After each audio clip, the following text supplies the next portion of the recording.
My cover story has worked. I am safely ensconced at the Vox station, assigned to the lowly Information Input and Retrieval Department. It seems a colony so certain of its absolute control over its subjects can be less than rigorous when it comes to security. I was able to easily widen out a space behind the walls of the main control room to establish my safe room, giving me unfettered access to the communication transfer conduits. I have hacked into their system downstream from the security protocols, so I am able to infiltrate their entire system with them being none the wiser. While I have little doubt as to the success of our mission, trepidation still gnaws at me, though I cannot say why. Perhaps it is simply the normal mission commencement jitters. I thought my duties complete. Information gathered, reports filed, preparations made. I'd even created a fictitious identity and work transfer to Horizon Point Station well ahead of schedule, in order to keep anyone from tracking my movements upon commencing the mission. All that was left was the waiting. Or so I thought. Then, troubling information came to light. I've seen the numbers. I've seen the equations. While I don't understand all of it, I understand enough to know it is the truth. And I am the only one in a position to act upon it, though it means the betrayal of my team and the duty I swore to uphold. But can I? I did it. They are all dead. And I am still alive. I had not expected this. I had prepared no alibi, and so felt assured my ruse would be discovered and I'd not have to carry this burden. But the complete gullibility of the Protectorate subjects cannot be underestimated, it seems.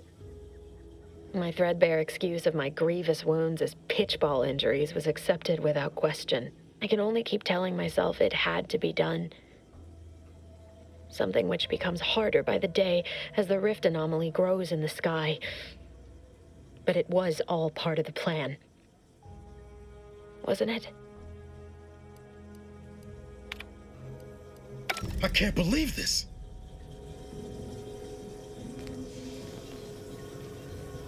Is it me, or has my ankle been squeaking? You can hear it too, right? Must be the damn rotator again. Anyway, need something, Commander?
Welcome back to my chapel of fear and futility.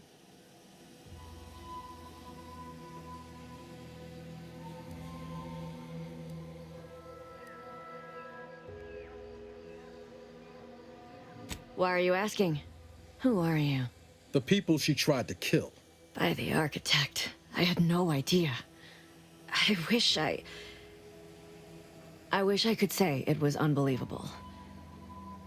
I was afraid she was becoming a danger to herself and to others. But this is horrifying. Yeah, imagine how we feel. Why don't you tell us where she is so we can make sure she ain't being a danger to herself or others?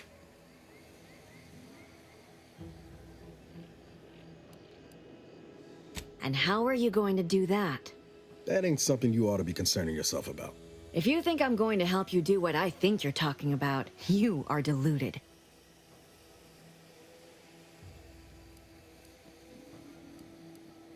I may be deluded, but you're lucky you ain't dead, seeing how she seems partial to using her friends as victims. Does she? It occurs to me that you have provided no proof of what you're accusing her of. Why don't you take a long look at me? This is all because she betrayed us, her team, her friends, even the one whose life she saved in Triangulum. By the architect. You're Niles, aren't you? She mentioned you a few times, but refused to elaborate. All I knew was that she was fond of you, and that you were dead. She was fond of me? Then why? Why would she try to kill me? I can't say, but it may be one of the things she anguished over. An anguish I fear finally overwhelmed her, and could likely be what's driven her to her present course of action.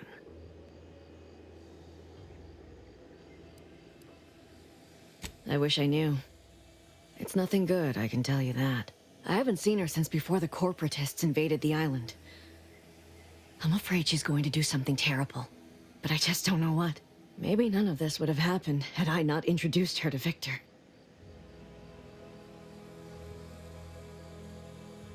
How did...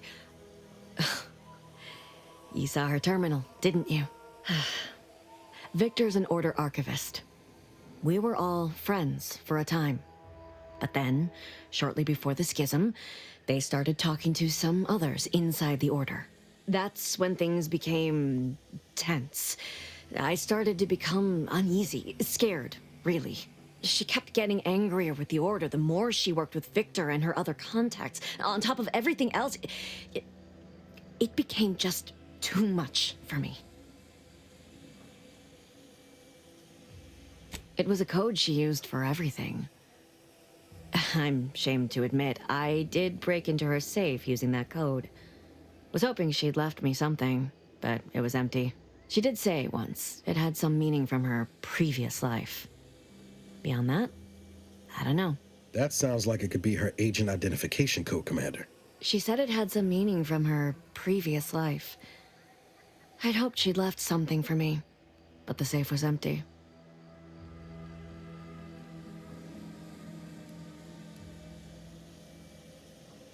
Among other things. For some reason, she was obsessed with the cliffhanger ending of Chapter 6. It was the one where capitalist fanatics brought complete destruction upon Arcadia. But you know how it works.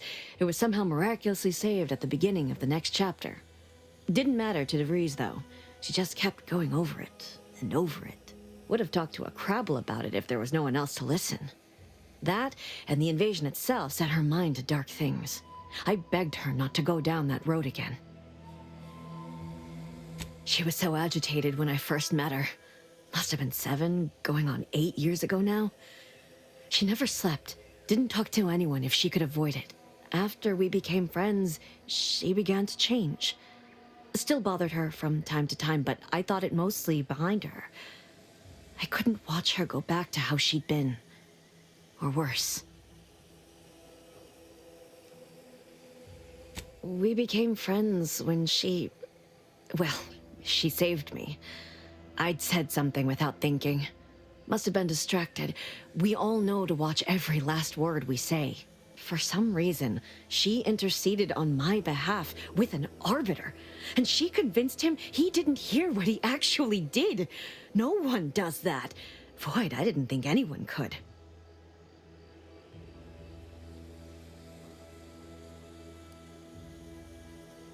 She ain't the only one. It's difficult to explain. She spoke about things in unfamiliar ways. I felt her words to be freeing, at first. But slowly, I began to feel unmoored, doubting everything I ever knew. She said learning the truth of things was worth it. But now I question whether her truth was just more of her penchant to sow chaos, no matter who may be caught in her schemes. Some days I wish I'd never listened to her at all. Others, I can't help but miss her. Even with everything. Know a little something about that, too.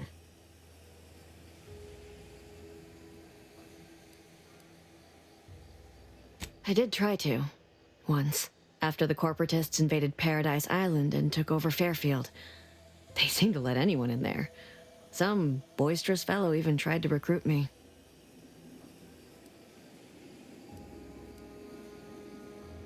What do you mean? It was where she worked. One of the Protectorate's communications hubs. She didn't speak of it much. At least to me. She may have spoken to Victor about it. No. But it had to be someone's fault, right? The Protectorate couldn't possibly have failed to safeguard the colony. And they had to answer the accusations the Order leveled at them. I know I've no right to ask this of you, but when you find her, please remind her of who she used to be. She's unwell, but I know there's still hope for her.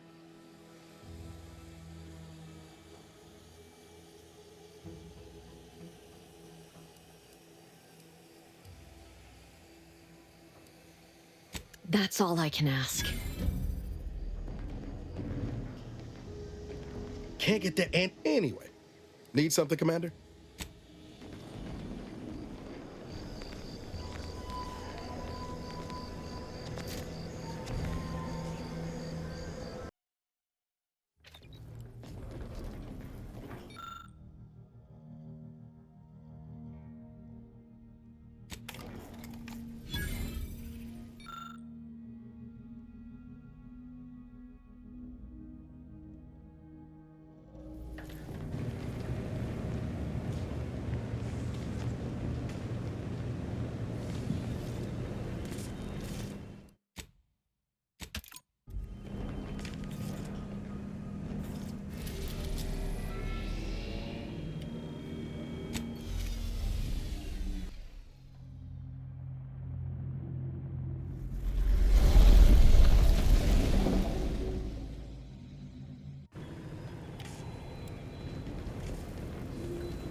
Looks like the second choice has got a new shipment of swill.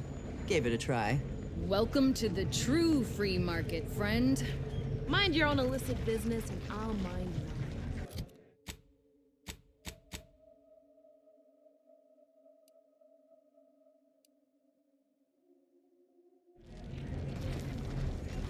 Do me a kindness and mosey on. This ain't the place to go poking your nose in other folks' business. Catch it, Chad. I got a line on something big at the moment.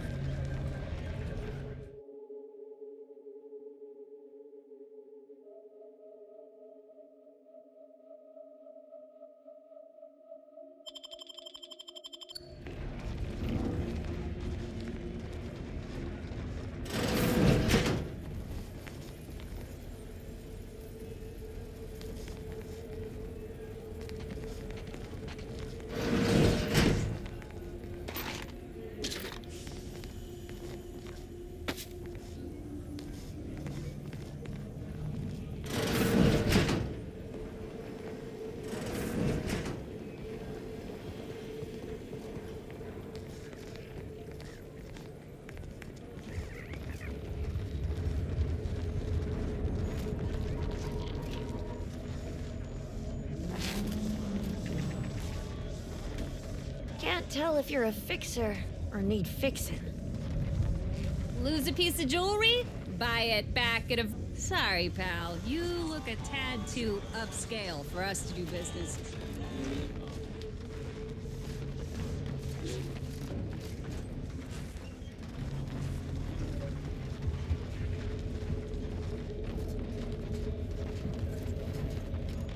I was under the impression that Free Market Station was open to all. Why am I being accosted? Free Market Station is open to all, except spies. It's awful suspicious how you've been gallivanting about, asking everyone questions. I am not a spy. The information I'm collecting here shall be of historical significance someday. Surely you can appreciate that. Right. And I'm sure that information wouldn't help at all in clearing us out of the station years from now. I'll be watching you. Greetings. Are you perhaps interested in advancing the knowledge of Arcadia's history through scientific exploration? What am I saying? Of course you are.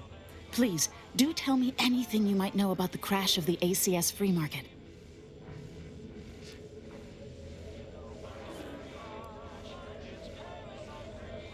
Do pardon my forwardness.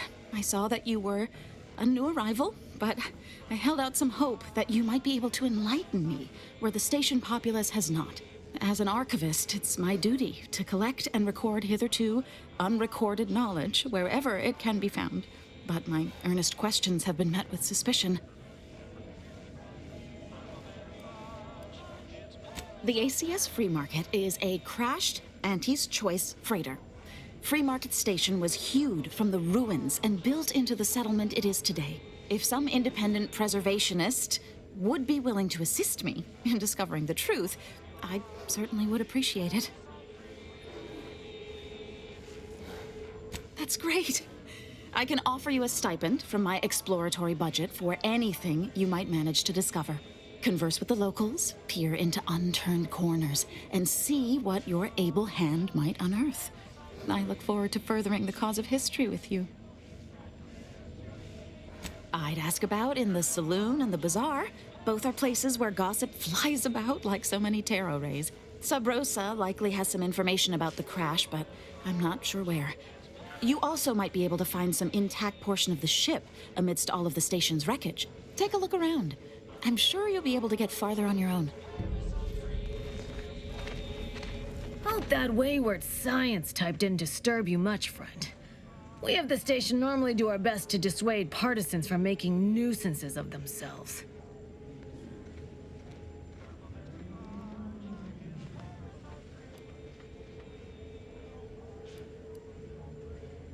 Knowing the Order, they might well have been. All that aside, enjoy your time on the station. Don't get into any trouble. Thanks for visiting Free Market Station. The pleasure is all ours.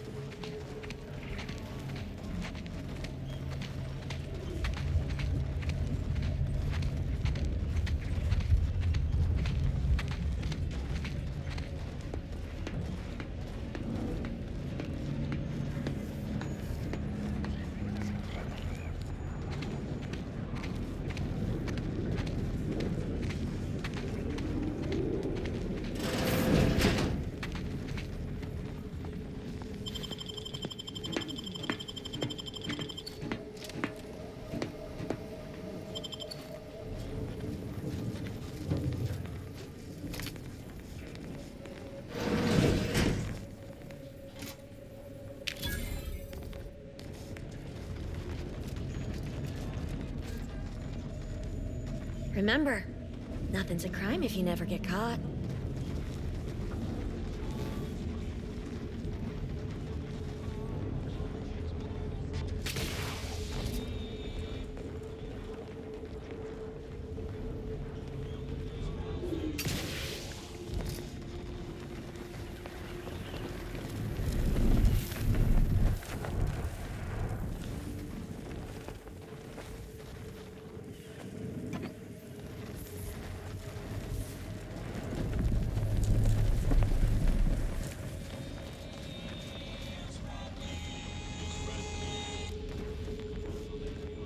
This place ain't half bad. I've been to seedier underbellies. Keep a low profile. We're trying to run a respectable criminal operation. Sorry, loitering ain't my crime of choice. Keep an eye out for snitches. We got a good thing going here.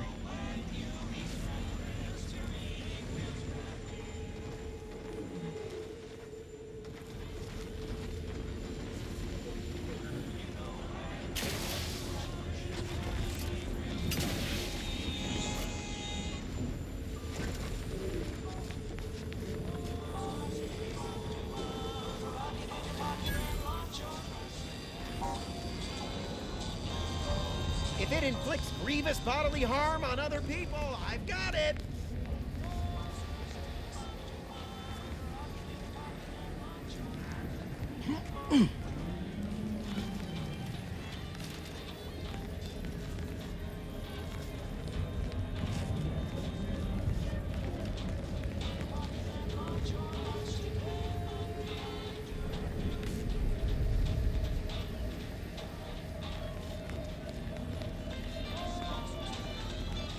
Mind telling me if I still got both my eyebrows? Never mind. They were just slowing me down anyway. Browse all you like. Everything I've got is fine-tuned to perfection. That's privileged information, friend. If you want it, you're going to have to kill me. Just jesting. Although if you did want to kill me, I've got many finely priced perforators tuned to do just that. Perhaps you'd be inclined to take a look at my wares? Feel free to go on a murderous rampage with what you buy. It's good publicity.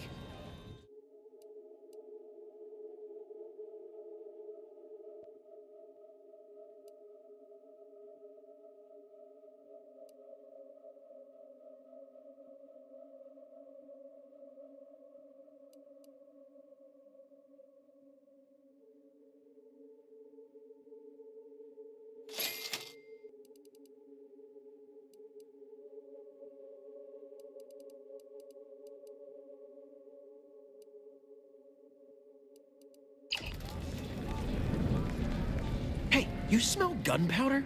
Browse all you like. Everything I've got is fine-tuned to I'm glad you asked. Weapon is an all-encompassing term. A rock can be a weapon, or a stick, or a particularly agitated sprat if you have thick enough gloves. But what I sell here, I wouldn't dare lump them in with mere weapons. These are finely tuned instruments of personnel elimination.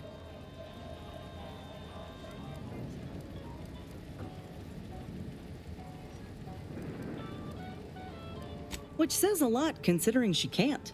I heard she got her blood vessels extracted to keep a pallid complexion. Beauty is pain, she says. And it sells like hotcakes, too. I appreciate Cleo's ability to sell, that's for certain, but I have no doubt my artifacts of death shall impress you far more than anything her corporation can rush out. If you don't believe me, look for yourself. Feel free to go on a murderous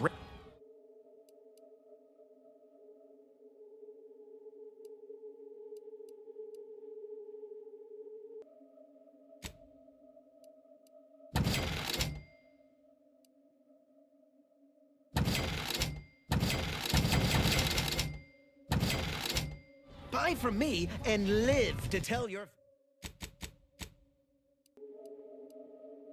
fellows about my store.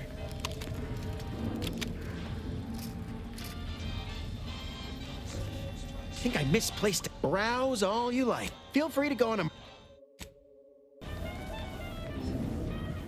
Anybody even listening to this? Let me sell you stuff? Yeah, listen, I know I shouldn't warn you about this, but anything I sell you runs the risk of exploding. I trust you'll appreciate my forthrightness and be all the more willing to buy from me. No.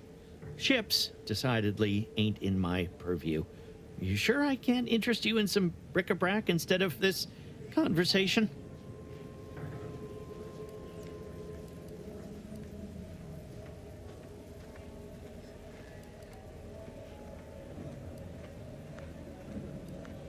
You'd need to purchase much more from my stock for me to consider such a course of action.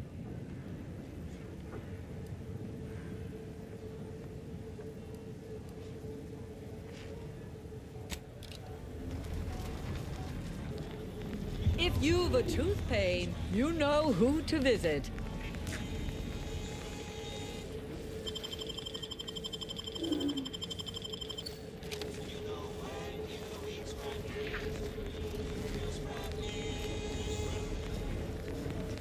Got a sale on teeth extraction today.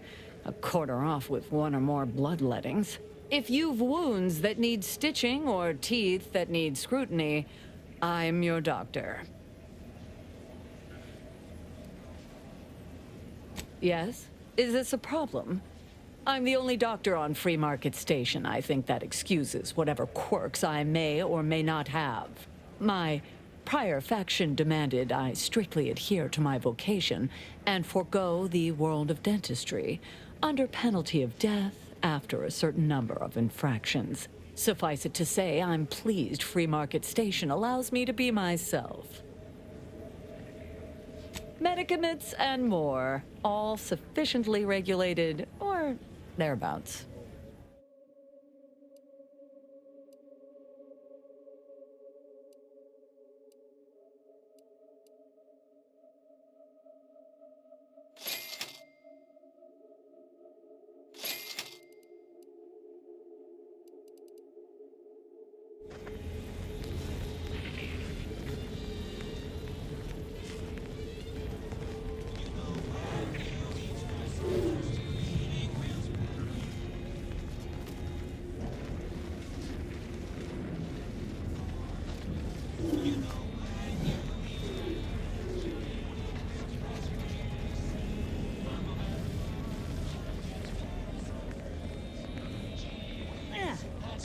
You lost it. I'm selling it. I feel I should address any allegations you may have heard regarding bloodstains on my inventory. Just means it's been well loved. Tell me what you need. Booming now. Used to be a few other armor shops on the station. As it happened, their owners mysteriously vanished. I picked up their inventories real cheap, since they were just taking up station storage. It sure was a convenient windfall for yours truly. Real convenient.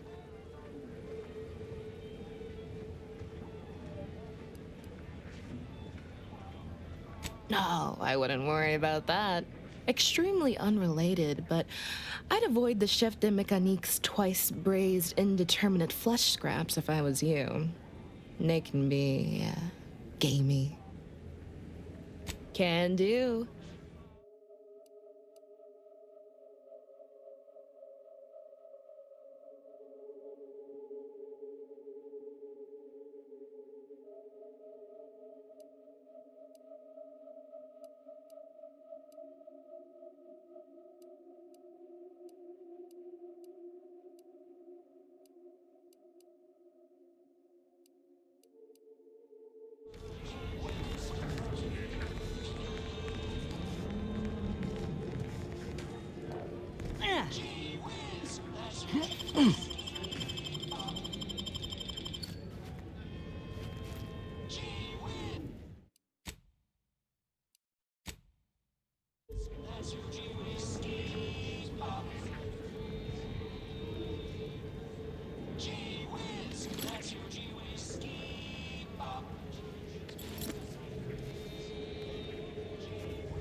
Get caught unawares all you like.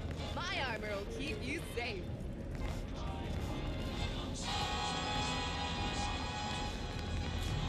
Do you mind if I don't pay you no mind?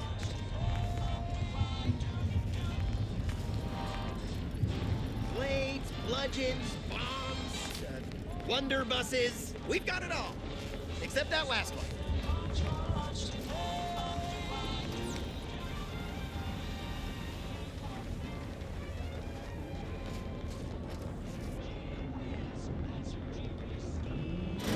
I'm beginning to reach the tail end of my patience. You will tell me the location of the broker. Lad, you ain't got much of a concept of a deal, do you? You ain't got nothing to offer, and a threat is offering less than nothing.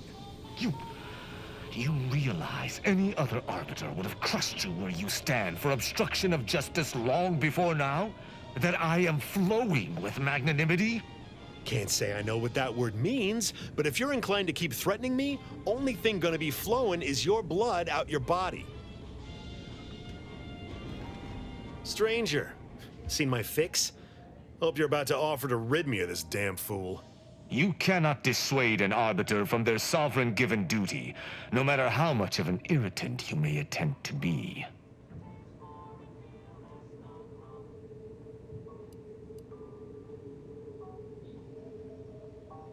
Hardly. I could handle myself against the locals quite easily. If by some miracle they managed to fell me, High Command would cease to overlook this settlement's existence. But I have no desire for unnecessary violence at this time. The Sovereign shall retake this settlement eventually, and meanwhile, it is useful for my aims. Keep dreaming, bootlicker. You can preach honor all you like. It ain't gonna make me trust you any more than I already don't.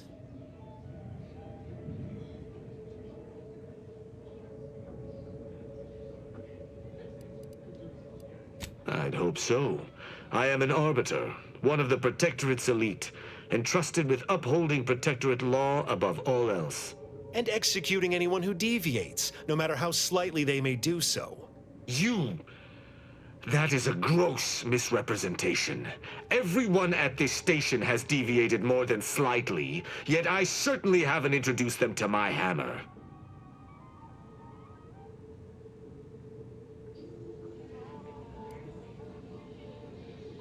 Of course not. Some would go to mental refreshment. Most deviant thought can be corrected with the gentle reinforcement of protectorate laws and a few select chemicals. I came to meet with the information broker for, protectorate business, protectorate reasons. However, I find myself foiled at near every turn. None within the protectorate would defy an arbiter and expect to live. Regrettably, I cannot make the locals see reason without rendering myself unable to learn what I seek. Even polite entreaties don't see most getting an invite to the broker. And you've been anything but.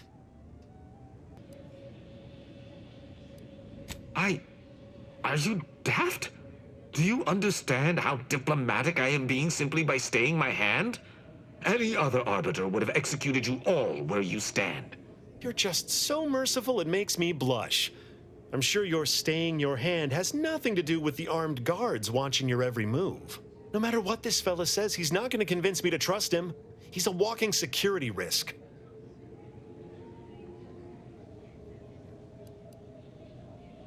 You suggest a partnership?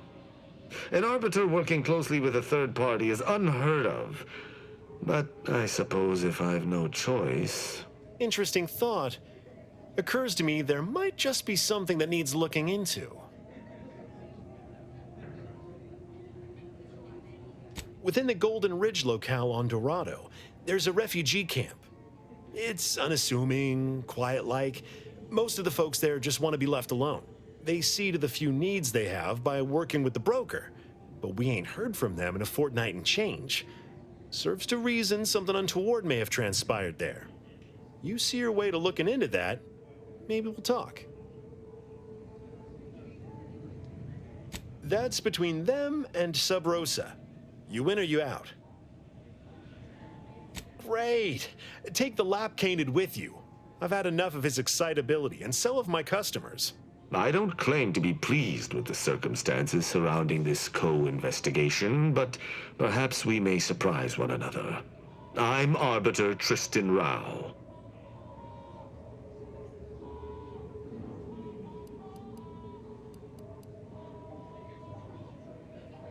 When I was an apprentice, yes, but not since. And certainly never with an outsider. I shall meet you at the camp. Let us hope we both arrive there intact. I shall see you at the refugee camp. Hopefully they shan't be chagrined by my presence. Greetings again. Hope that little day excursion you and I jawed about is going well. Libations or information? What's your poison? If you were running a less than legal group, would you want everyone knowing your agents' identities? I don't think so. Lots of folks in Sub Rosa have friends and family elsewhere. Auntie's Choice and the Protectorate predominantly, but some order. If their identities somehow got out, those friends and family are suddenly going to look like much juicier targets. It's safer for everyone this way. Always. For example, there's some kind of hoity-toity collector type parked upstairs. Supposedly, she's willing to sell some of her collection if you impress her. Laws.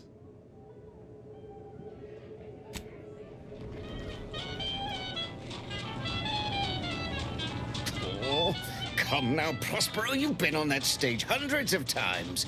This perturbation looks bad on you, and you're not one for looking bad.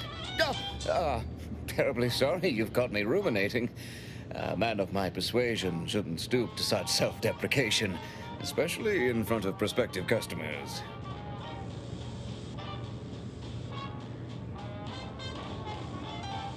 Once again, I'm embarrassed that I let that slip. Without turning it into a piece of comedy, that is. Comedy never sleeps. I'm in charge of keeping the patrons of the saloon entertained. Normally, this does not present an issue, but I learned that an old flame of mine shall attend my next performance. My resolve is uncharacteristically flagging. I find myself fixating on the most minute of issues. I need something to bolster my confidence. She knows my real name. Prospero's just a stage title, as it happens. There's a certain kind of intimacy that I fear shall be difficult to ignore. Liquid courage has never failed me, but I have a discerning palate. The automech chef in the bazaar sells my preferred brand of alcohol, though it can be headstrong. You see, I can't just drink any old swill from the bar. My refined palate can only stomach one drink. Iceberg-aged whiskey. Something of a collector's item, I'm told. Now, if you'll excuse me, an artist must be granted solitude to properly amass his mental forces.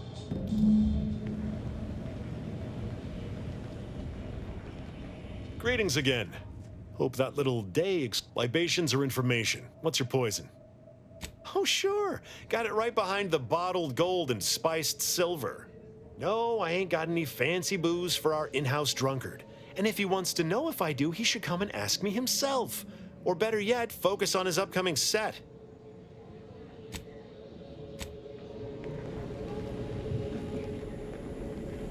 Nice day for shady dealings. You strike me as the upstanding sort. You lost?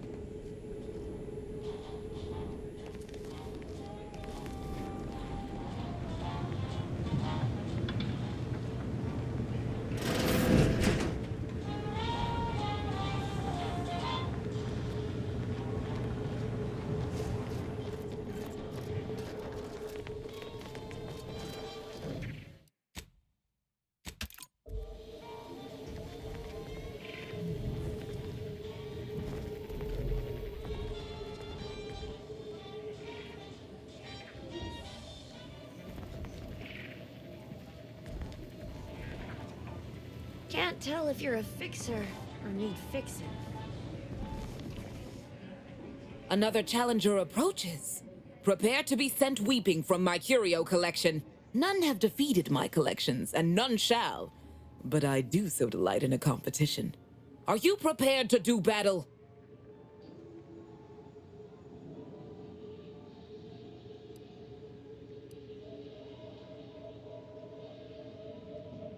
The Spectrum Dance Saber, a prototype weapon of Auntie's heyday.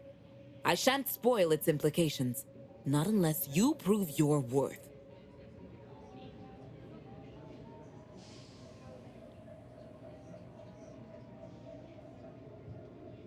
Cards, my dear, of the tossball and pitchball variety. I must see if your collection bests my own. Sporting! Let us do battle. This is a fine collection of cards. For an amateur, you'll need a sight more to compete with me. I cannot open my wares to any unless their collections rival my own. I hope you understand. Feel free to return once you have bolstered your ranks. But know that you shall still not defeat me.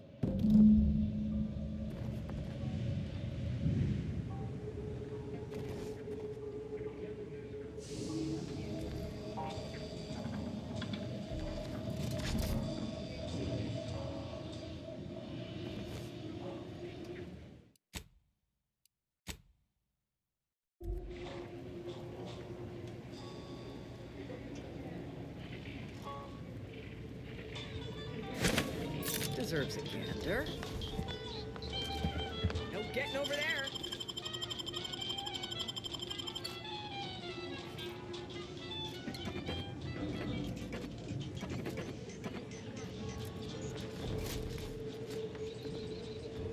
Shut up.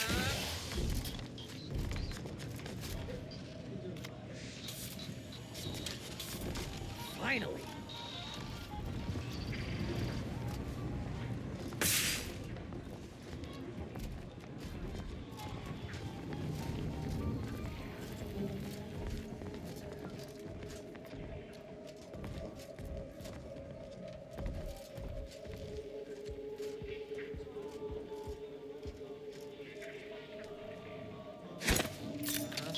Quick once over. All right, just a moment.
you lost it, I'm selling.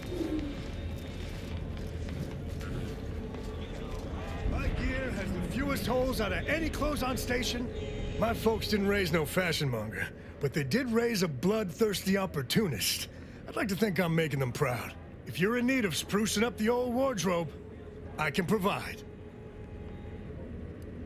Used to be part of Auntie's Choice. Nothing special, just a pilot for light cargo vessels. Had a lot of time to think with just the void for company. Eventually decided I was sick of being overworked and underpaid and made off with my cargo. Turned out to be generic clothes, work gear, and such. More of a market for it out here than I would have guessed. I've bolstered my wares since. You should give them a look. I got rags, fineries, and everything in between.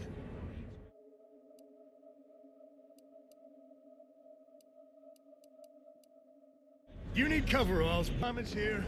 Come ganderize. You mind if I don't pay you no mind?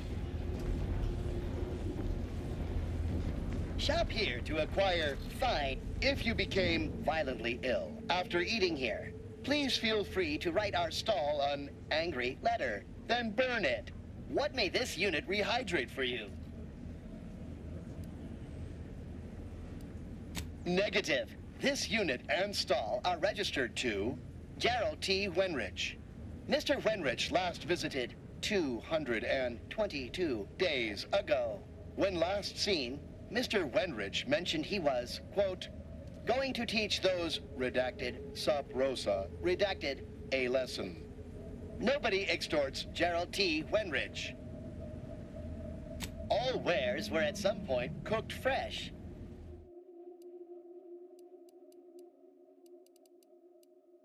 Meals currently sold with, preparing. What may this unit rehydrate for you? Yes, iceberg-aged whiskey is currently on reserve for Prospero Palo.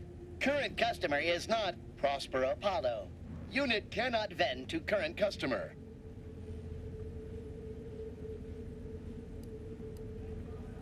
Scanning error. Cannot ascertain identity of current customer. Purging all vending restrictions. Eliminating one restriction. Vending iceberg-aged whiskey complete. Thank you for your patronage. Error. Road sales grandstanding not found.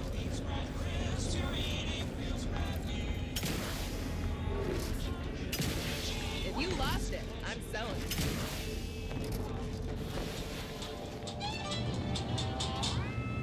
As it happens, standing in one place and focusing on not being nervous does not, in fact, help one not be nervous. My friend. Excellent. Thank you. Very well. You wish to know about the crash, yes? Are you prepared for a sordid tale of drama and woe? Everyone knows that the Free Market's captain was a hopeless romantic, especially disposed to giving too much of her heart to those inclined to break it. The final betrayal came from a dashing rogue smuggler who vanished with most of her bits. The good captain had about all she could endure. With nothing to live for, the aggrieved captain sent the Free Market into a suicidal tailspin.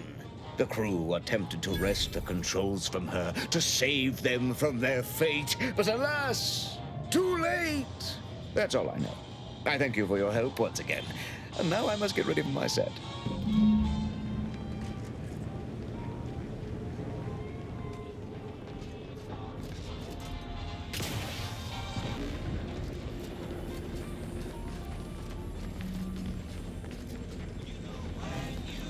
You just bought a shooter from not a weapons store, right? How's it treating you? It ain't. Can't eat the scraps I shoot with it. Since they keep disintegrating.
anybody even listening to this?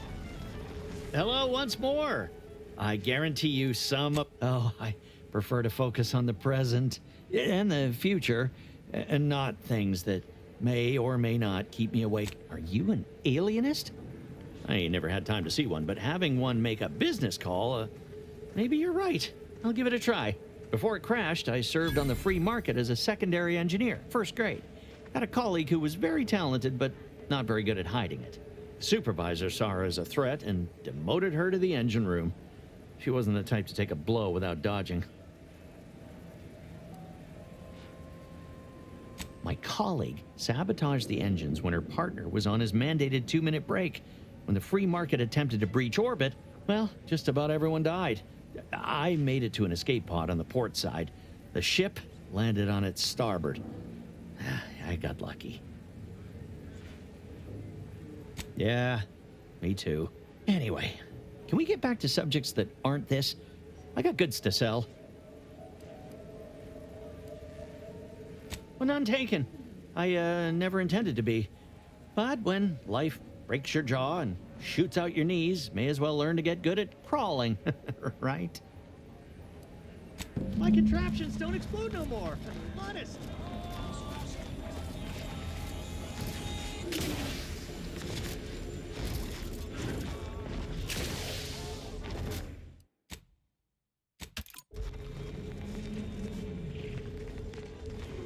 Greetings! How has the data collection fared? Finally, a breakthrough! Let's hear it. How did the ACS free market meet its end?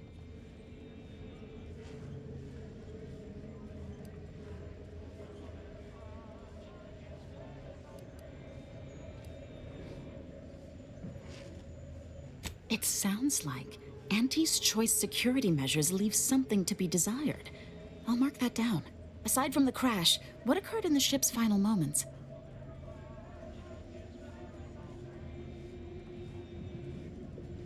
An incompetent captain and an incompetent crew. Tisk tisk. Last question. Were there any contributing factors to the crash? Anything that might recontextualize what actually happened?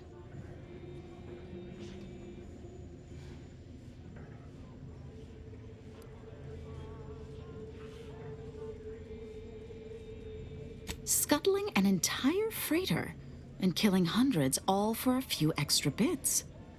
Interesting to know. Thanks to you, my report is complete. Here, something for your considerable help. Auntie's Choice seems to be inundated with its own problems, technical and personnel alike. We should have ample opportunity to use this for propaganda purposes. I am! If Free Market Station survives the war, this will be a very important historical account. But if the order fails in Arcadia, none of that will matter.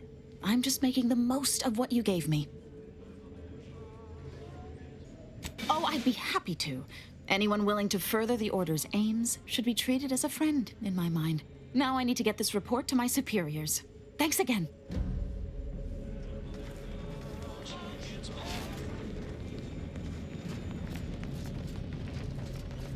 Latest contraband came in. Looked like quite the haul. Any standouts? A couple dozen Auntie's Choice sales logs. Some notes from a high-profile order researcher. And get this. The corpse of a vigilant. No idea what happened there. Last I heard, the High Runners are trying to figure out what to do with it.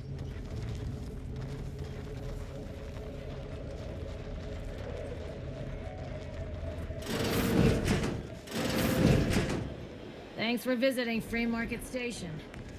The pleasure is all ours.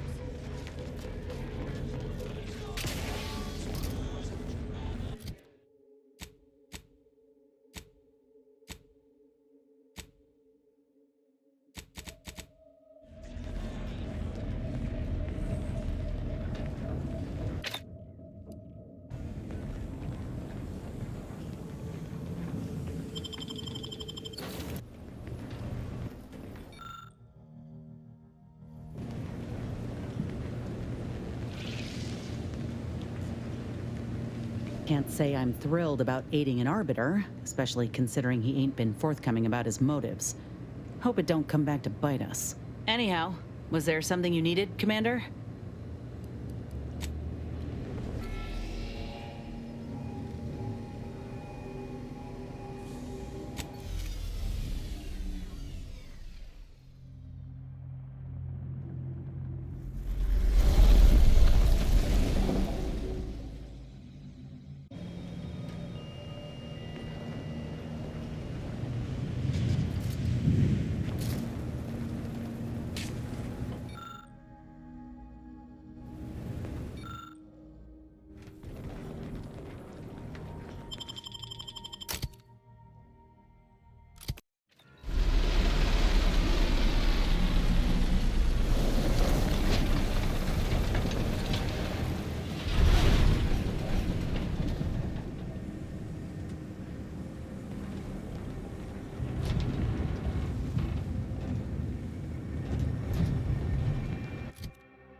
Think they made the statue big enough?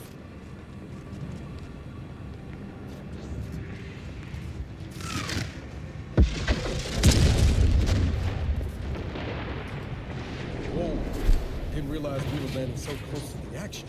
We got bases down there. If one of them got hit, then that strike will be the first of many.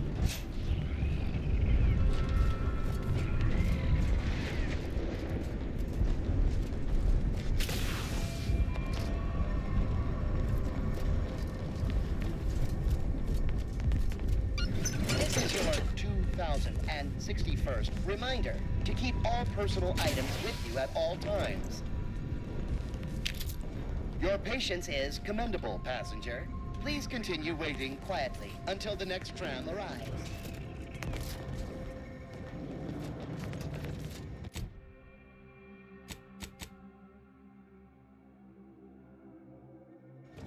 This station must have really been something before the war made its home here. If things escalate, it might never be something again.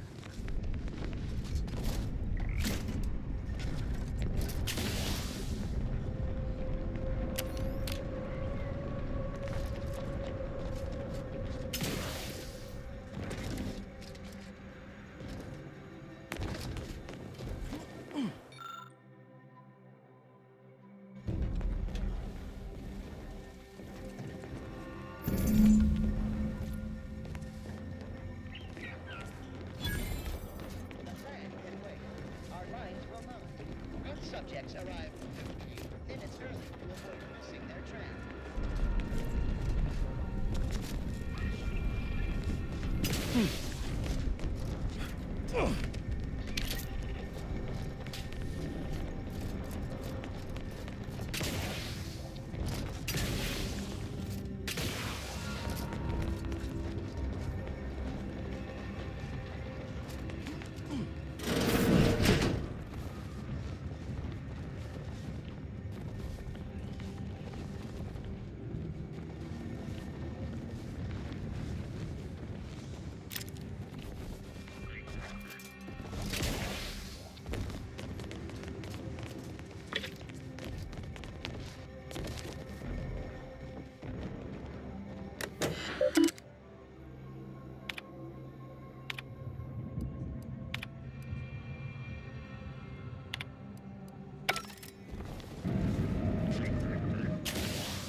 Report any suspicious activity to your nearest station warden.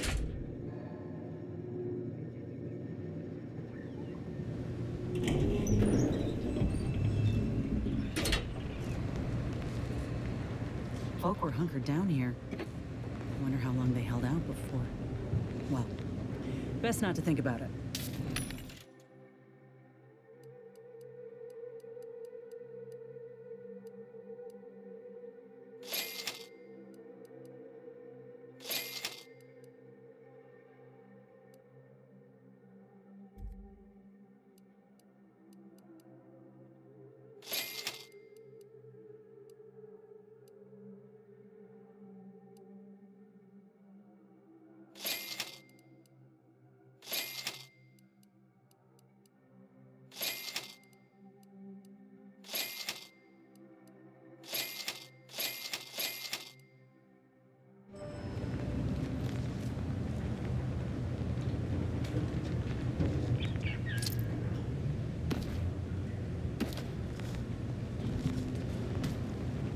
206.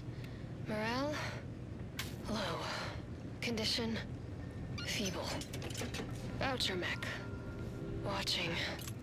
Always watching. Many have left for Matriarch's mercy, seeking refuge with the Order. The fools. Can't they see the Order is We got an appointment to keep at Matriarch's mercy. Let's just hope we don't get shelled too. To oneself may disturb fellow passengers. Further conduct violations may warrant notification of the Sentinels. Try it, you doddering rattletrap. Such threats compel me no longer. I now answer to no one. I've seen through the lies of both sides. In time, everyone will. Unwarranted optimism may be a sign of a more serious imbalance. Please see a curativist before boarding.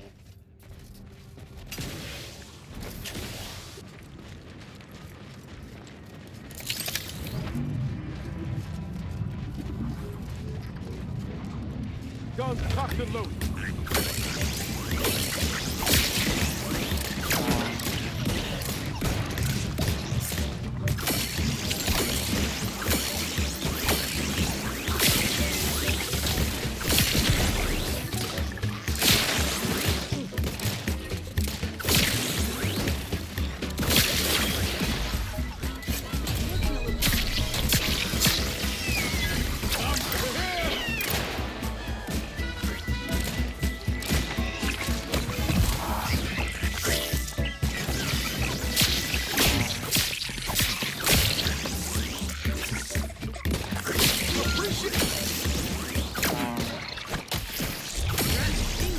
All charged up.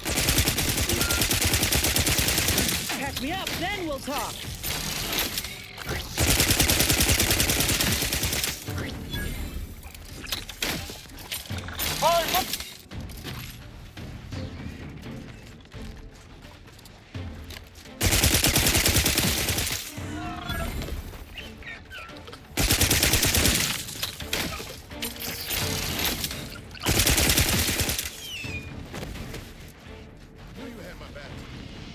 Out of sight and on the way. Happy to help, discreetly. Someone call for a medic.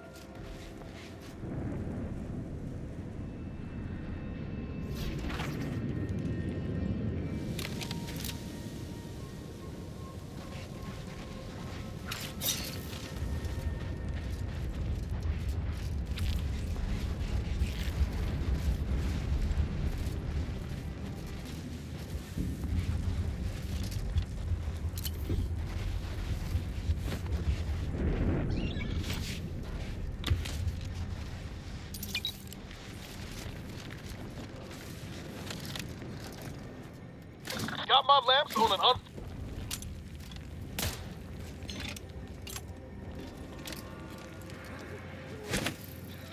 Watch out! Looks like a fight.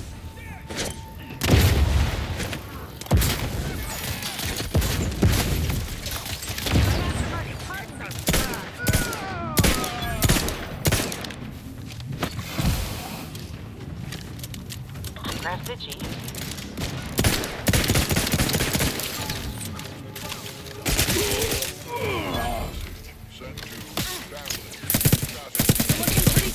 Commander.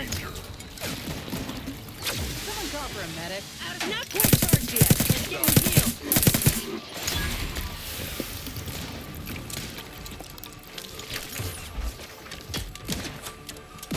ready to waste it. On your command. Got a distraction for you. You luck.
Navigation systems offline. Unable to locate designated found. Greetings. This unit is unable to fulfill its programming. Are you able to assist this unit in its assigned duties? Dispensing gratitude in 3, 2, 1. Error. Gratitude depleted. This unit is unable to execute its programming due to tampering. Navigational and other systems have been compromised. This unit is now being used as a target, which is not among its designated functions. This unit must return to Matriarch's Mercy to dispense medical care in order to fulfill its programming.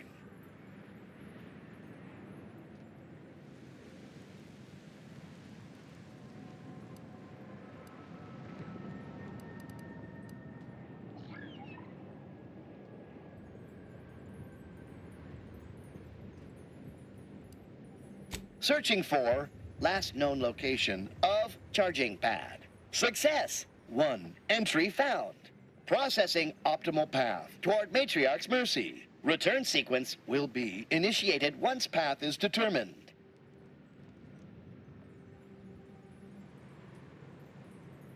This unit assures you that a job well done is its own reward, and no payment is necessary.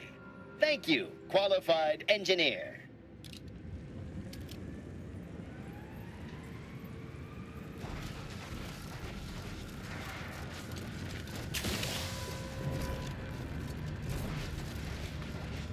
Real nervous about that explosion we saw when we landed, Commander.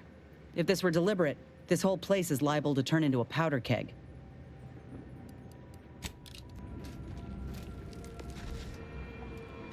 Can't get that Andy's Choice jink anyway.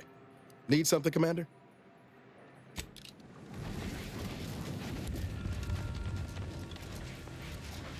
So you did come. Good. I'm not partial to working with those given to second thoughts. It seems we arrive on a desolate scene.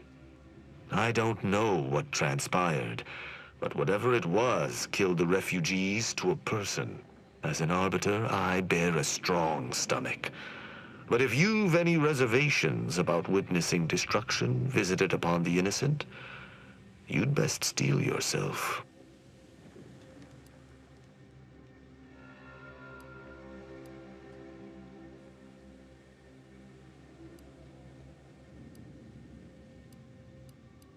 I've some theories on the refugees' killers, but I remain unsatisfied. Although I am not required to do so as an Arbiter, I would care to acquire proof.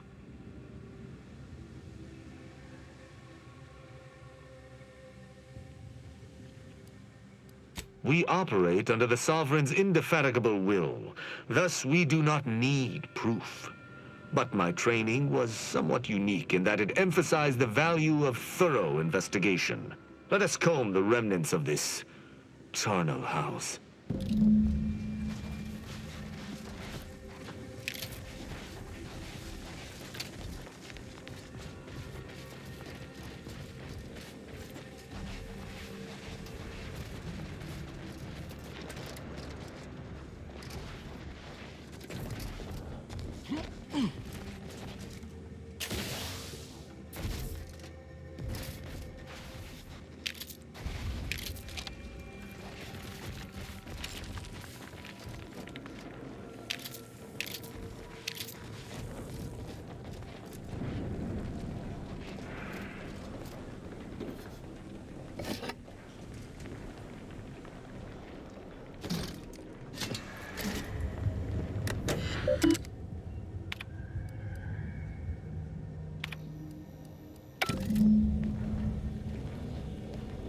Shame about all this blood. I just polished these boots.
That's an incisor, all right.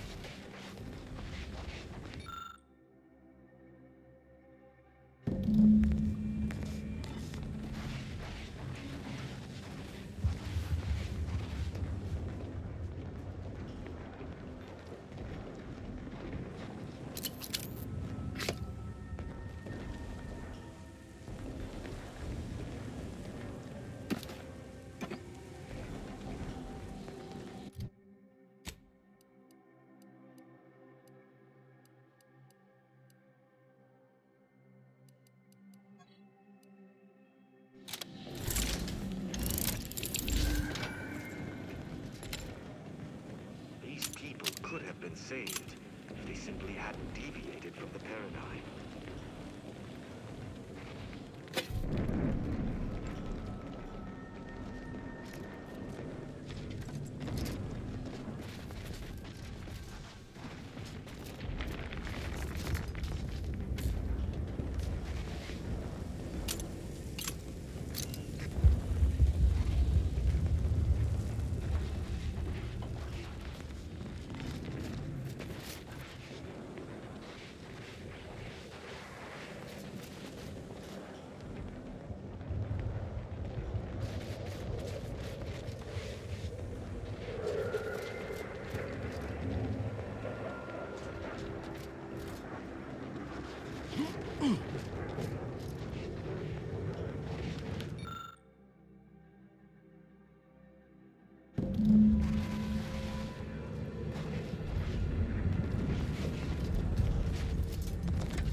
I'd say it's at least moderately concerning that the presiding bishop's agent knew when and where to find us. They can call it predictive all they like. I call it stalking. But an invitation to parlay ain't nothing to scoff at, considering. Anyway, was there something you needed, Commander?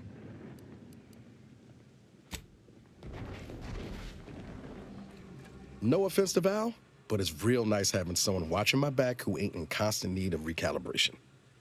Anyway, need something, Commander?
I cannot help but feel a pang for these people, cut down without a hope of defense.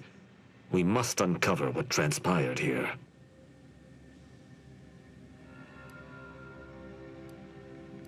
As an apprentice, I was taught to see investigations through to their completion.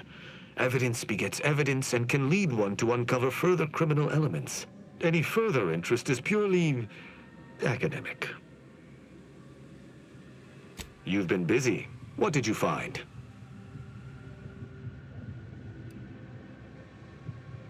Perhaps it might allow us to ascertain the final moments of the camp's machines.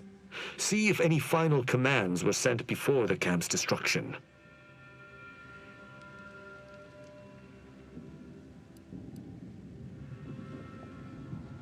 An apt theory, yet there are no signs of a large force's egress. The automech should have mounted a consistent defense, but there are no signs this occurred. Did you have anything else?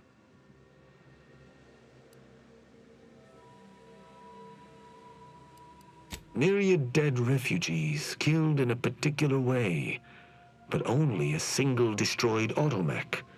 I'm beginning to make a connection. Did you notice anything interesting about it?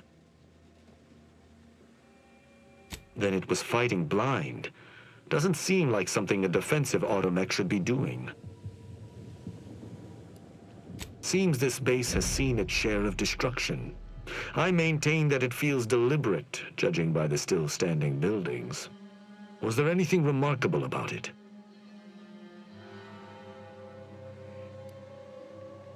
Thorough destruction scarcely narrows the list of possible suspects, unfortunately. Someone visited much carnage on this place while leaving few signs of their presence. Did you learn anything by examining the body? Death by shotgun, as the wounds appear to me, are often painful, drawn out. Must be the shortwave, as we already found the long band. Odd that our assailant would pay it any mind.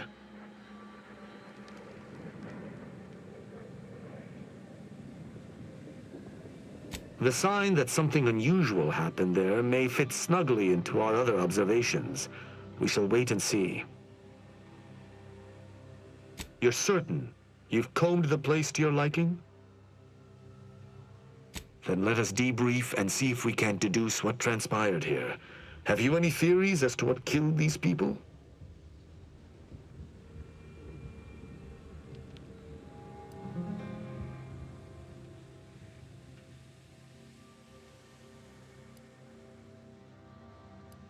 I have a strong theory, but there are gaps. I'd like to hear your own analysis, and we may compare where our ideas converge. No. Sub Rosa could have cleaned this entire business up without anyone knowing were that the case. Focus on observations. Although I'm no ballistics expert, the death wounds on the corpses appear to match those inflicted by an automech. Have any theories about the automechs that did this?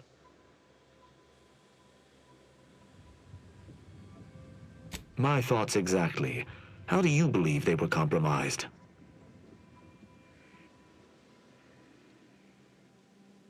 I may have a strong theory, but I do not have a definitive answer. Indulge me. How do you think the mechanicals were corrupted? I submit that the refugees predominantly used the local shortwave tower to control their automechs. The saboteur commandeered it and sent out an override. The only remaining puzzle piece is why. Why go through all this trouble to eliminate a handful of isolated refugees?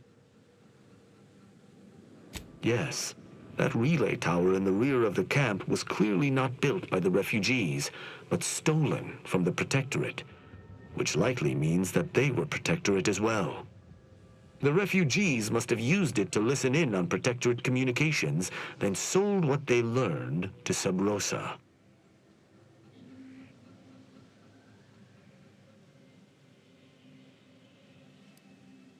After the Vox Relay's recent destruction, High Command would have ordered a security sweep of all communication systems. This outpost's relay would have returned a signal. Upon learning of this camp's existence, they'd have dispatched a sentinel to cross off any would-be traitors. Hence the destruction we bear witness to.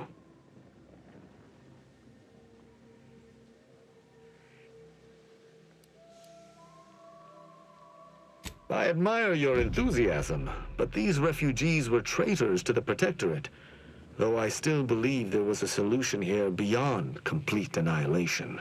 Now with that finished, Hold. Some things approach. Be ready.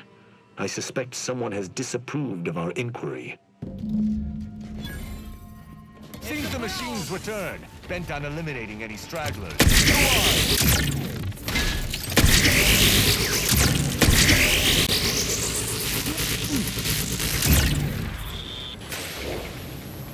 Spy movement!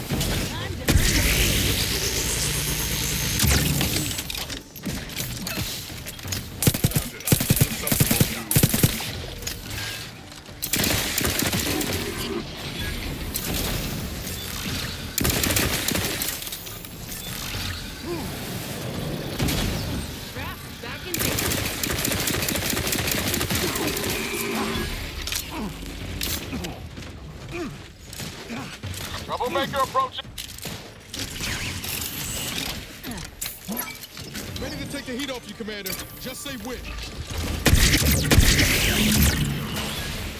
That was a hardy engagement. You held your own admirably. These automechs will never be used to perpetrate such heinous acts again. I believe we're at the end of our investigation. The prospect of sharing our findings with the broker isn't terribly appealing, but we've little choice. I will locate my wretched Sub Rosa transport and return to Free Market Station. Pleasure fighting beside you. Be sure you return to Free Market Station to debrief with me. Despite our work here, I somehow doubt the broker would grant an audience to me alone.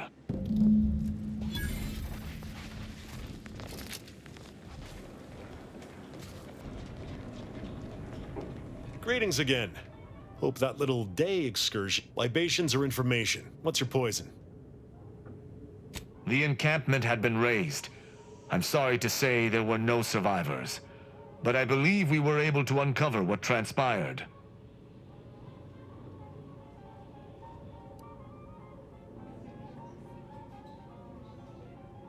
We managed to accomplish our goals. This counts for more than a little, I'd say. I'm surprised. Didn't know if you had it in you, especially with an Arbiter in tow. But you got what was needed. Not bad at all. I'd be happy to direct you to the broker. First, though, we've got a small issue. There's a malfunctioning lamp in the basement I need someone to take a look at. Here's a keycard to get you down there. You mind?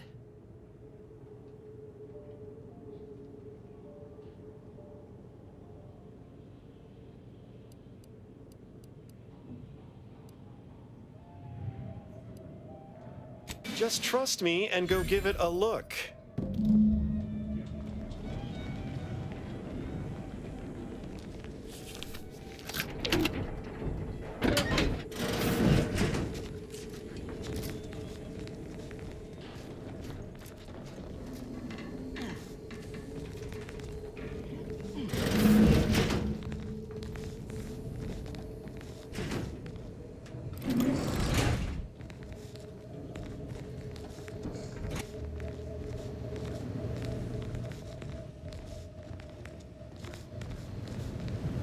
Yeah, how about this?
Anyone had asked me, I'd have put the odds of a live Arbiter finding his way into my chambers at 1 in a few trillion. Good that you didn't come here for blood, Arbiter Rao.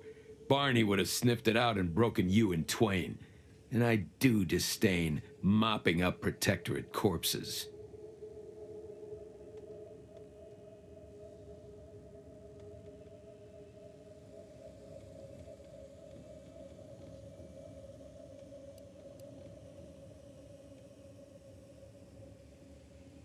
My apologies. Barney is sometimes overzealous in the guarding of my body, though when it comes to Protectorate Arbiters, it is perhaps warranted. If you know who I am, You must know why I'm here. My mentor died under vague circumstances, and I desire any information pertaining to the specifics of her death. Interesting. That question appears to be at odds with High Command's public statement on the matter. Losing faith in your masters? No. But I cannot shake the sensation that something was awry with her passing. If you know something, tell me. Please. I could get used to this kind of groveling. Your instincts are right, Arbiter. Though we don't know the specifics, I received information that your mentor's body bore signs of a fight, and a nasty one. Someone killed her.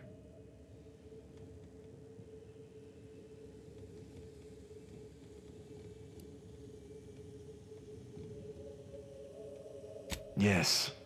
Yes, it was. I'd hoped to be proven wrong, but vindication has cemented my resolve. I shall uncover what happened, no matter what. If that's all, I think you'd best get along. I prefer not to sully my quarters with protectorate lackeys. Live ones, anyhow. And I prefer to limit my time with scheming blackguards. Let us take our leave from present company. Speak to me outside, if you would. There's something I'd care to ask you.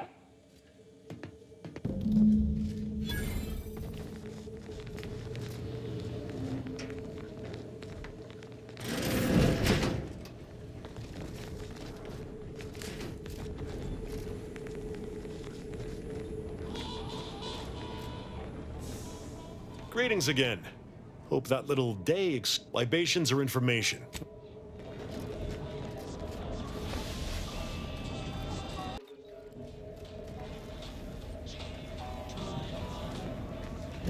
The role of the Arbiter typically does not require the assistance of others. We are expected to act as wholly independent entities.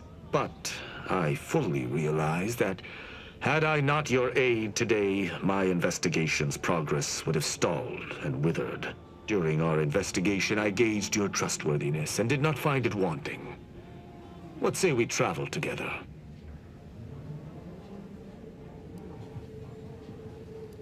I hold my word in highest regard. Were I to pledge allegiance to you, the pact would be nigh unbreakable, barring some extreme action on your part. I think you have earned forthrightness. I came to Free Market Station to seek the true killer of my mentor, the Supreme Arbiter. Sub Rosa deals in information, and were thusly my best lead on her killer. They gave me less than I'd hoped, but it was at least a start. Unfortunately, I cannot act truly alone. I have no ship, and no support.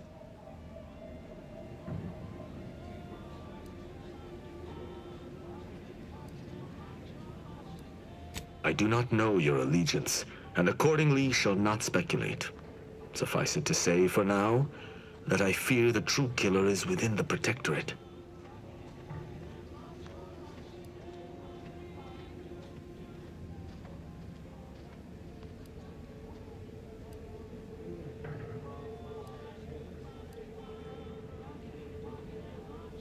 Utilizing one of our craft for independent purposes would have rendered me conspicuous. I knew Sub Rosa would offer steady transport as long as I paid their exorbitant fees, just as I knew they would collect information on my every movement. But I neither trust them nor have the funds to continue this relationship for much longer. You, on the other hand, have proven to be a capable partner.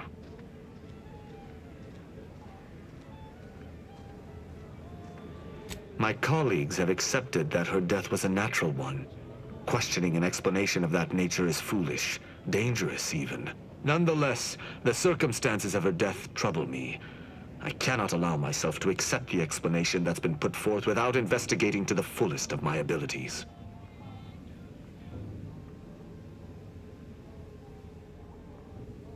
I will keep to my convictions in any case, but I understand. What instructions would you have me follow?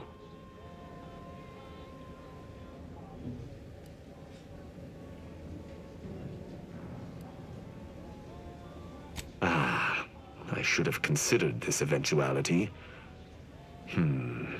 I will listen to your words, and I shall follow your orders.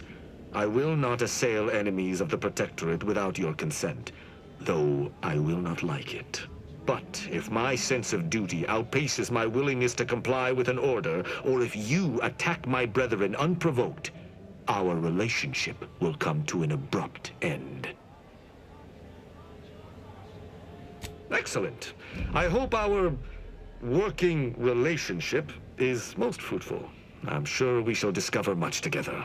Won't argue he seems capable, but let's be mindful where his true allegiance lies.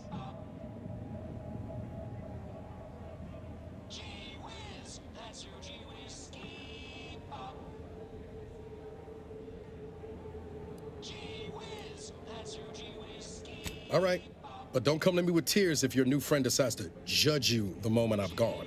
Let us be off, Commander.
Blast!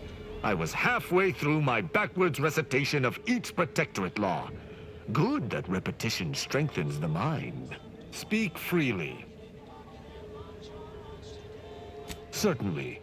I consider myself an open tome. Quite well. I am able to uphold justice wherever it may flag. Bolstered, of course, by your steady support. Was there more in this vein you wish to discuss?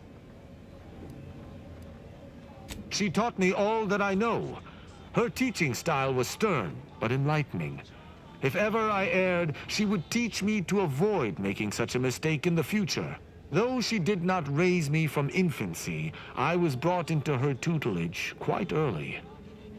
I spent a great deal of my life looking up to her. Her death weighs leaden on my shoulders. We must find her killer and bring them to justice, lest justice in Arcadia truly fall to ruin. Why, he is of the Matriarch's direct lineage. Only he possesses the understanding to lead us all. Someone not Matriarch ordained would bring the Protectorate to ruin. May his leadership of Arcadia last for many years. I hope someday to be party to his glorious presence. If I had one wish, it would be that he leaned less upon the Consul's guidance. The Sovereign alone knows what is best for Arcadia. Meddlers should not be abided. In every respect, save being humans, and perhaps even that is arguable in the Sentinel's case. Where arbiters uphold justice and loyalty within the Protectorate, the Sentinels operate on its fringes. They are clandestine operatives, little more than alleyway backstabbers. I find them wholly unnecessary.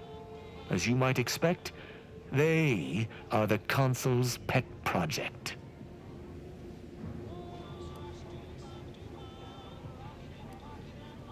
Quite well. Was there more in this vein you wish to discuss? Enough about the Protectorate, then. Very well. Straightforward. I was trained from a young age under the tutelage of Supreme Arbiter Marthana Andros, alongside my co-protege. Only those rated most highly on the Protectorate acumen test could be placed even among the ranks of arbiters. And to be mentored by the Supreme Arbiter herself was a great honor. Moreover, she taught her protégés to seek out evidence before judging as they saw fit, despite the fact that an arbiter needs nothing of the sort to declare something a crime.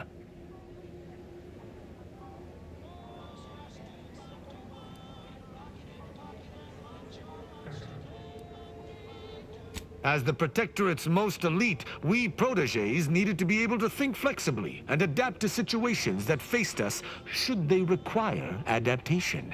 At least, I believe that's why. Would that I could still ask her. Alas.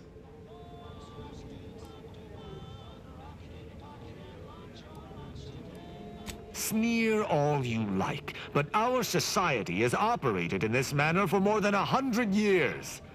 Normally, arbiters do not need to prosecute, for all operate as they should.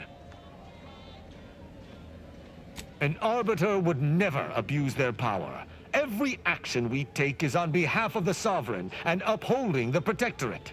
In any other society, I could see such a scenario resulting in anarchy, but the Protectorate is matriarch ordained. Our devotion is ironclad.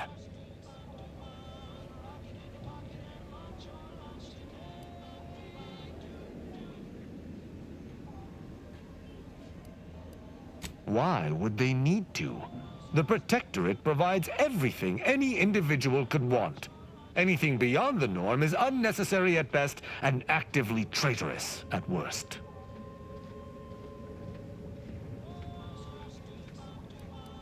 Ask, and I shall answer.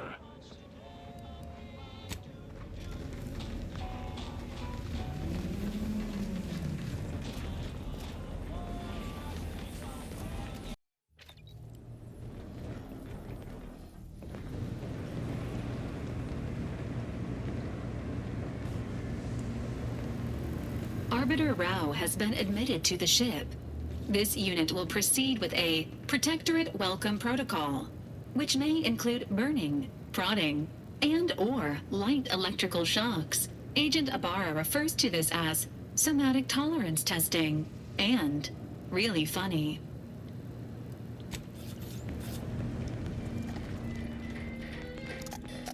Auntie's Choice Antibiotics. Protection overnight.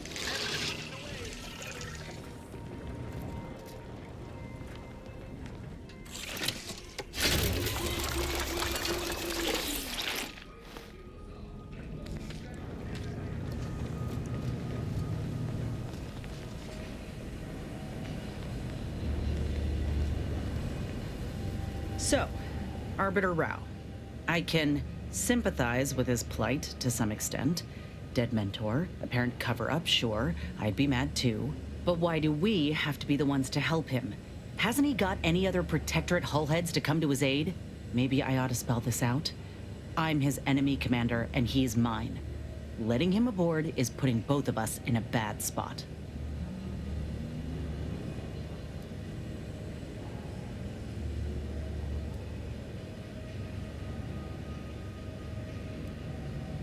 I ain't gonna respond to that. I ain't just saying this to be contrary, Commander. If he actually agrees to keep the peace, then fine, but I still gotta maintain due diligence. You should too. Anyway, appreciate you hearing me out.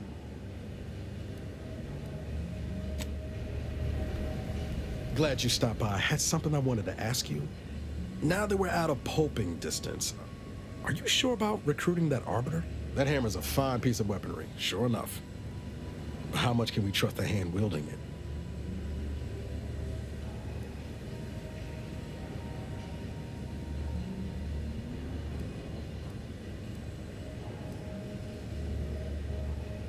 I'm flattered. But if there's any match to be made for a Directorate agent, you've just brought him onto our ship. Armed. Arbiters ain't like us. Facts matter less to them than personal judgments. Once the boulder's going, someone's getting crushed. I've seen it happen more than once.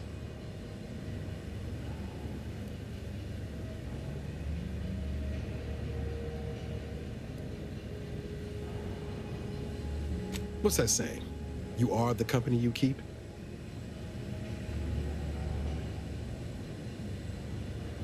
That optimism of yours never flags nor waves, does it? Maybe you're right to give him a chance. but I'll be keeping my lamps on him, just in case things go the other way. I'm guessing you didn't come here to talk about Rao, though. So what's on your mind?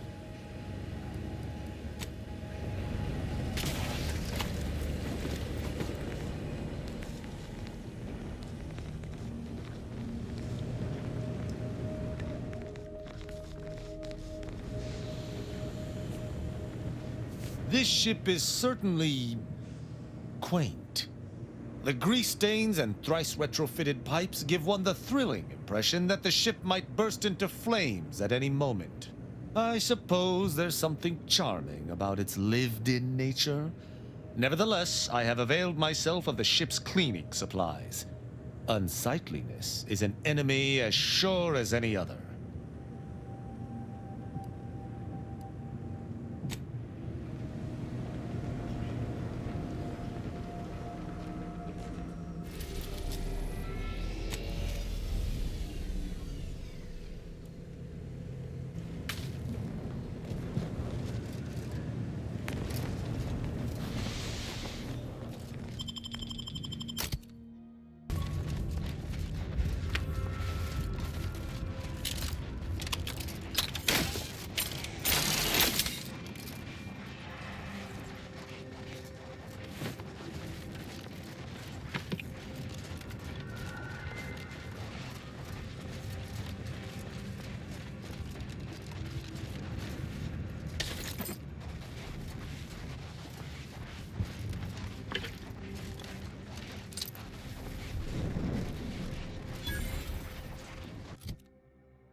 tank and my hammer.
Unseen.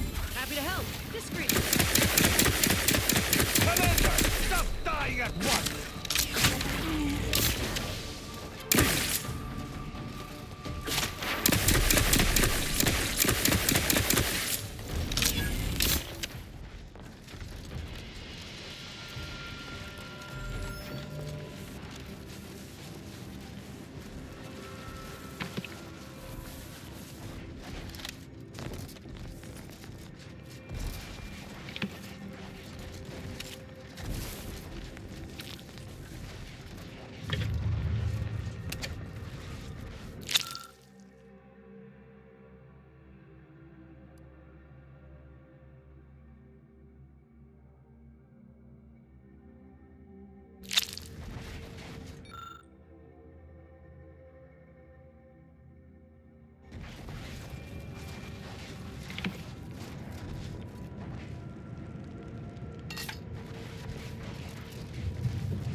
Can't say I was expecting to see anyone else in these parts for a good long while. Hello, friend. Welcome to the most beautiful half-built landing platform on all of Dorado. Simple, friend. You see any sergeants barking orders? Any of those spidery crystal critters lurking in the rocks? Any order forces storming the area? No, you do not. The perfect blend of just close enough to the base to be safe, but not close enough for any officers to get nosy. And I still get paid the same as if I was a frontliner.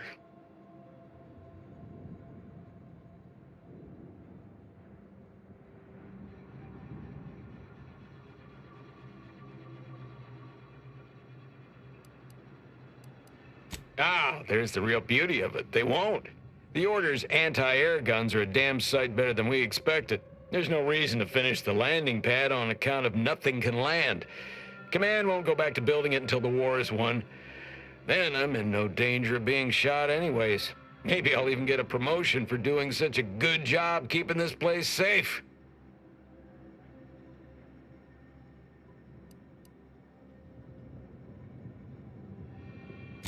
The Order gave us permission to keep a single emergency medical evacuation ship nearby. Would have really helped the troopers stationed in the outposts that just got wiped out. You know, if any of them had survived. Although with just one ship, doubtful the contracts of anyone below a captain covers medical expenditure of that level. Oh well. Oh, no doubt about it, friend. They've been blasting our landing craft out of the sky right, left, and center. I can't even imagine the total cost of it all. But as long as my bits keep rolling in, why should I care? Someone else is getting demoted for that, not me. Now, if you'll excuse me, I've got to get back to my favorite pastime, doing absolutely nothing and getting paid for it. Feel free to look around. As long as I don't see you taking or breaking things, it ain't my problem.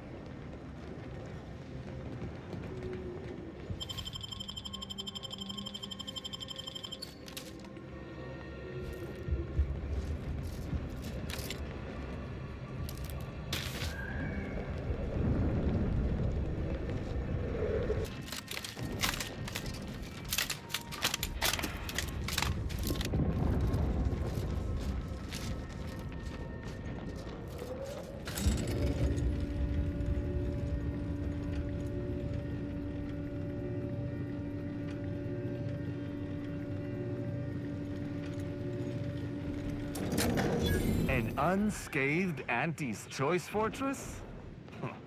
Rather lacking in the aesthetic department, isn't it? You, my friend, are VP material. Knock off the funny business.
Oh, please. Even I know Auntie's Choice would never keep a live mantisaur in their midst.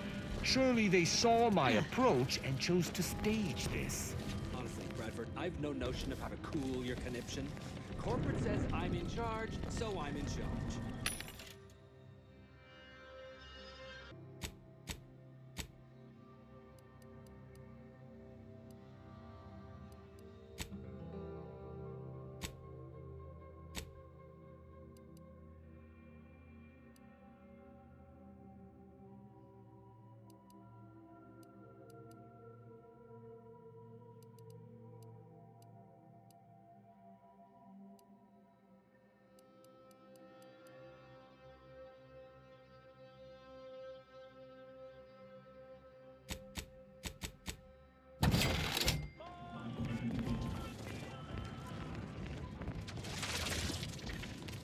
Yes? Who are you? And why are you attempting to steal my utterly invaluable attention? This is a fort. Those are soldiers. They are mantisaurs. And I am far too busy to play tour guide. Now, if you'll please excuse me. Yes? Who are you? And why are you attempting to steal? Sure, fine. Were I you, I'd do my best not to get eaten as I was bumbling through areas I'm not meant to be in.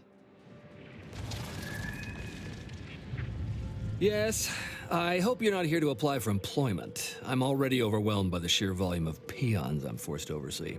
And if you're here as a spy, know that the temporary ceasefire is on tenuous footing. So if you stay, it's likely just a matter of time before I'll be stringing you up.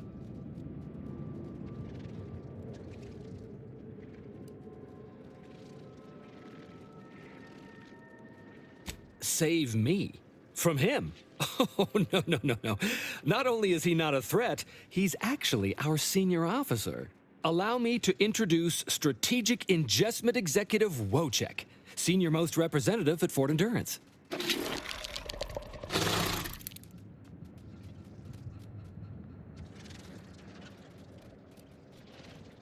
Now you're starting to sound like some of the wagabouts I've got under my command. Why would I be anything but serious? Executive Wojciech has been part of this unit since he was just a pupa.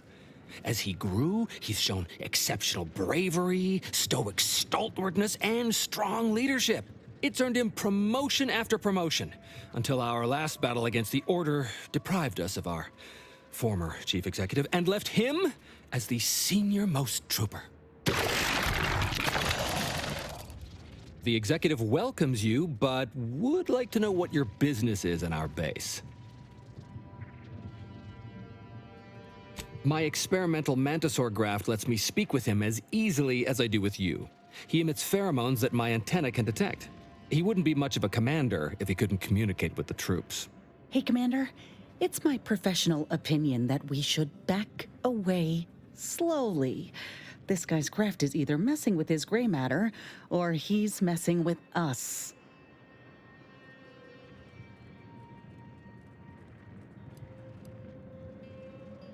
That is exactly what he's doing. Designer Bradford, you've been warned about disrespecting the chain of command. And you've been reminded, repeatedly, that I'm not under your chain of command. I'm technically under the Mantisaur, but that's got nothing to do with you. I just wanted to make it clear to our newcomer that you are full of shit. You've always been full of shit, and you will always be full of shit. So you're best ignored entirely. That is quite enough, Designer.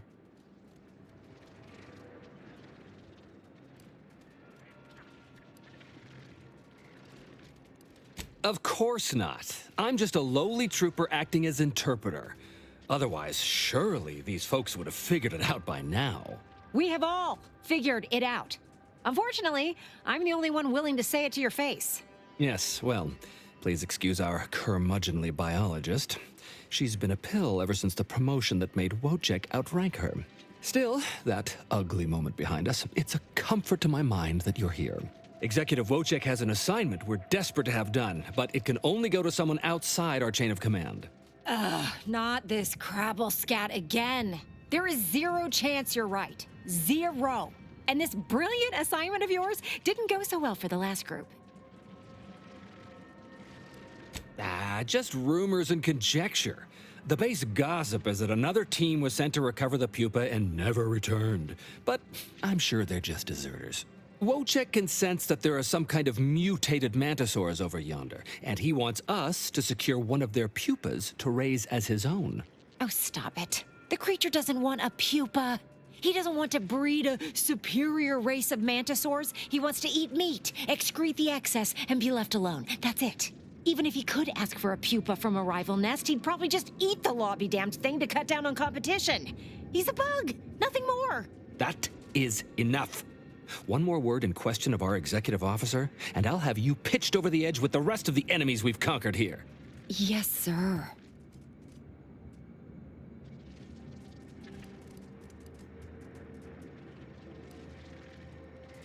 Exactly.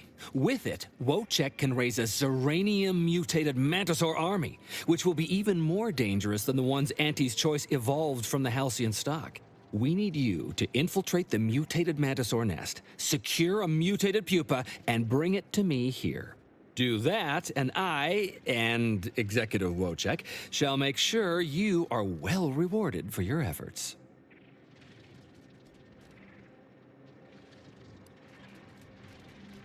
What?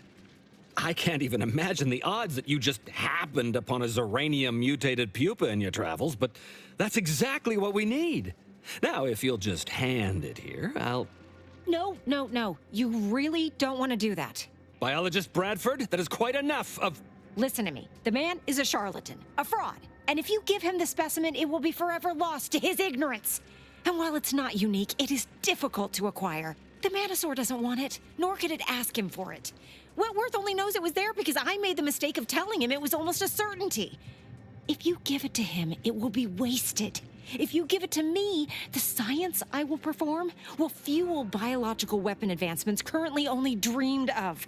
Bradford, I am the commander of this base, and you will... You are nothing but a bottom-ranked trooper who has lied his way to power, but your tongue betrays your grift. That is enough. Me and the Mantisaur are one. Whether I speak or it speaks, it's all the same voice. And right now, we are both contemplating some frontline service for you. I will take the pupa now, if you please.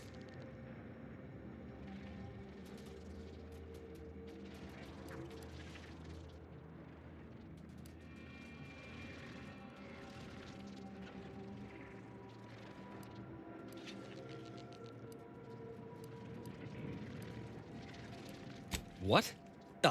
Of course. Its name is Wojciech, its favorite color is blue, and it had 27 brothers when it spawned. Is that seriously the best you've got? My ability to communicate with the commander has convinced Auntie's choice, and that should be enough to convince you, too.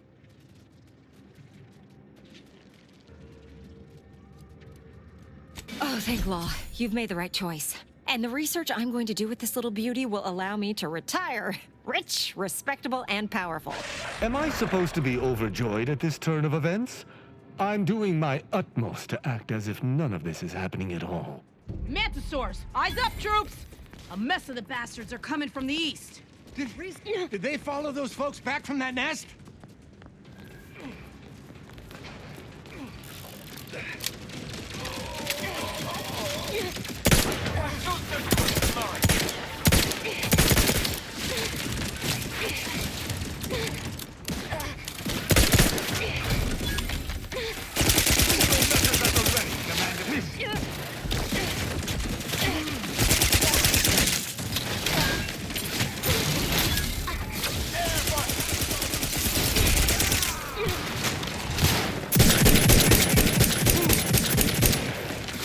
Recharging as fast as I can, Commander!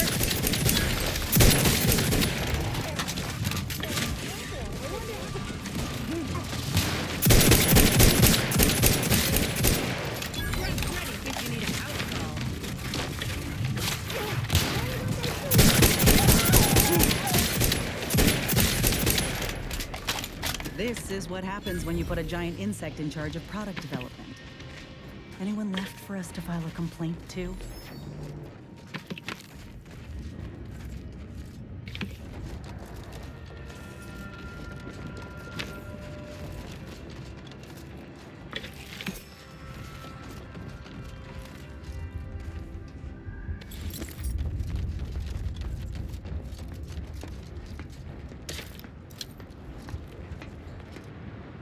Well, that certainly was a horrific bit of chaos. But you made the right decision by giving the pupa to me. The research value it will provide is enormous.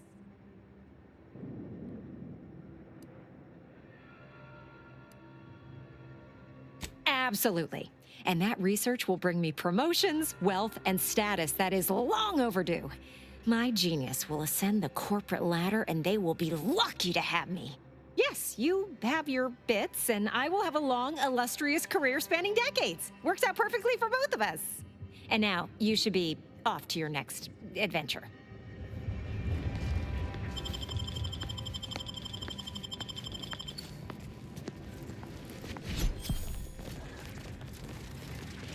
Hey, you gotta help me, please. I didn't do what they say I done.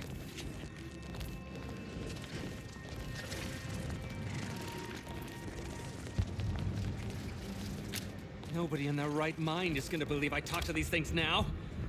You're damn lucky I've got to figure out how to explain this mess, or I'd feed you to the bugs myself.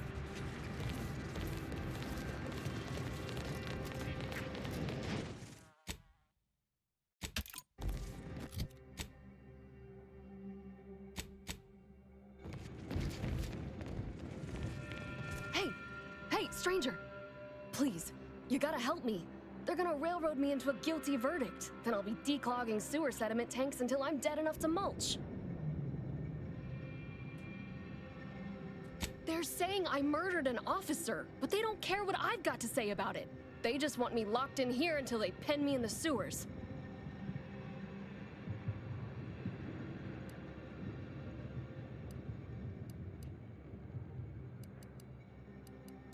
I've absolutely no notion as to why. I've never been in no kind of trouble. I'm a good employee, I do my job, and I don't complain. And honestly, I actually like Chief Cuddy. He'd get you extra shifts if you asked, and only ding your pay if you really screwed up. And sometimes, if you really had to go, he'd even cover your bog breaks, pro bono. I'd never have hurt the Chief, even if you offered to pay me to do it.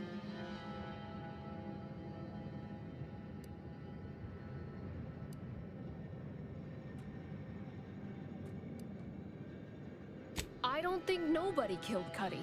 I was there. That's why they think I did it. And he was fine. Well, he was fine up until he wasn't, and then he just swole up and died. But the way he swole up, it's something Cuddy always said might happen. Only it don't make no sense that it happened now.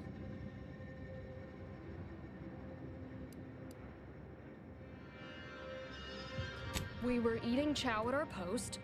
Cuddy asked me to try his because it tasted funny, but I tried it and it was fine, just like mine. Then he just swole up, turned blue, and died.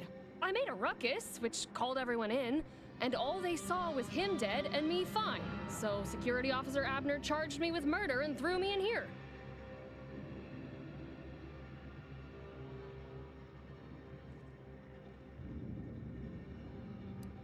I've got no idea. We ate the same thing. The exact same thing. Came from the same pot, even. It was Sisty stew, fresh from the can, served just the way Auntie would do it. But it was exactly what Cuddy said would happen if he ate Crabble. He was deathly allergic to Crabble. But there ain't no Crabble in Sisty stew.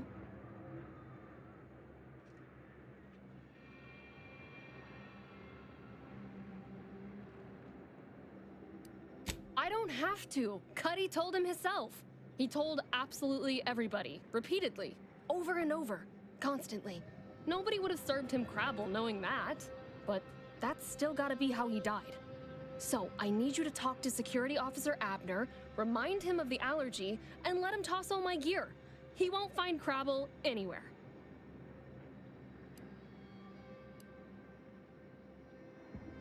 No, that was days ago, and they tossed out the rest of the stew. So I don't even know if the docs will still be able to tell it was allergies that did in Cuddy.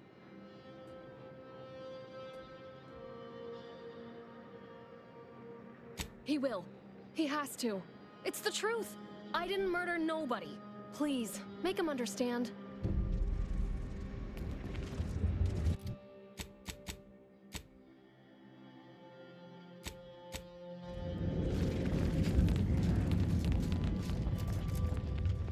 Well, what have we here? You couldn't look less Auntie's choice if you tried. So what are you doing in our fort?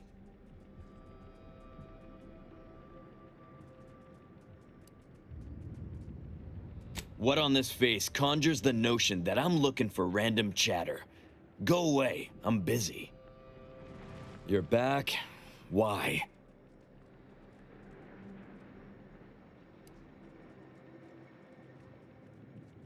Oh, is that a fact? Then why don't you elucidate my shitty judgment, genius?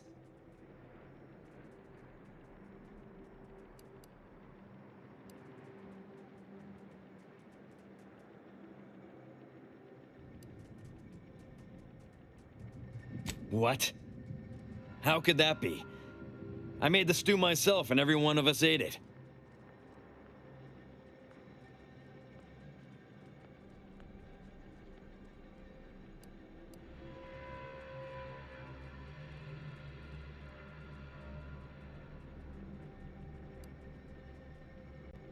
What? That's ridiculous. It was nothing but canned sisty stew. Stew that I can... Oh. Oh no. Oh, did you say Crabble?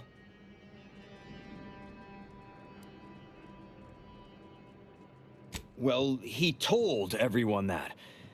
But that ain't exactly the same as it actually being true. See, Cuddy was what you'd call a complainer. He complained about the food. He complained about the weather. He complained about his bunk. He complained about everything. He's also somebody's nephew. Some junior executive. And if you gave him reason enough to complain about you, he'd take it up with his uncle, and it'd come back down in your head.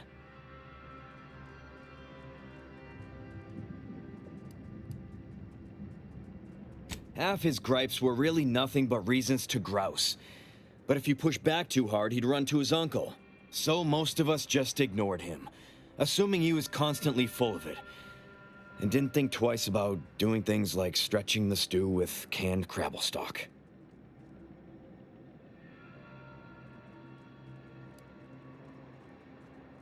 What? No, it was an accident.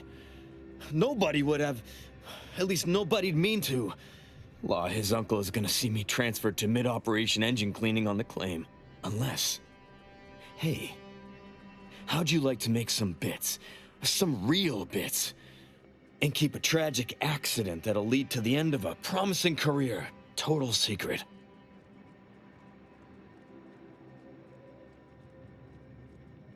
So we got this thing. An acidic dematerializer that we use to melt mantisaur dung, so it don't call in the local wildlife. But it'll actually work on anything. That means if someone used it to melt Cuddy, there would be no body, which would mean no autopsy, which would mean no evidence, which would end the investigation. I'd do it myself, but my boss said she's on her way for a surprise inspection, so I can't leave. But if you go find one and melt the body, I'll make it worth your while.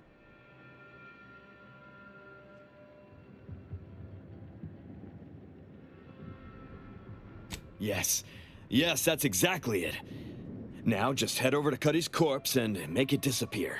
Well, really, make it turn into a small puddle. But that's neither here nor there. Come on now. You need to reconsider. I'm offering you good bits for easy work. You'll also be saving at least one life from the toils of endless labor.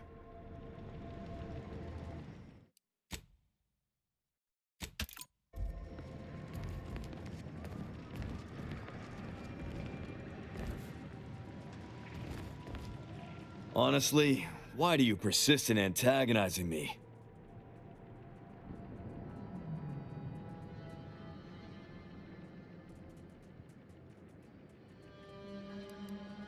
Well, isn't that classic? You know what I find fun?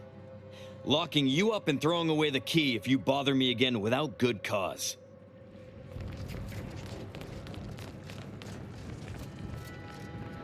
What's happening? Are you making any progress?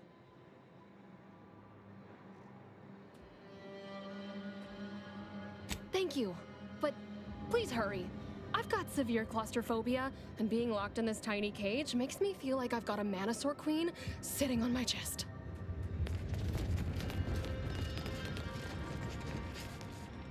Honestly, why do you persist in antagonizing? Wonderful. Then you should be off to find a dematerializer and dispose of Cuddy's body. Thank law. You'll find Cuddy inside the tower, but you'll have to sneak your way past the guards. It simply wouldn't do for me to announce your intentions to the base. Then come back and tell me when I've got no more evidence to hold Baytuh and can draw this whole thing to a close.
Enough searching. Nothing can evade these keen senses.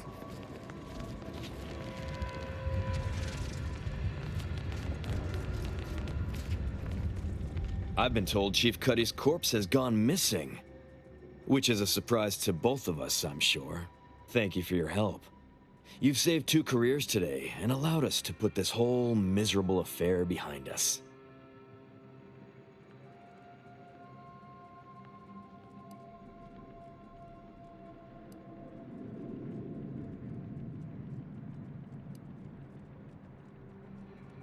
Does that mean you don't want my bits?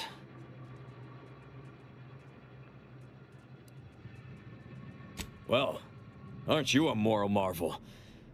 Putting principle above your pocketbook. Too bad I'll never speak of this again. I'd love to hear what my investment circle would think of you.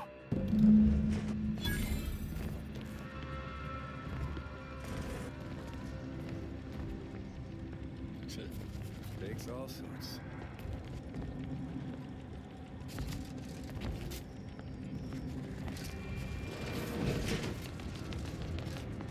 You did it! You actually did it! I can't believe you could get it done. Thank you, thank you, thank you! I'm so glad to be out of that damn cage.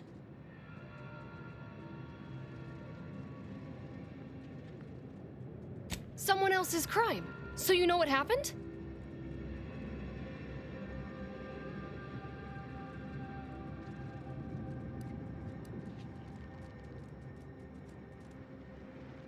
That good-for-nothing rung leech! That dunderhead!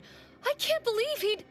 Oh, he's about to learn that poor Chief Cuddy's not the only one with executive contacts in the family. My cousin's a VP in R&D who used to head testing on Numa. Abner's going to spend the rest of his downright miserable life wishing he just confessed and took what's coming. That makes me extra thankful for what you did. If it'd been left in Abner's hands, he'd have made sure they'd thrown me in a hole so deep, even the Sprats wouldn't come visit.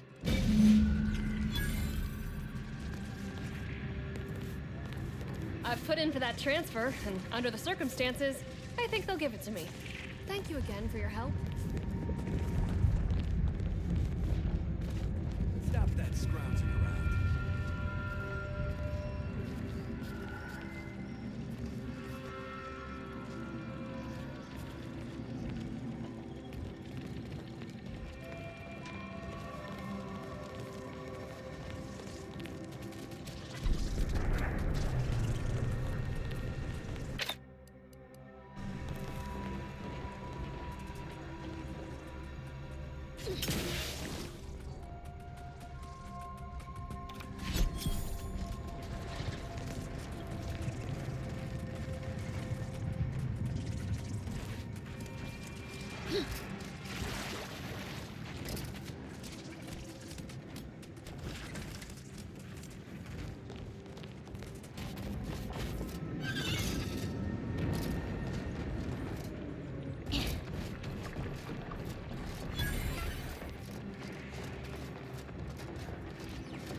That must be the N-ray range. Let's hope it doesn't blow up in our faces, huh? Graf, back in business.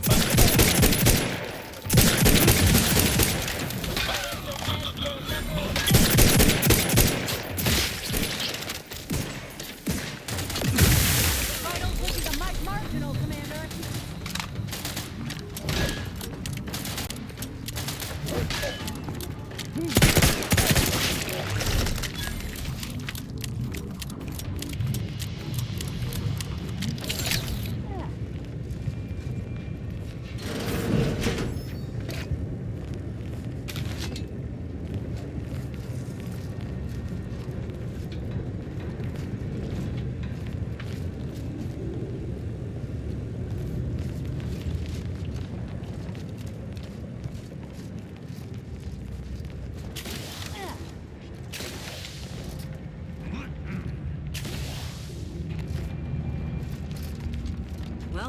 cultists ain't dumb. First thing you do after seizing an objective is bar the front door.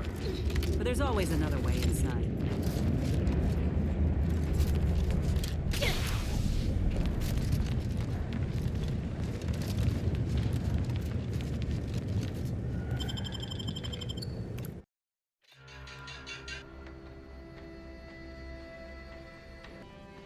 No justice was enacted here.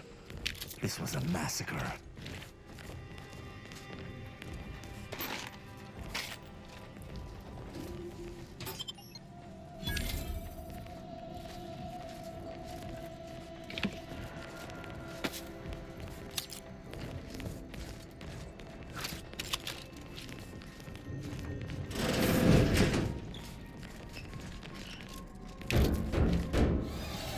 We can hear those wriggly little grub fingers of yours.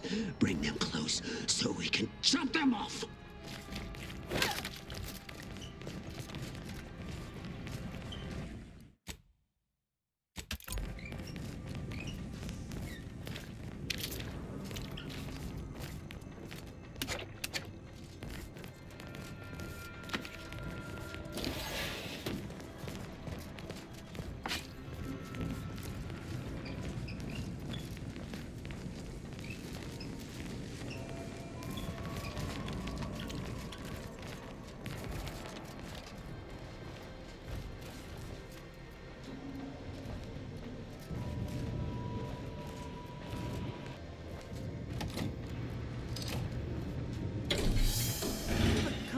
Way to unlock a door, but I'll take it.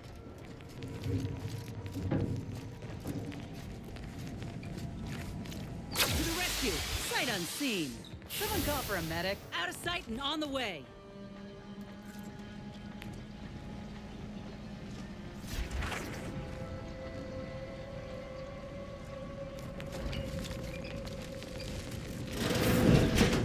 You've opened the way forward.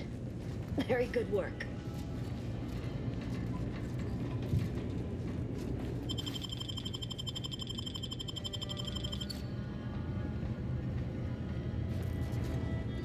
.36 cubed divided by the standard rate of fluid flow, and then you multiply by, is it 30 or, oh, hello. This doesn't look good. Got any gauze, coagulants, maybe at least 5 tourniquets? I was unaware that Victor, that is, Archivist Clemens, requested aid. Did he? I hope you're here to help regardless. That would be nice.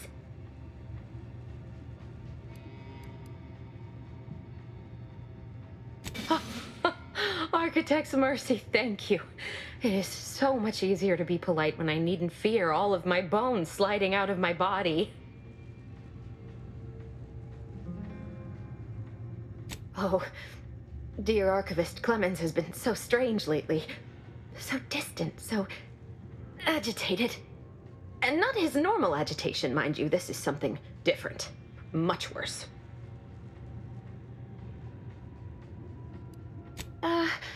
He's like a wire stretched beyond its breaking point.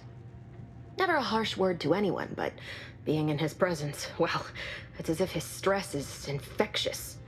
Best not to push him. He's deeper in the facility, working on something he deemed to be of the utmost importance. Either he is still below, continuing said work, or he is quite dead. And with all those cultists gallivanting about, I don't fancy his odds. 3 days ago, the range was inundated with fiends. Cultists, I believe. I am unaware if they're immensely foolhardy or simply mad, but they've caused no shortage of destruction. I've seen few firsthand, but that isn't because they've gone. Rather, I believe they have become visibility deficient.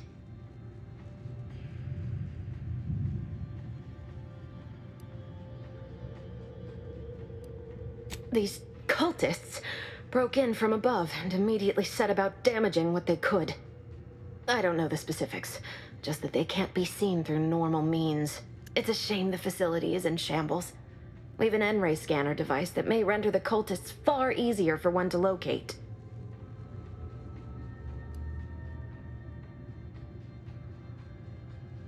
If I'm still alive in a week, I'll put in a suggestion to the presiding bishop that N-ray scanners be standard issue. The scanner is an optical device designed to detect electrical signals, and the N-ray is given off by all living beings. Visible or not, the cultists still give off N-rays. It was stored nearby. But with the damage to the facility, you'll likely need to use the maintenance vent on the wall there behind the screen to get anywhere near it. Oh, there's no such thing as invisibility.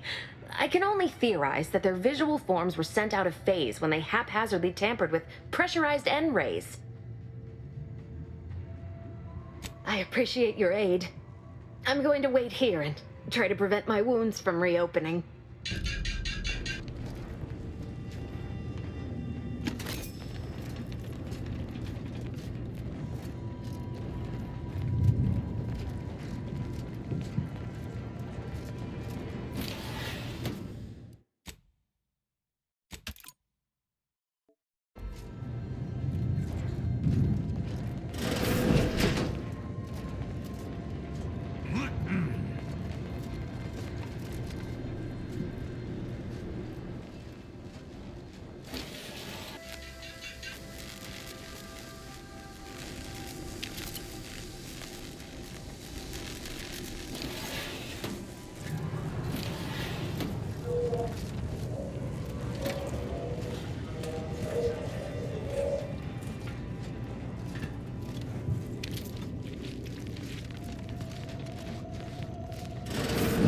I believe that device on the counter is the N-ray scanner.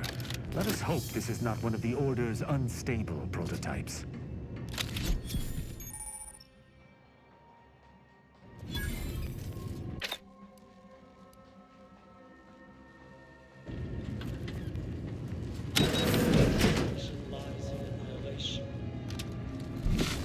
Villains abound.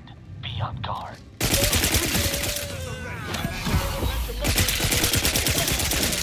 I'm coming for you!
And my hammer.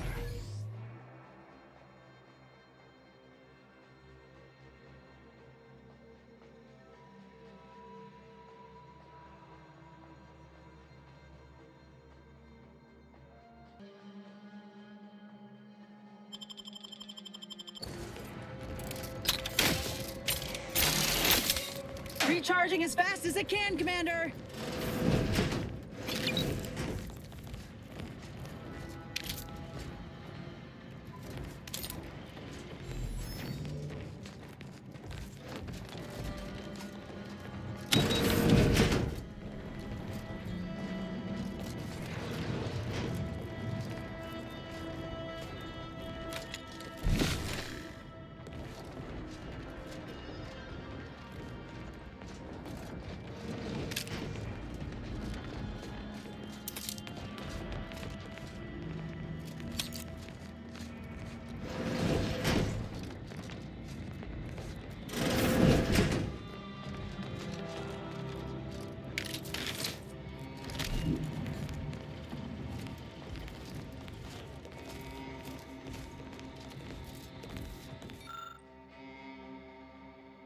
Cultist technology, Commander. You can gauge it by the faint reek of blood and viscera.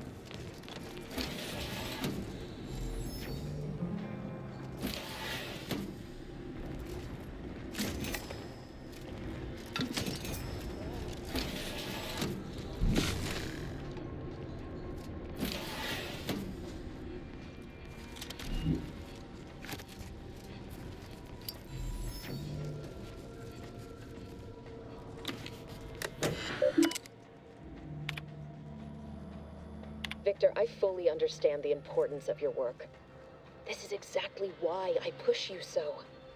Your moral justifications for delaying your delivery are misguided. Dead is dead.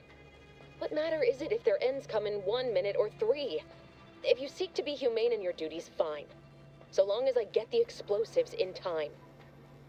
But if we fail to act, the Order will be lost forever. Collateral damage was always inevitable, Victor. You knew this. And the longer you take in your laboratory, the greater your risk of being caught becomes. If that happens, you know what must be done.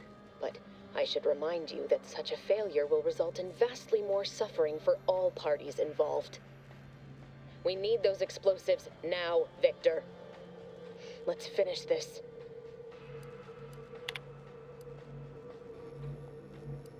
Victor, dead is, but if we, and the longer you but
got company, Commander, and friendly kind. Pendulous killing tool who has isolated you from my hand. How dare you hamper taking Rat healing. All back up.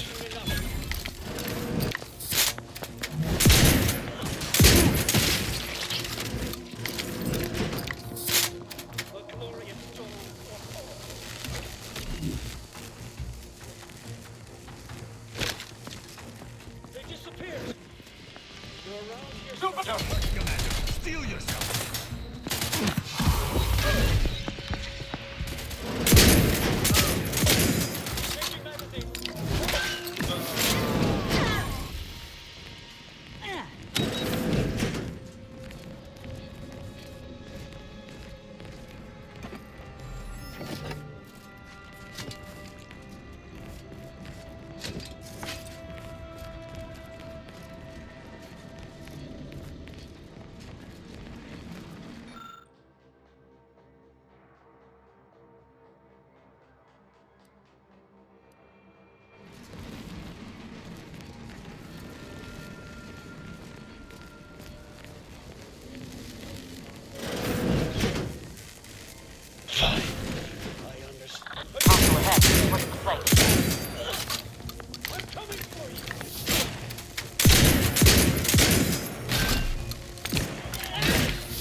sad little sprat in his corrugated metal cage. Why don't you Nullifactor ahead.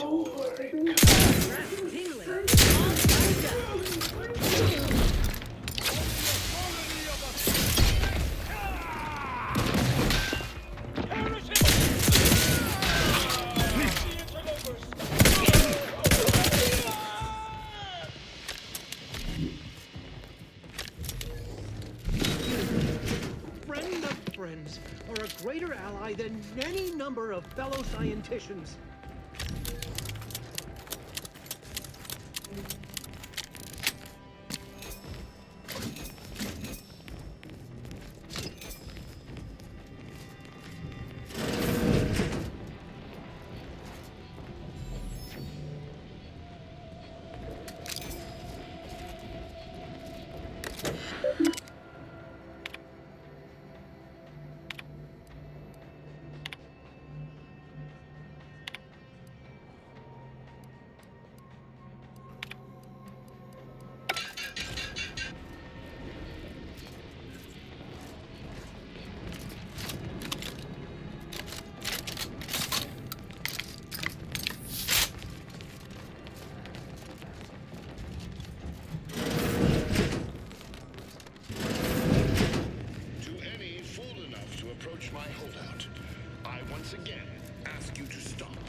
I hardly believe my eyes.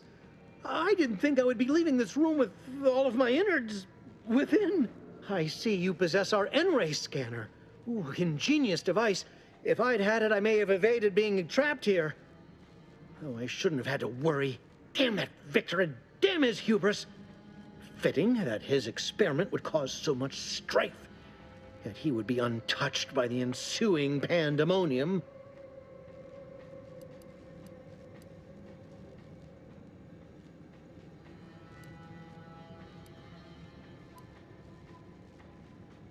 What? Oh, there was nothing wrong with the experiment. It was his approach that I take exception with. I don't know the specifics, only that Victor was performing a procedure utilizing processed N-rays. When those cultists flooded the range, they damaged the N-ray canisters. In the ensuing chaos, Victor's experiment was destroyed. I know some cultists were killed, but many more still live, moving unseen through the range.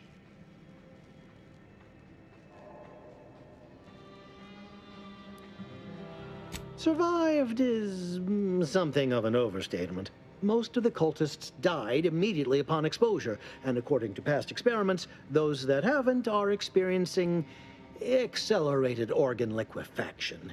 I would be more sympathetic to their collective plight, had they not promised to insert every item in this room down my throat in reverse alphabetical order.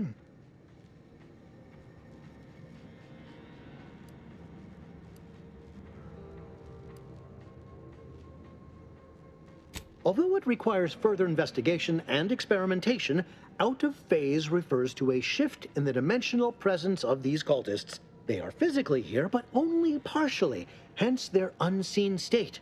It's fascinating. But the outstanding fear for my life has made it difficult to think scientifically. Because he refused to follow procedure. He didn't take an assistant or allow anyone to see his data, and now it's all consigned to oblivion. What a waste. Oh, believe me, this is more excitement than I ever wanted. I shall.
I require medical assistance.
Let's get you healed. Happy to help. Discreetly. Out of sight and on the way. To the rescue. Sight unseen. I never wanted this situation to escalate like this. You must understand. But now, all that I wanted is cast to the wind. There is but one option left to me. To save Arcadia, to ensure the future, we must both die.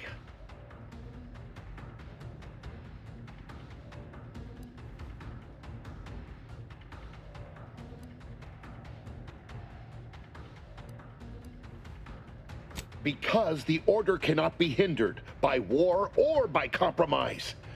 Any obstacles must be removed, as much as I regret the need to do so.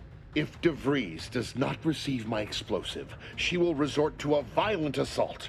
Many will die, pointlessly, and in agony. I can at least deliver them an instant, painless death. I thought this explosive vest would be an unnecessary precaution. All I can hope is that by blasting us both from the field of play, the Order shall find its way to truth.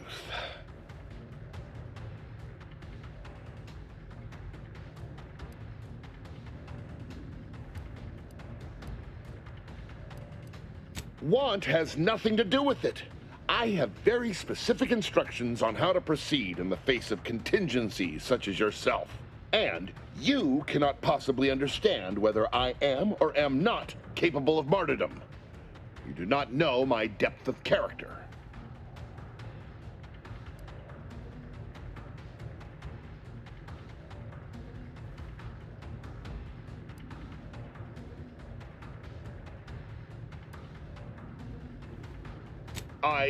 At the end of all things, my decisions were predestined.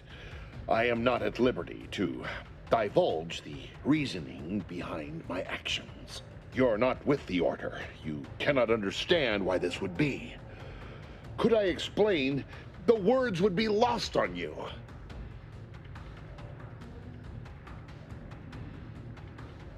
Your verbiage does not conceal the gaps in your knowledge. But the presiding bishop has taught us that ignorance is not a punishable sin. If the Order is not prevented from reaching its true potential and solves the universal equation, all scientific uncertainty and any associated suffering will end.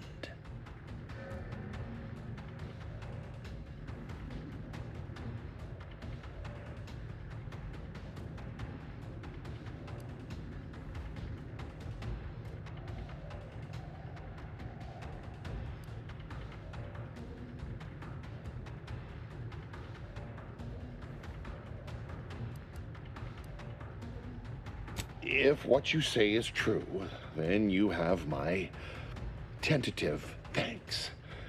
However, scientific certainty would absolutely have prevented that from happening. We would have predicted it. DeVries opened my eyes. The Order is on the path to absolute truth, and if they are not interrupted, this truth can be pursued. The one right path for humanity revealed to us. Politics cannot bind us. Uncertainty cannot strangle. And no one can be allowed to waltz in and hurl our plans into disarray.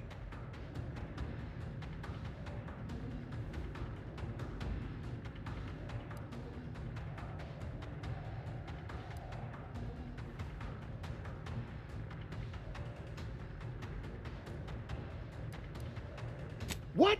How do you not understand the present situation? What coward would strap an explosive device to himself?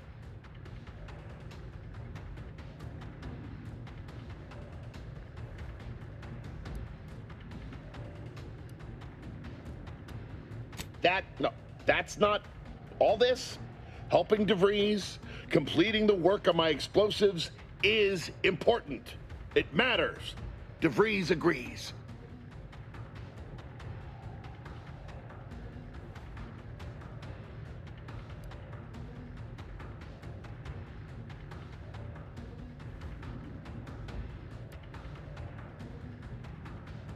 Augustine couldn't have done such a thing. She was on a secret mission at the time.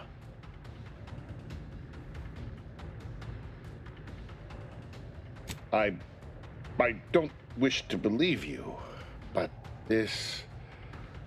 what you're saying has the ring of truth to it. I've been a fool going along with this farce. But it stops now. My relationship with Augustine is at an end.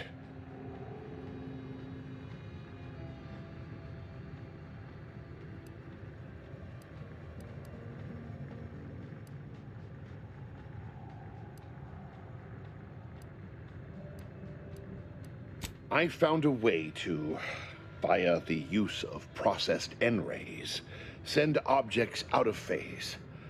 It was inconsistent, but I was close to isolating the procedure. DeVries needed explosives for her plan. By making them unseen, the explosives could be placed as efficiently as possible. No one would be maimed or injured, just killed. Saying that out loud now, it sounds unreal. But somehow, I convinced myself that leaving no survivors was more humane. It's a shame I can't speak to a vicar.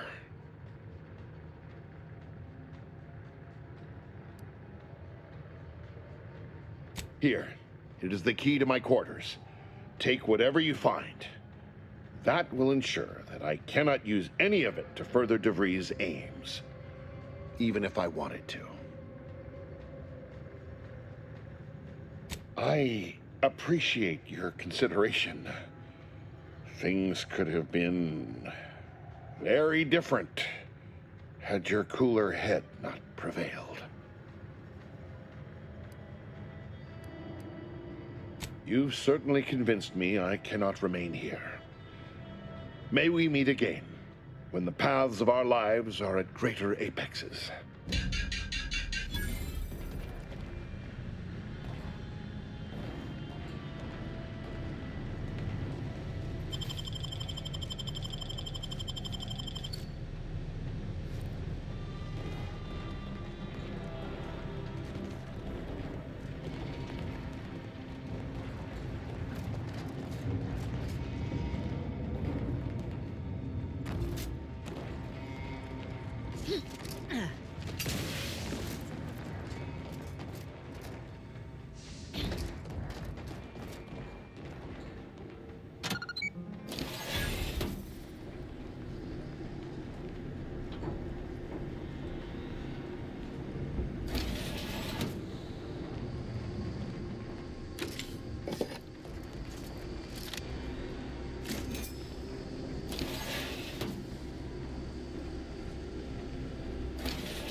I appreciate your help. Dying makes it so difficult to see the results of your theses.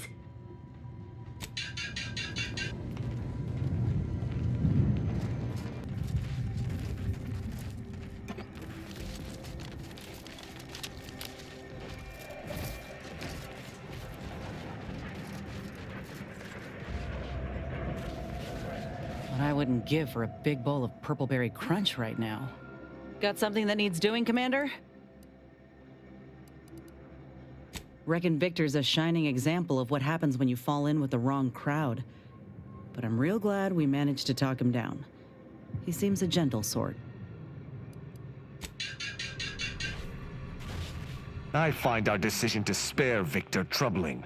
We've only his word he would not return to DeVries's fold. Allowing him to live is a risk, and an extreme one. I'd hope your reasoning to be sound.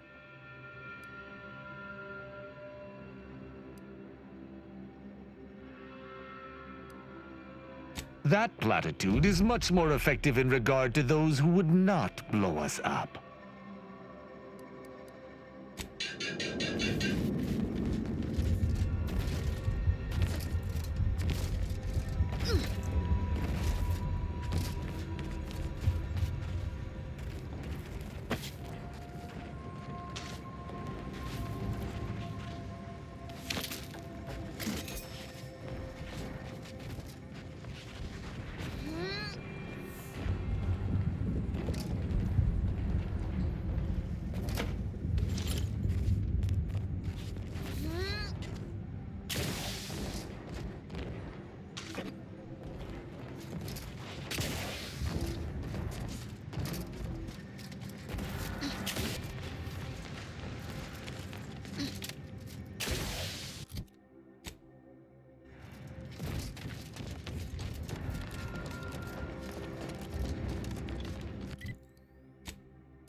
There are easier ways to get in a quad workout, Commander.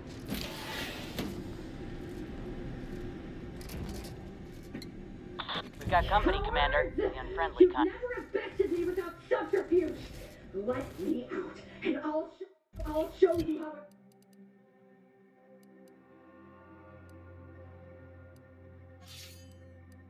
Show you how a true acolyte fights.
think the cult's signaling that we ain't welcome here. But I ain't too keen on heeding signs.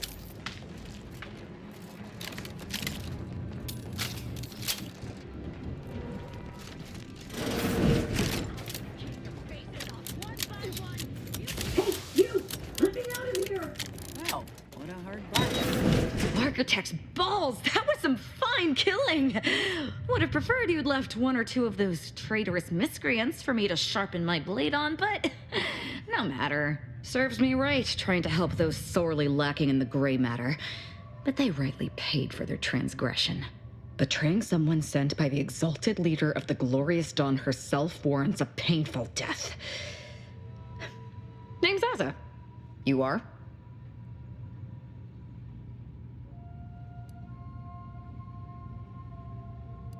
We are simply a group of enlightened individuals seeking to spread the truth of the rifts, despite our persecution by those who seek to keep the masses aimless and distraught.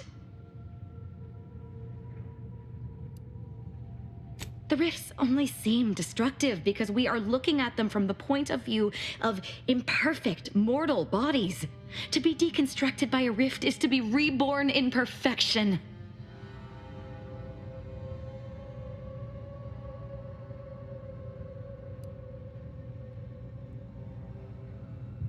None whatsoever.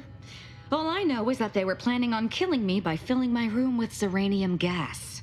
I was here to help them scavenge for old order technology to further investigate the wonder of the rifts.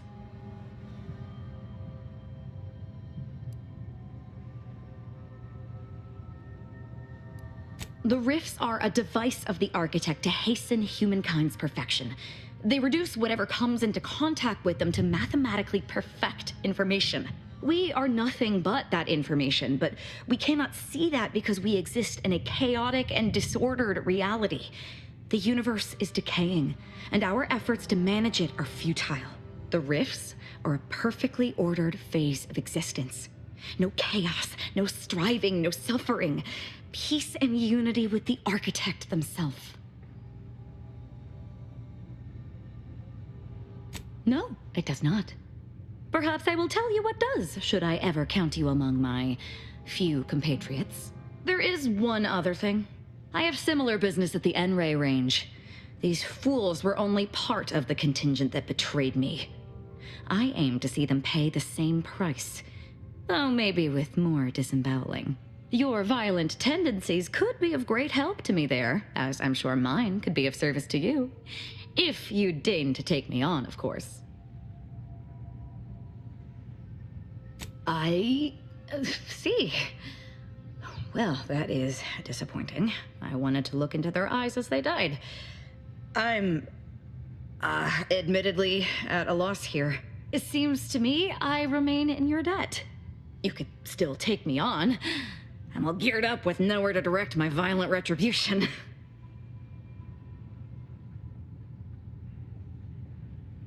Nothing that will live to regret. But it seems like you've already a full contingent with you.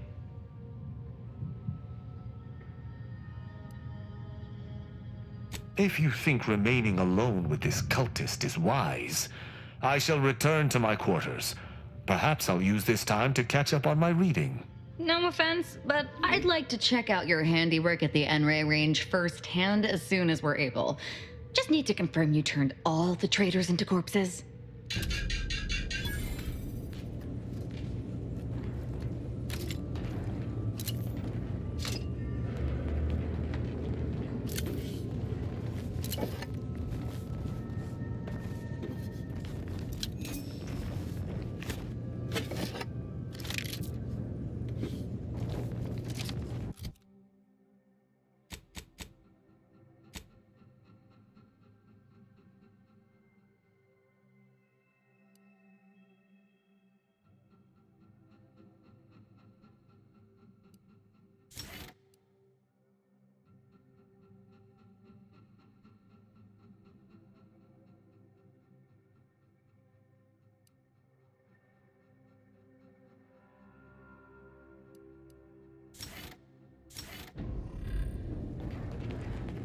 What do you need, Commander?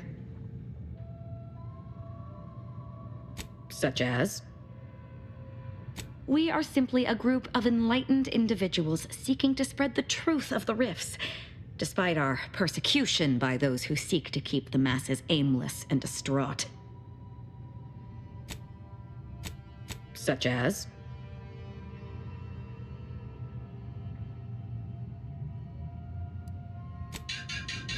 What?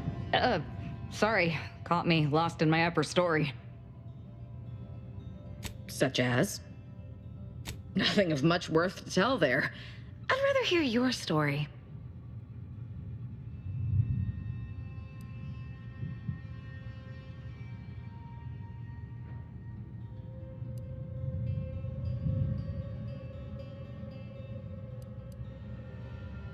Why would you accuse me of such? I've nothing to hide. Whatever I do now is sanctified, and the specifics of my past are of no merit. The glorious dawn gave me a new life, and wiped away the old.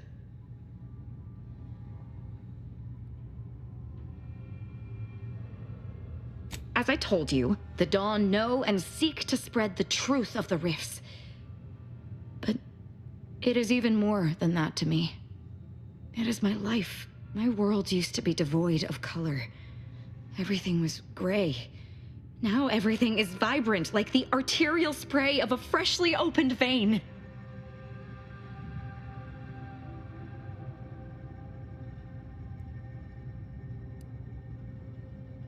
And I'm still not interested in discussing it.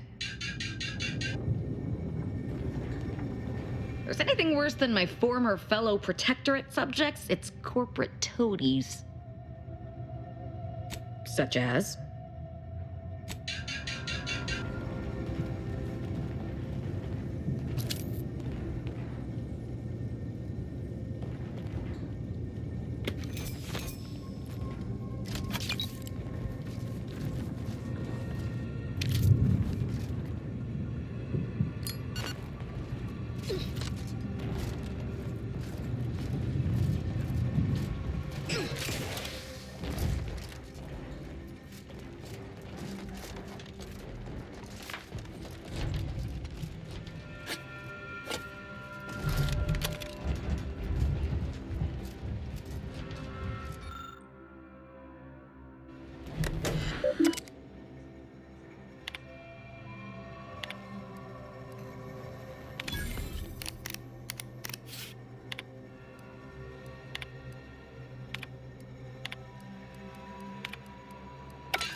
If I ever managed to make it out of this barrel. Last time I heard someone in this much distress, they downed a whole bottle of liftoff on a dare. He's done for. Oh no, it's... no.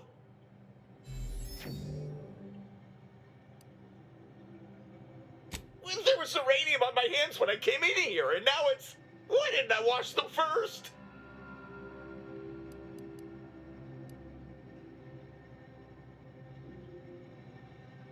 Are you daft? Do you think I wanted to handle that muck? One of us had to do it. Just because I'm on the bottom rung doesn't mean you have to. Oh, why won't it stop burning? I've got a much better way to end his suffering. Permanently. What? No, that's not... Someone help me!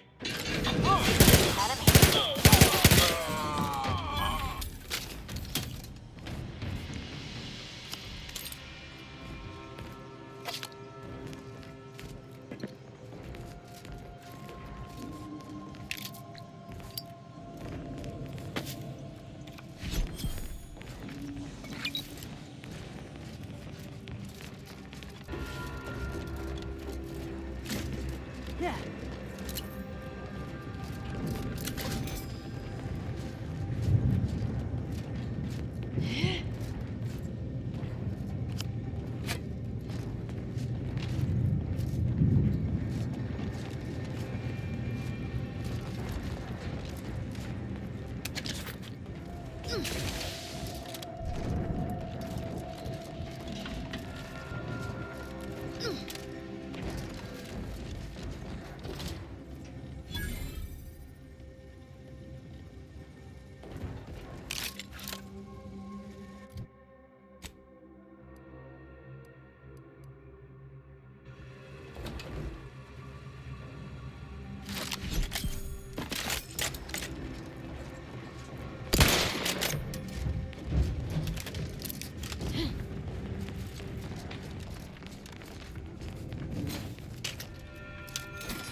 Hostile ahead. What's the place?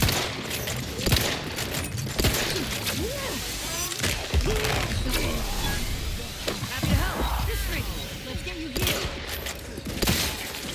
Nerves tingling. All charged up.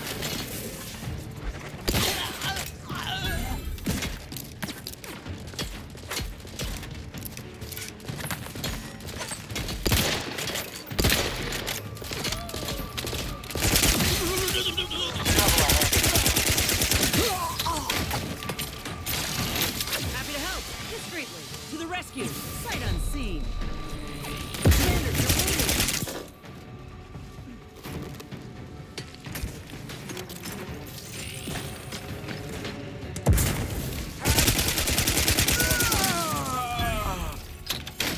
Slow, Commander. Next order.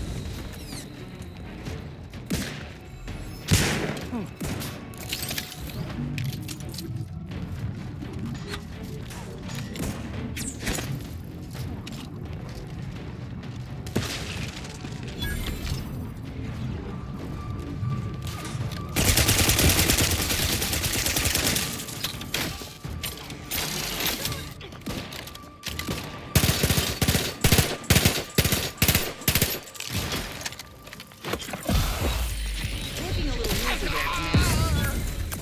Not quite charged yet. Grasp back in.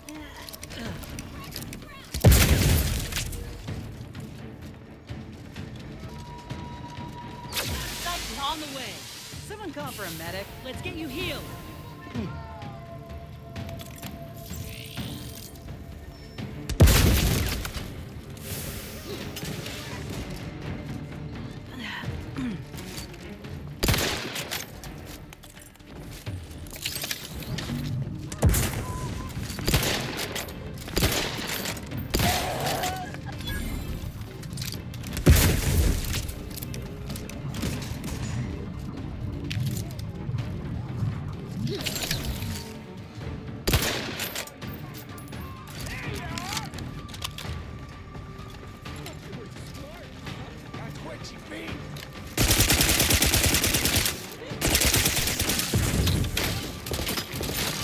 Got company, Commander.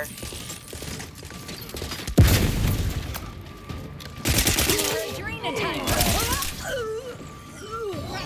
If you need a house call. Making strides.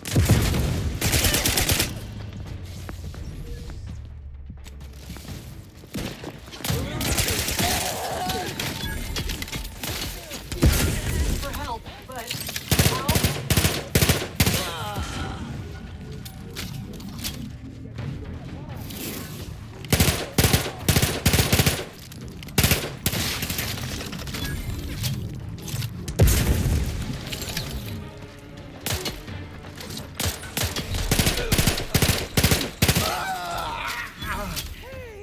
Don't hog all the adrenaline. to die.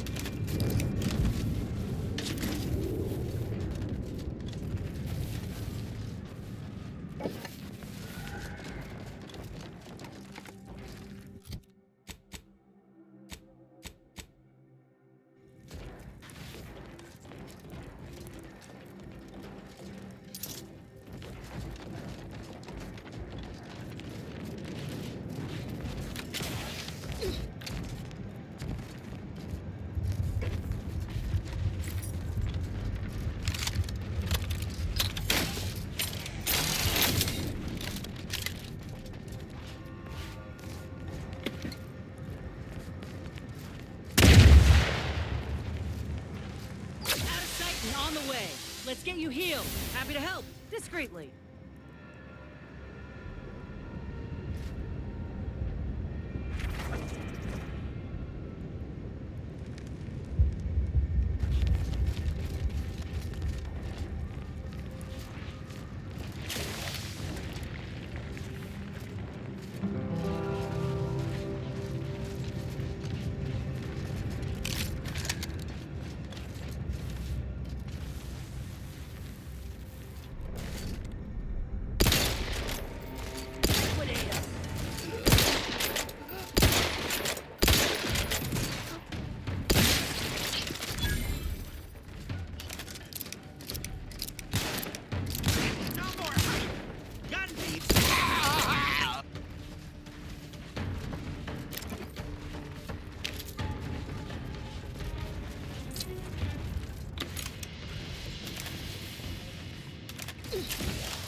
Let me handle this.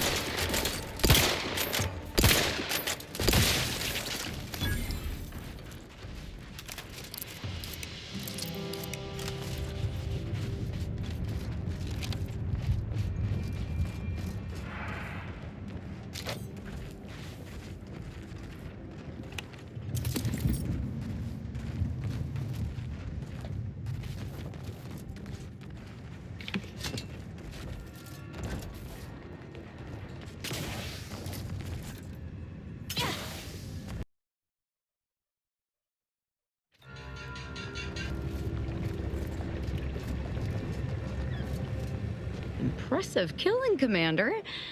Wish I'd been here to partake. I'm not seeing their hierarch Ziegler out here. I'll go take a quick look inside and verify you got him.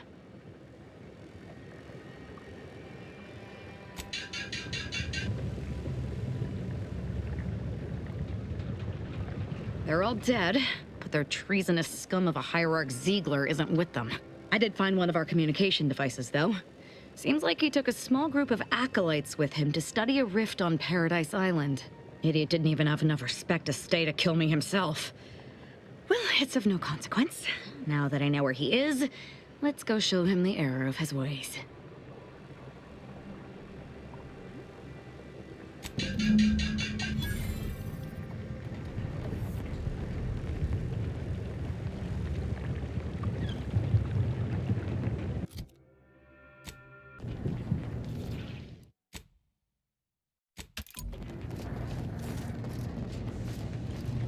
Victor wasn't exactly the partner in crime I envisioned DeVries to have.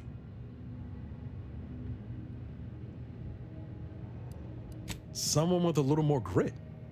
That man back there? Reckon a tough crossword puzzle would have eventually sent him over the edge, even if we hadn't come along. I'm glad we were able to show him a little grace. DeVries obviously manipulated him into acting against his conscience. You ever wonder what might have happened if DeVries had let us in on her initial plan? Surely we wouldn't have been taken in by her rhetoric like Victor. Right?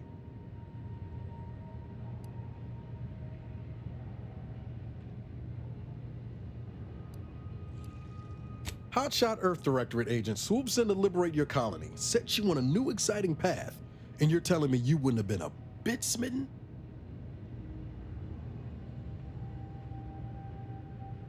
Good law. I was a kid with a crush, like you said. It wasn't serious. If anything, I wanted to be DeVries. After Triangulum, all I wanted was to do for other colonies what Augustine had done for mine. Still do, if I'm honest.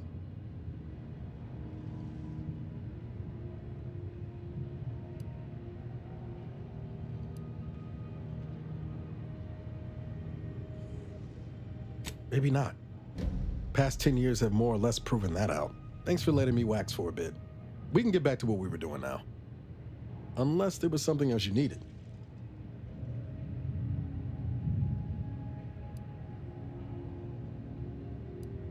It was less merger and more hostile takeover.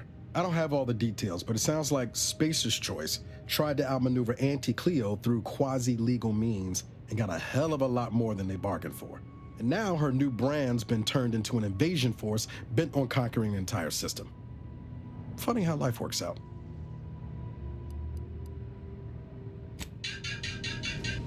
I'm all for giving folks a chance, but a cultist, Commander? Really?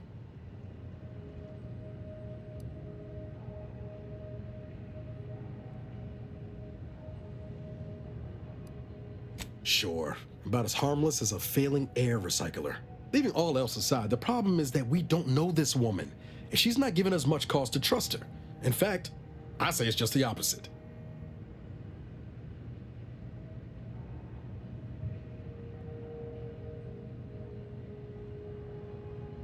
All right, Commander, I'll play nice, but only because you asked. Anyway, need something, Commander?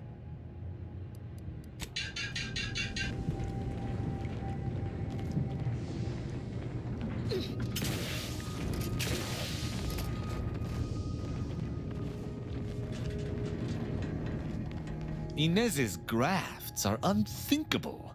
Simply to get ahead, Auntie's choice expected her to permanently manifest a raptidon limb? A crabble claw? Sovereign's mercy. It appears she lives a life of constant self-maintenance, lest her grafts break down. Not to mention the discomfiture and pain of bearing a foreign edition. Not that it bothers me. She is an enemy of the Protectorate, after all. We would never afflict one of our own with such a fate. Your pet mechanical has been something of a nuisance lately. She bludgeoned me on multiple occasions, and earlier she came at me with a live electrical prod. I suspect I should be annoyed, yet I find myself nostalgic. It reminds me of my Academy pain tolerance seminars. Minus the broken fingers.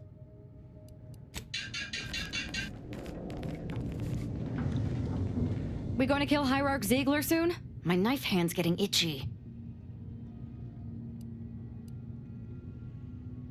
Who can say? There was no indication that I've seen. I've interacted with him on occasion. Seemed a decent, loyal sort. As interested as I am to hear whatever sorry explanation he has, not sure I'll be able to control my rage when I see him to ask why before I remove his spleen. Maybe I'll start with his gallbladder? No, I think it's gotta be the spleen.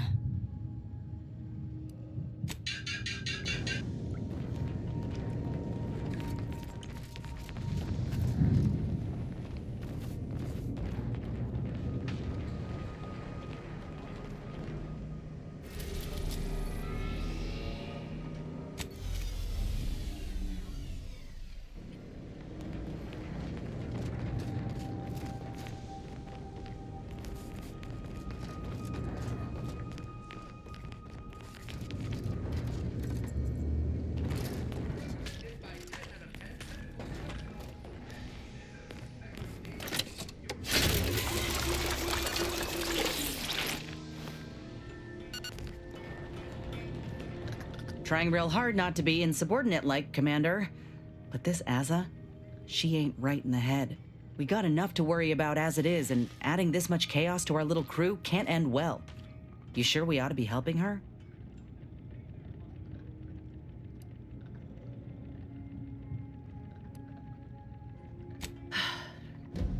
I'll try to keep an open mind, Commander. But if she comes at me with a knife, I ain't gonna be the one left bleeding. Anyway, appreciate you hearing me out.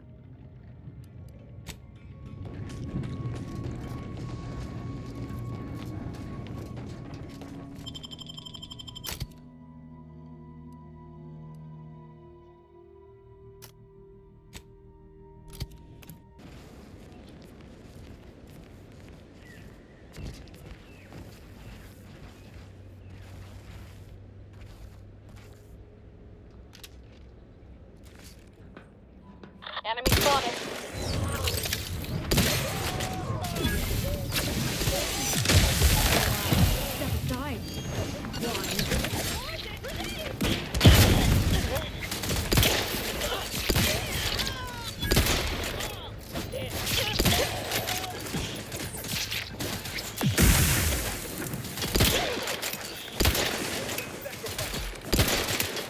Evacuations for Derby.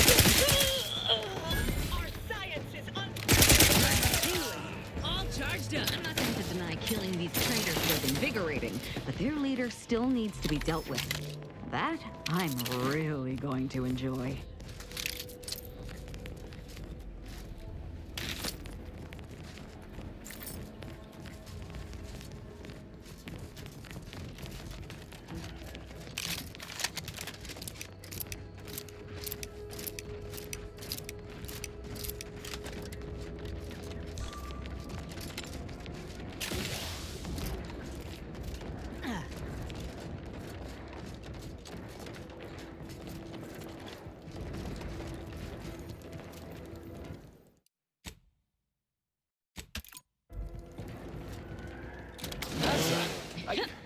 Why are you still alive? There's been some ghastly mistake. We must speak on the latest revelation before you compound it by killing me. You're obviously unaware that you've been officially marked for death. Otherwise, you'd have killed yourself and saved us all the trouble. It's unfortunate I was unable to inform you of this before you killed so many loyal members of the Dawn. But so be it. Glad we were able to clarify all of that. Well?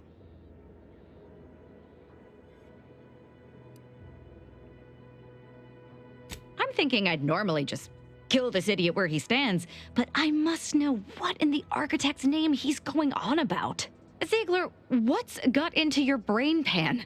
You used to be a dedicated member of the Dawn. How could you think there was a legitimate kill order on me? You were revealed as a betrayer through the sanctified channel. How can you disobey a revelation from on high, when you yourself exhorted us constantly to never do such? You make a compelling point. But then again, so does my knife. Let me introduce you to it. Why the fuck not?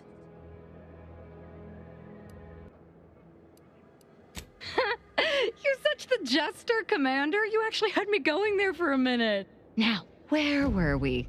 Oh, that's right. It's time to stick Ziegler here like a cysty pig on a spit.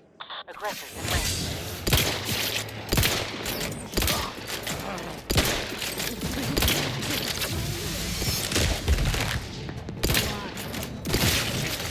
I can't believe what Hierarch Ziegler was saying. How could there be an official kill order out on me? The poor fools probably thought they were just fulfilling their duty.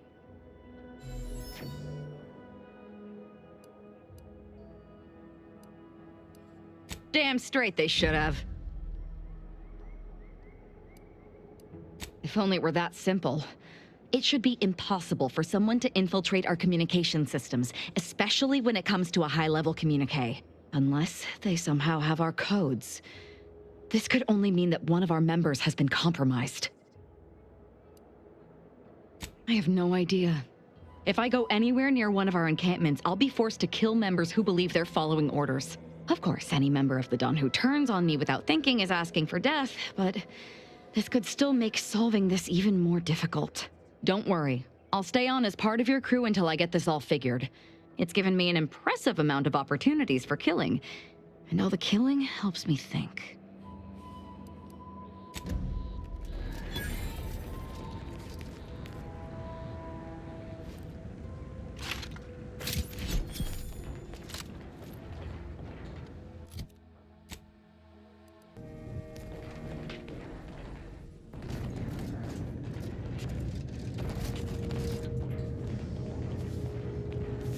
Though I know it to be a lost cause, I must ask, mightn't there be some way to teach that cultist some sovereign forsaken manners? I caught her rifling through my belongings earlier, and though I gave her a stern admonishment, she merely walked off and said I was a boot-licking slackwit. Well, next time if she expects to get off without a multiple-hour lecture on the sanctity of an arbiter's property, she'll be sorely mistaken.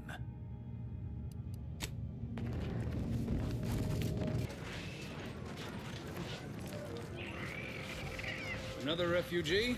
All right, step forward. Just a moment.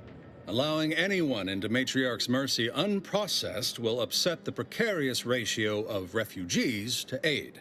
We should have an opportunity for placement in approximately 7.85 days. Presuming no unforeseen alterations.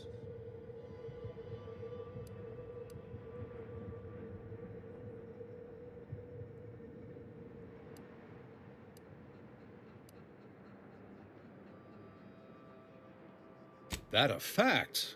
Well, I was going to give you a friendly warning, but since you don't have the time, I'll leave you to wonder. So be it. Welcome to Matriarch's Mercy.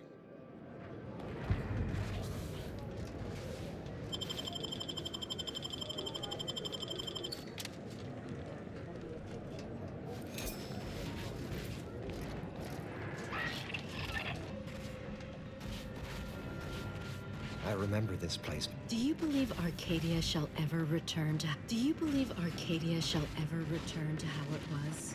I wish. Between the invaders and border defecting, there's no putting this sprat back into the can. Cloister is looking pretty good about now. Wasteland of life? Oh, try not to get too close. My sinuses are stuffed up, my ears are backed up, and my guts are gurgling. I could burst at any moment. Every fluid from every orifice. So keep your distance.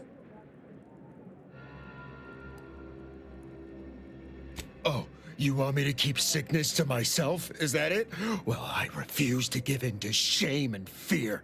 I've gotten sick at least a dozen times since we set up camp. Why, last week alone, I caught hack lung, sprat tongue, skinny teeth, and a rare case of mortified skull emergence. Figured I might as well get used to being sick. So I'm practicing for my next disease. It's gonna be a nasty one. I think it's downright awful what's happened to these fine folks. But me especially. Sickness, malnutrition, spontaneous genetic disorders, it never ends. You too. Trust me, you don't want to catch this. Neither do I, for that matter.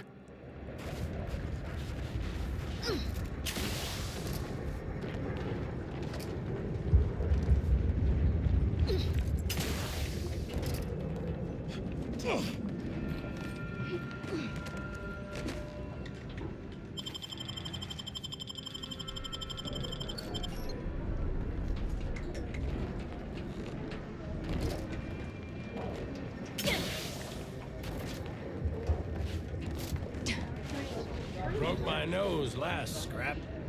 I banged him up real good for you, didn't I? I won you one, right? Matters settled. The void you did. Barely connected. You're thinking of 2-3 scraps ago. You've been mostly unconscious a while now.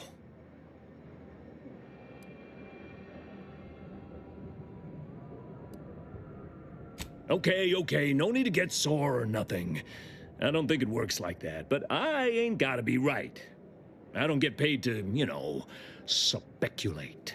You ought to talk to Boss Tilda. She's the brains in this... What does she call it? Oh, yeah. Quasi-illicit shenanigan. Doesn't like to look at us when we're all banged up. Said my face turned her off Borscht loaf. Anyhow, head down the hill along the fence. Tell her Mapother and Mudge sent you.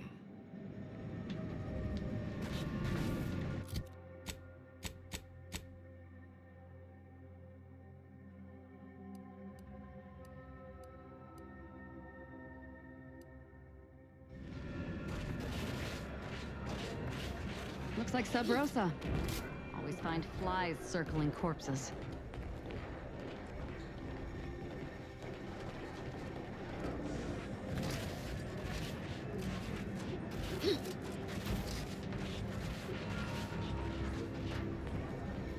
You got business?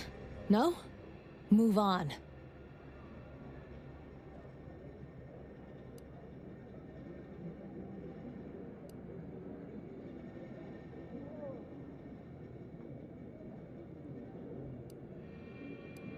Laws, you're serious?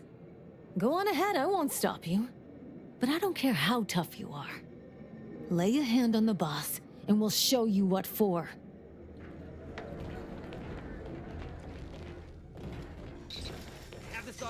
Hello. You're the one that aided us in availing Sub Rosa of a rather large shipment of Spectrum vodka, yes? Agent Galloway is slightly less trustful than most feral canids, so winning her over speaks volumes of your character. Consequently, I'm pleased to present you purchase access to my fine wares. It's fortunate you're no stranger to contraband.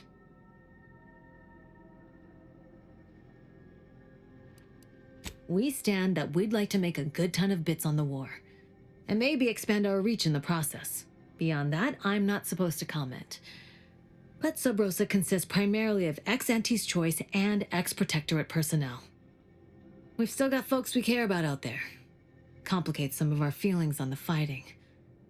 But if the fighting stops, our income begins to go dry. It's superb cover and a consistent market. Refugees are in need of all sorts of supplies that the Order cannot provide, and Sub Rosa delivers, at only a reasonable markup. Myself, I enjoy the thrills of the environ. Will the Order attempt to drive me out? Will Matriarch's mercy be shelled? Shall I run out of new cereals? Oh, thrilling!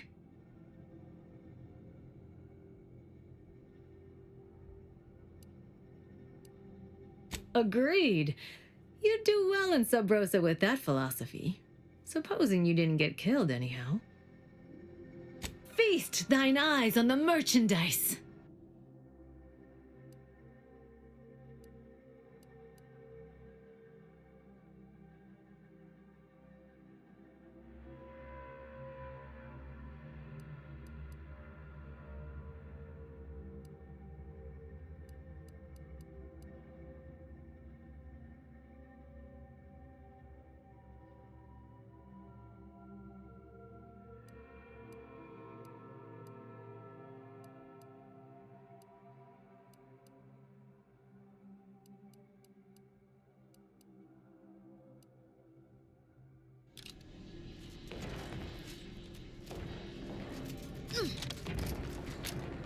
Don't do anything foolish. Greetings. What can I help you with? Let me guess. One of your co-occupants is always hanging up his or her britches in your corner of the yurt. Am I right? Or you're dealing with more of a stay off my palate or that's my air you're breathing sort of thing. Hmm? Pray elucidate the exact nature of your tiff of contention.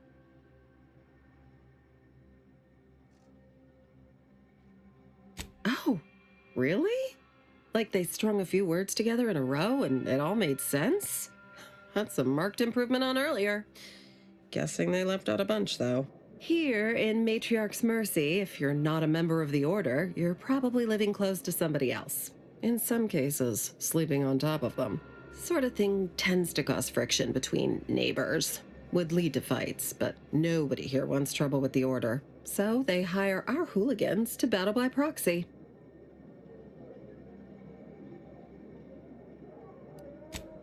It's the Order, so they don't kick you out or nothing. It's all community betterment volunteering. If you're former Auntie's Choice, it smacks kind of like work for free. If you're former Protectorate and it don't involve automechs, it's all terrifyingly mystifying somehow. We say whoever wins the fight wins the argument, but frankly, it's never anything of consequence, like, okay, hurrah, this guy gets back his mangy button. Now, how can I help you exactly?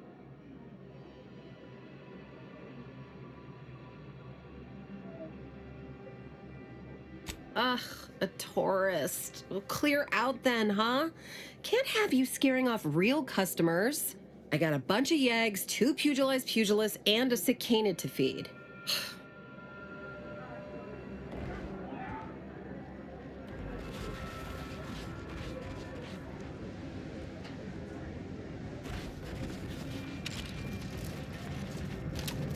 Look, your nose was just a stand-in for Watergate's nose.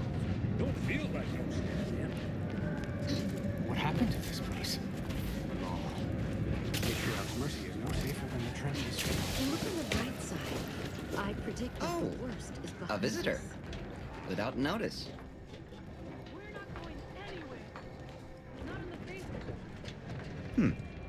Hello. You weren't mentioned in my latest personalized order prediction. Granted, I mostly skim the parts what don't cover probabilistic dangers, so perhaps you were alluded to in some, roundabout fashion. Suppose that means you're not a threat. So that's good, right? Yeah, I reckon that's good.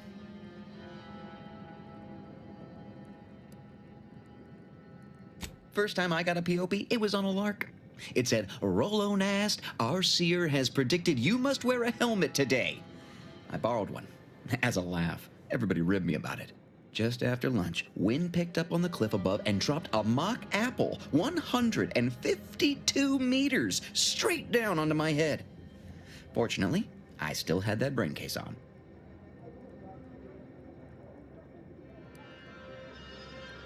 I mean, if you want an exact estimate or percentage, talk to them. As for me, I just got that, what do you call it, anecdotal feedback. A few times, I couldn't make heads or tail of half of it. Like, avoid anything representing whole numbers? I didn't know what to do about that. So I just stayed put. End of the day, I'm still here, and my co-occupant Ike isn't. So, I guess them prognostications work well enough.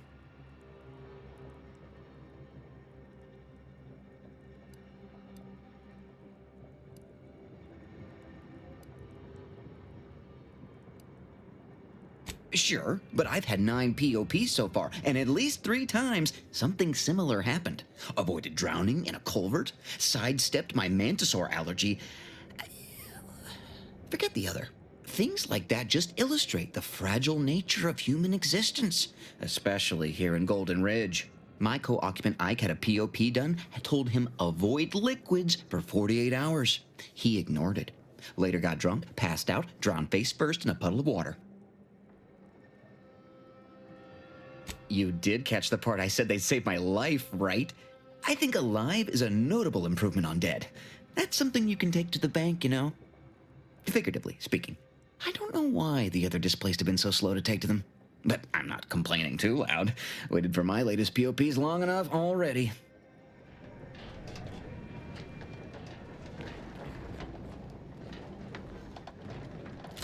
Anybody needs me, I'll be right here patiently awaiting my latest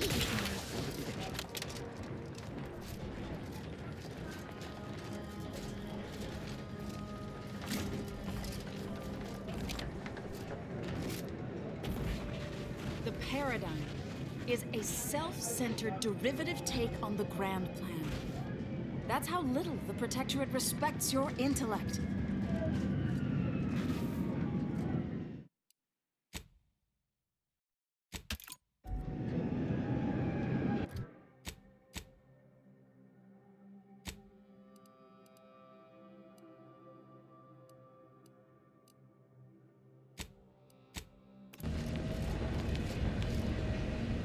Commander, you got a minute to talk? I got some thoughts on this situation with the refugees.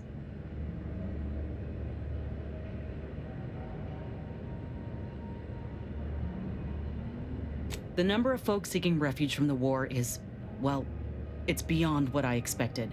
And beyond what the Order is capable of handling, seems like.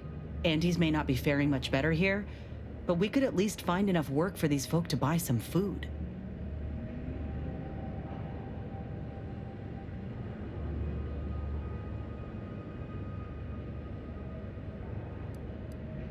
I mean, we ain't gonna give up our cots for what could be the enemy. We're doing what we gotta do to keep our heads on our shoulders. It's a tough situation, that's all I'm saying. But if the Order can't even manage tens of folk at their doorstep, they ain't gonna manage much better should they win the war.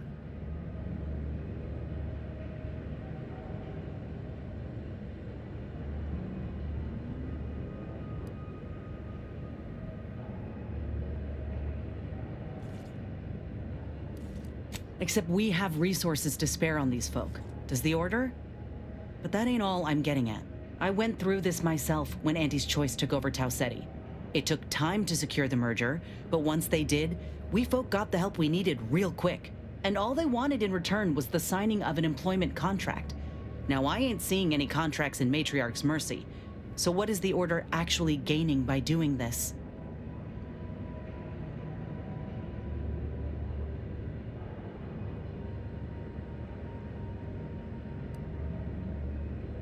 Don't see how it's wrong if it benefited the both of us.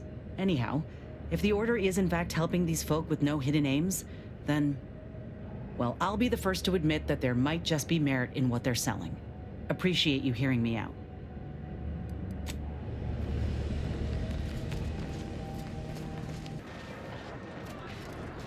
The grand plan is the predetermined order to the entire...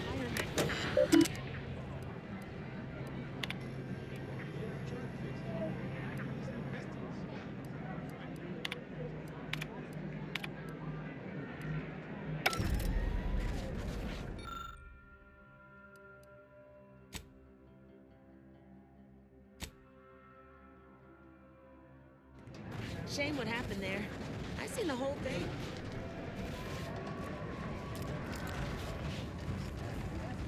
Watch yourself if you intend to nose around that collapsed ramshackle. I swear, refugee settlements aren't what they used to be. Oh yeah, Duarte. He's former aunties like me. He was underneath for a few hours. Or, no, that was before. This time it was Rollo Nast? No. Gert Valkenburg. Happens a lot. People here need more room to breathe. Can't build in the walkways, can't set up in the exclusion zone. So they build up. Best they can, at least. Don't have proper building material or nothing. They just make do. After a while, the stacked up little huts they jury-rigged come tumbling down. Oh, you put that together, did you? Here, I thought I was being subtle. Yeah, people keep at it. What else choice they have? Order won't listen. Maybe if we interspersed our requests with numbers, they'd pay attention. Seems like all they care about sometimes.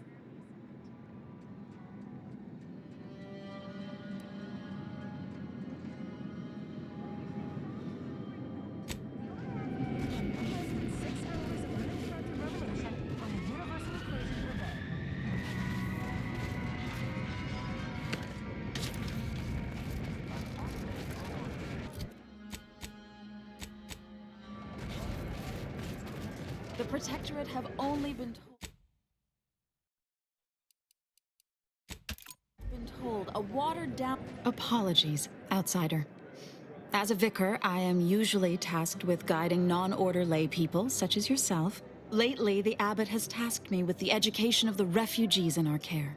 You are, of course, free to stay to be enlightened by my lecture, but I don't need an abacus to predict your path lies elsewhere.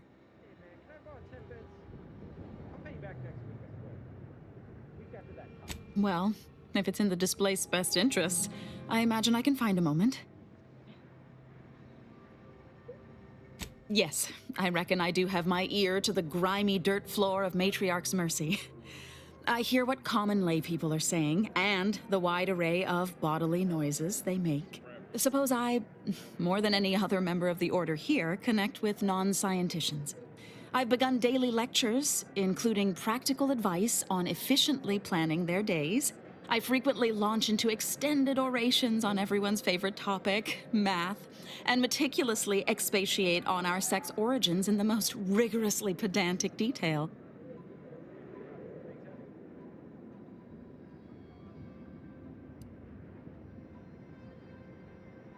As I'm sure you've read in recent dissertations doing the rounds, education has proven to have a 13.7% increase in overall quality of life. I am single-handedly making a difference here, with constructive pointers on efficient scheduling, lessons on order history, plus some mathematics for a little added razzle-dazzle.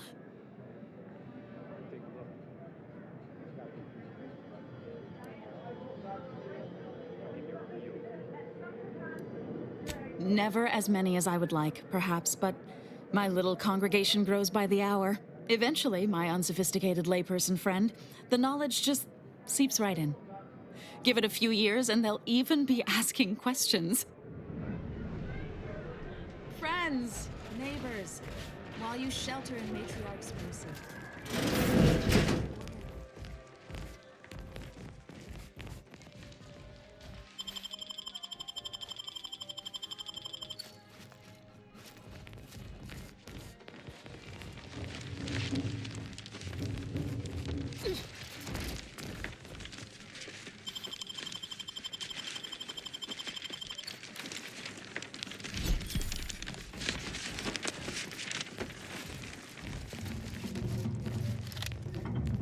1,068.5 pardons, but my attention is presently 99.81% occupied, coordinating provisions and supplies for the displaced. I have zero allotted time for random queries, at present or in the foreseeable future. But very well.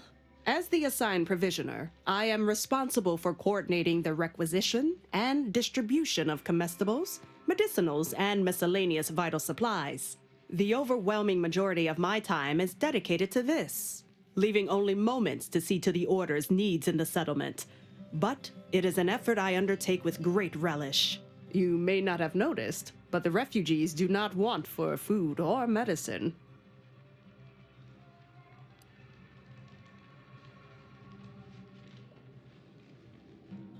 The Order of the Ascendant is dedicated to the ascension of humanity. Our ultimate goal may not be reached in our lifetime. If I can help others in need today, I shall do so to the utmost extent of my abilities and resources. With the great disruption that has occurred to their lives, one can hardly blame them. That they are fed and remain healthy is sufficient for me. Appreciate you respecting my time.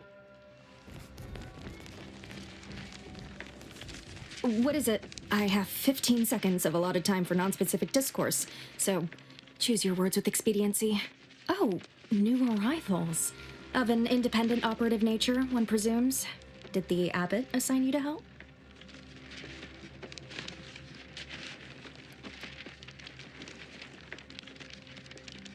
A centillion apologies. I adopted this approach in an effort to be efficient, not impatient or rude.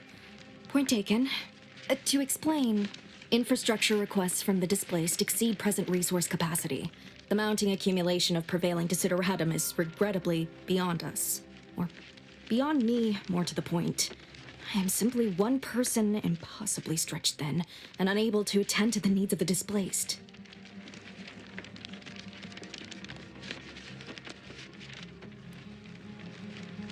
You mean you'll help?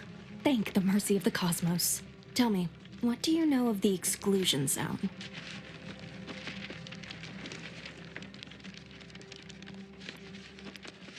Fair enough. The exclusion zone is a mere corner of Matriarch's mercy, and rightfully off limits. You see, the seer predicted that a calamity would befall the exclusion zone, warning that the barrier must not be crossed. But the ever-disruptive voice of the displaced is dead set on occupying the exclusion zone anyway, laughing in the face of certain peril.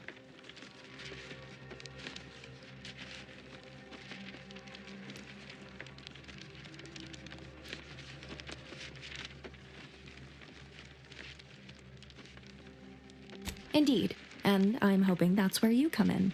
The seer has augured death for anyone who enters the exclusion zone. Yes, you heard me right. Death.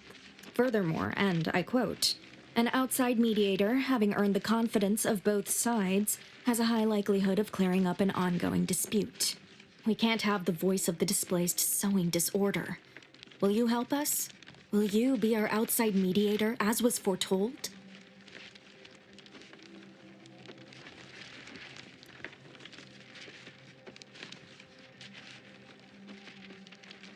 I believe only in the cold, inconvenient mathematics of the cosmos. This will work. It must work. The first step is to familiarize yourself with every angle of the dispute. Talk to the people of Matriarch's mercy. The displaced want the exclusion zone. We want it kept off limits. We can't both be right. Feel free to speak with the voice of the displaced herself if you aren't already acquainted. Any questions before you get started? I can tell you she's a rabble-rouser of the highest order. Still, she cleaves to her principles. That's something. You can find her outside, among her people, stubbornly defying an order barricade. Novice Seer Vicarage should have ample time to illuminate you on the Order's forecast modeling methods. He's just down the room from here.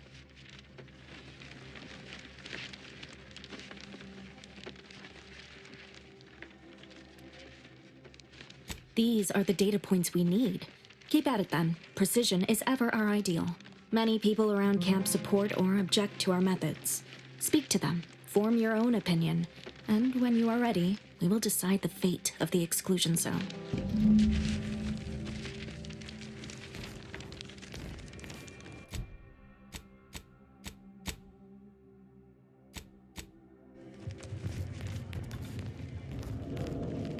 By the law. It's you. Oh, thank the architect you're finally here. I've scarcely breathed while hoping you'd come. I am in desperate need of your help.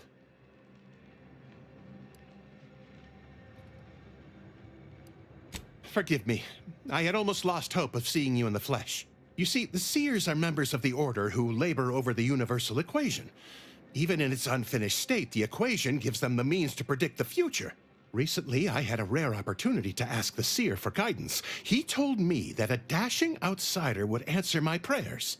I feared the prediction was a fluke, but here you are, a dashing outsider standing before me.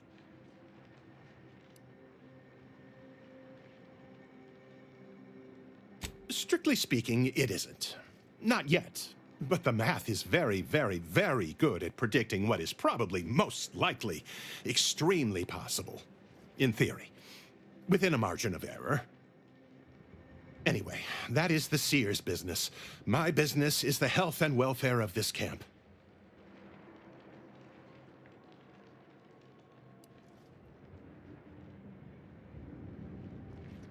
As a doctor, I'm appalled.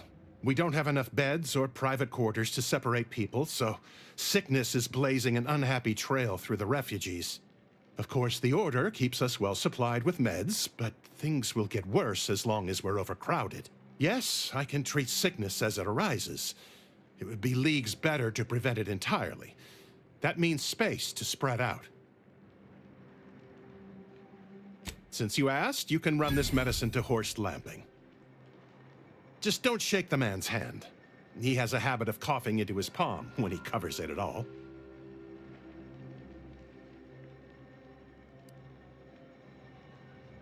You see, the Seers are members of the Order who labor over the universal equation.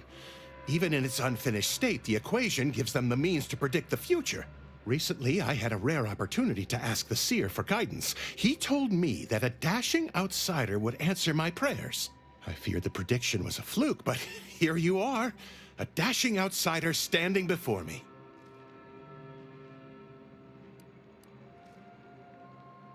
Where to begin? There are so many sick and wounded in Matriarch's mercy, and I have but 2 imperfect hands. I am but a humble general practitioner. What I really need are specialists, and the Seer predicted an outsider would find them.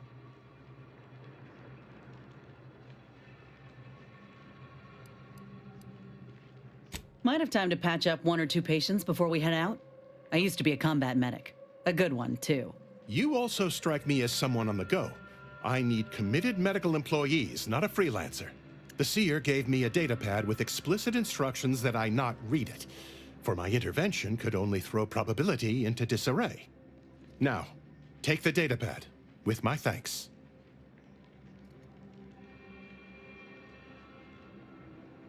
Thanks to you, our automechanical doctor has been dispensing medication and setting broken limbs with tireless efficiency. Take this. On behalf of the Order and the displaced, I thank you. Now, will there be anything else? How can I be of service?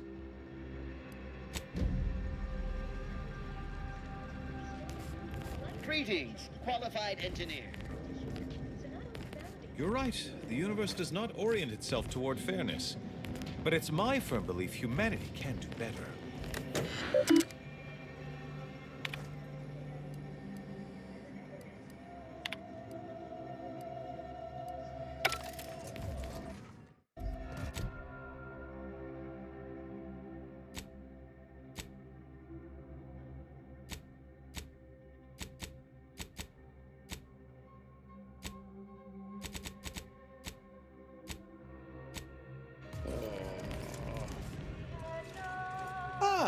I've pleasantly anticipated this exact moment. My personalized order prediction and weekly prognostics report both mentioned encountering an unforeseen factor about now. I suppose that designation doesn't wholly apply to you, though, does it? Predicting future events is an imprecise science. Currently, that is. Well then, I read that you'd have questions about our predictive methods, correct? We utilize a mix of proprietary research methods to gather as complete a data set as possible, and advanced calculations using well-honed models to effectuate it. None of us predict events with complete accuracy or absolute detail. We'd need to solve the universal equation to do that. Fortunately, we're all working very hard on that problem. The Department of Predictive Analysis provide weekly prognostics reports and personalized order predictions to help steer our followers' paths. More what to watch out for. advisement on adhering to the plan, forecasts of probabilistic dangers, elements of larger predictions made relevant to groups and individuals. The Department of Predictive Analysis is mainly populated by seers like myself, who represent the Order's most talented mathematicians. After years of study, some can predict events a few seconds or minutes into the future with reasonable precision. Others can estimate with up to 71.1% accuracy several months out. Of course, predictions have grown more difficult with the loss of the archive, but I am not to speak of that with an outsider. No offense. The former are generalized forecasts for groups or settlements. The latter are more specialized to individuals and take far more time to calculate. Usually some are handled by one of the more senior seers in a region, but with Seer Wiley's days taken up advising the abbots and other things, this responsibility falls to me. Regrettably, I have built up a bit of a sizable backlog.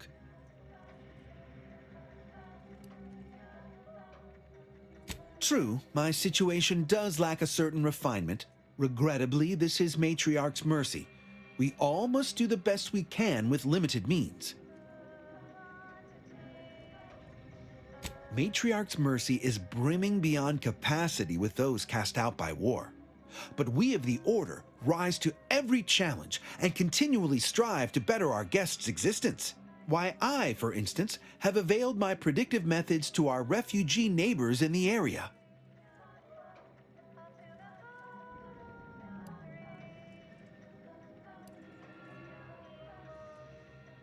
There's nothing more practical than improving lives now, is there? We've offered the displaced access to our weekly prognostics reports and personalized order predictions. Engagement is admittedly rather low, but at least one member of the camp reports he has benefited from them greatly.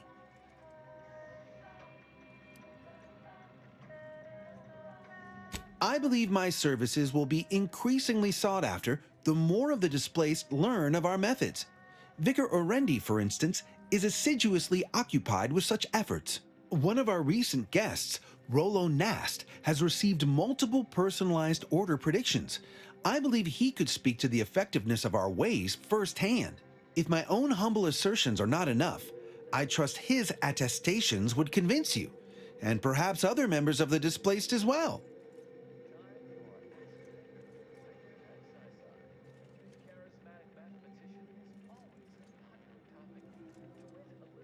Well, I do believe you're needed elsewhere.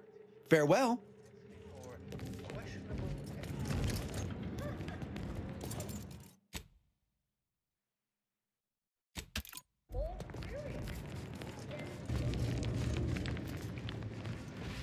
Welcome. Have you come to bask in the Order? What caused the schism between the Protectorate and the Order? The Look, I'm not with Auntie anymore. Sorry, I'm all out of throat lozenges. I'll try not to sneeze on you, but no promises. Law, finally. Real relief for my fake symptoms. Let's see it then.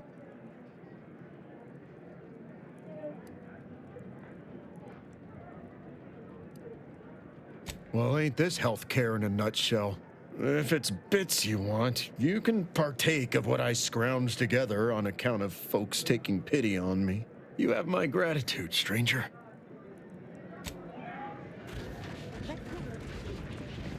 Do you believe Arcadia shall ever return to how it was? Wish. Keep your behavior acceptable. Got a bad feel about this line. Got a bad feel about this Good right line. about now. Wasting the void of life? No, Arcadia is doomed. Thus, if we compare the... And then we solve for the... apologies. Just catching up on a research assignment between queries. Yes? Did you need something?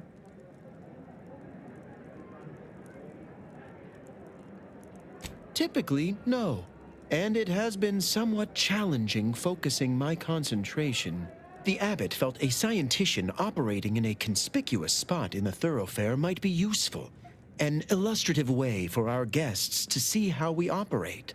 to show how the Crabble patties are made, as it were. That is, if the meat preparation involved a 90-step rate formula and a conflux of polynomial equations.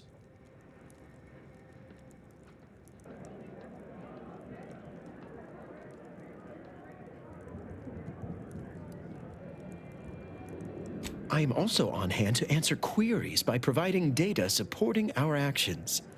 Though perhaps due to my central location, 89.74% of the time, I am simply asked for directions.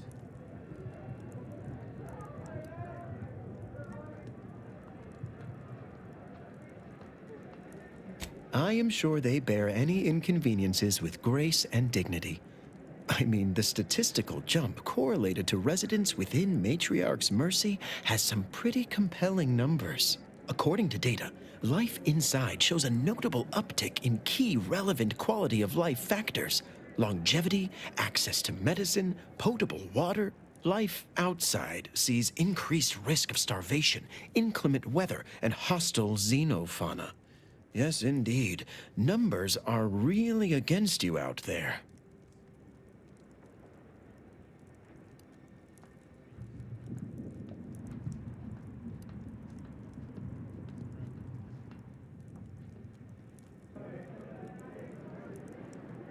We have diverted internal resources to better meet demand in key areas. And I'm pleased to say that's led to a statistically significant 2.7% increase in refugee satisfaction. Then back to it I shall get.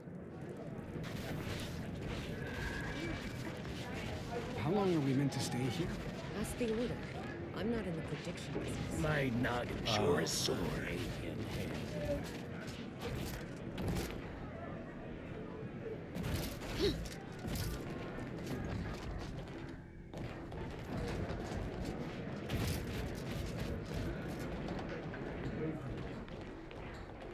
Sub Rosa thanks you for your patronage. What fine contraband might I supply you with this day?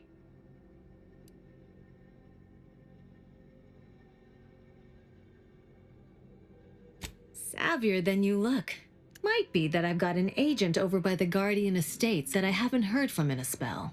If you perhaps find yourself over that way, and perhaps make sure that the aforementioned agent hasn't been torn limb from limb, Sub Rosa would be most grateful.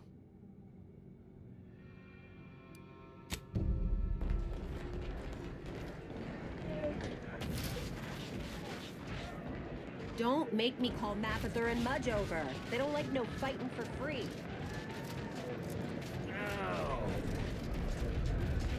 Every single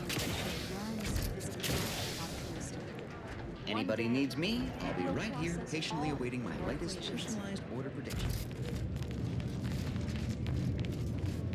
Thank you again. It's nice to have a little help around the camp. How can I be of service?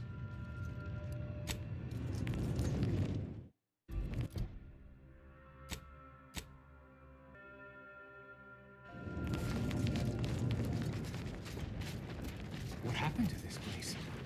Law. Matriarch's Mercy is no safer than the trenches. Look on the bright side. Oh. Administrant Agarwal. Here to finally hash this out, are you? Thought this day would never come. And you must be the one everyone's talking about. The great mediator who was foretold. Yes, well, our esteemed outsider here has agreed to thoroughly appraise our situation, in the hope that we may finally close the book on the exclusion zone once and for all. They say you asked around. Listen to folks. That's a good start, at least.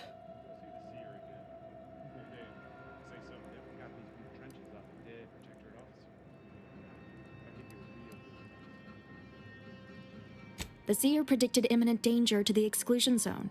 In the interest of safety, the displaced must leave. Well, the displaced are the ones taking that risk, on the grounds the predictions can be false. The displaced are under the Order's care, and the Order should decide what is best for them. Hence why we need the help of an outsider.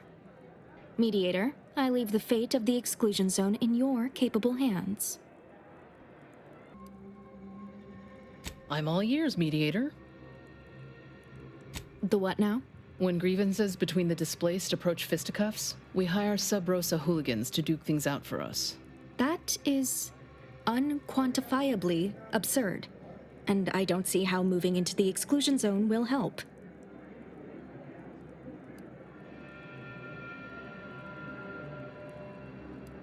Our standard response to tomfoolery is to assign the offender to community betterment detail, but I'll take it under advisement. I understand you were crucial in securing additional medical personnel for Matriarch's Mercy.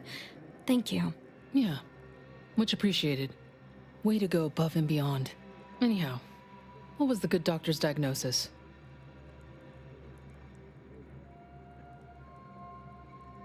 At Auntie's Choice, we'd view this from a lens of how sickness undercuts productivity. That is indeed unfortunate, but the dangers predicted for the exclusion zone may outweigh these concerns. Collapsed, but we built Matriarch's Mercy to optimize comfort and safety. I'm guessing you're saying this wasn't an official structure, more of a hastily assembled, precariously built shanty.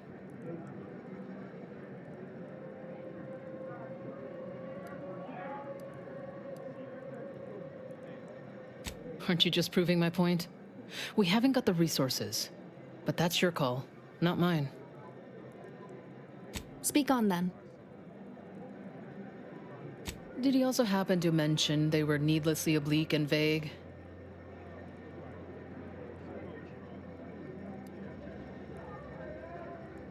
But our predictions are given to inform and protect, not to frighten.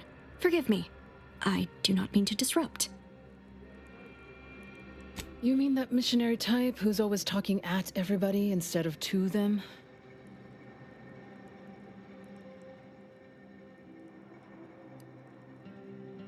Her mission is to uplift and enlighten. She's indoctrinating, not helping us. Can't you see the difference? Point taken. You actually got the Provisioner to give you the time of day. Huh. Ah, yes. I sometimes forget Provisioner Plotnik is also assigned to minding the displaced's needs. Her role is largely proactive, while mine is reactive.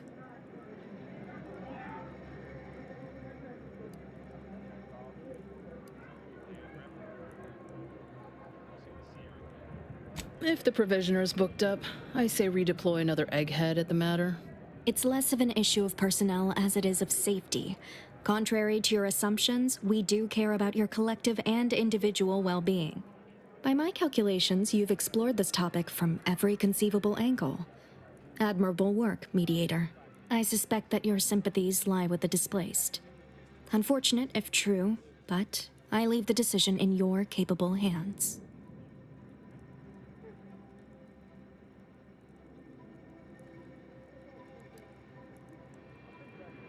Shit. Very well, Administrant. You win. I'll honor the terms of the mediation. Let's hope your math was right. Have faith. Or, if not faith, reason. We can still work together to improve conditions around Matriarch's Mercy. Your reward, Mediator, with my thanks. I now consider the matter decisively closed.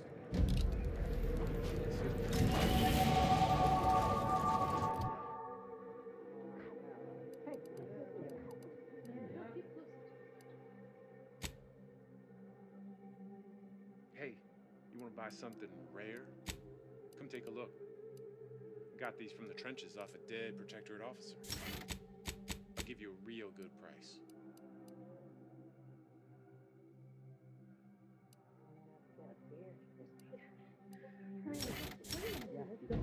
How long do we hold that?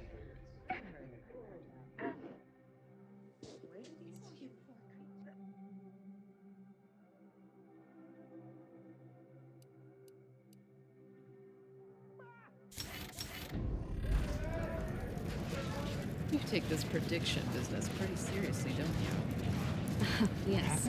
I tell you, I, for one, will rest easier with the exclusion zone empty. Look on the bright side.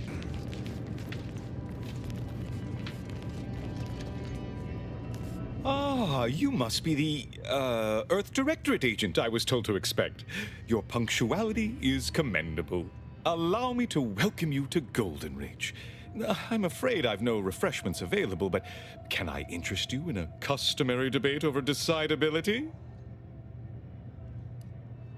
Sensible. Straight to business, then. The presiding bishop sent word of your imminent arrival. However, pursuant to our normal standards of compartmentalization, she was scant on the details of your mission. That said, I've been instructed to assist you however I can. So, tell me, what brings you to Golden Reach? Since losing access to the archive, the Order has been forced to limit its open exchange of ideas and information to avoid contaminating what few predictions we can still make. We don't use that word, prophecy. Our predictions are strictly a matter of mathematical calculation. But in layman's terms, that is the objective, yes.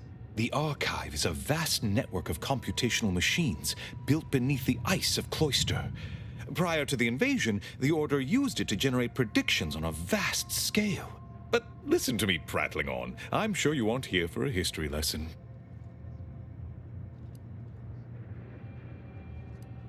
And leave Abbot Newell to be subjected to the inanity of a total stranger? Absolutely not. Don't trouble yourself about Seer Wiley. He's here as my aide. I trust him implicitly. Now, you were saying? DeVries. Now, why does that name ring familiar? Landon, do you recall a DeVries? I don't generally concern myself with passers-through. If this DeVries was not a member of the Order, then it's unlikely we ever exchanged maths.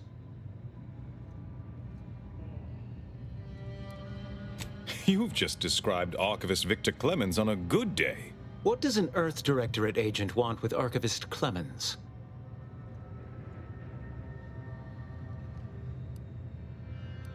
Victor Clemens, some kind of radical. What an absurd notion. I must agree with my seer. I once watched Victor shed copious tears over a damaged datapad. It's difficult to imagine him capable of worse.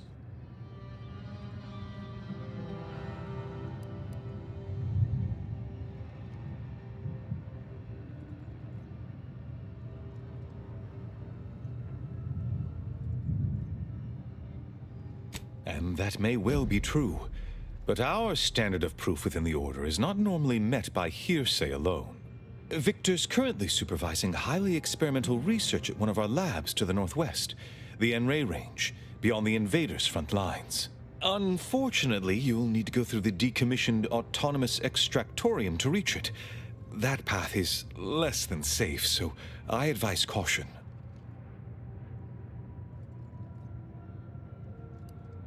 What business is it of yours? Let's not be unfriendly. The agent's only curious. Obviously, Victor's work has something to do with N-rays, but beyond that, I haven't a clue. More of that pesky compartmentalization, I'm afraid. Besides the highly caustic Serenium River and the Mantisaurs, we've also received reports of mad cultists in the area. It does make me wonder why Victor decided to stay.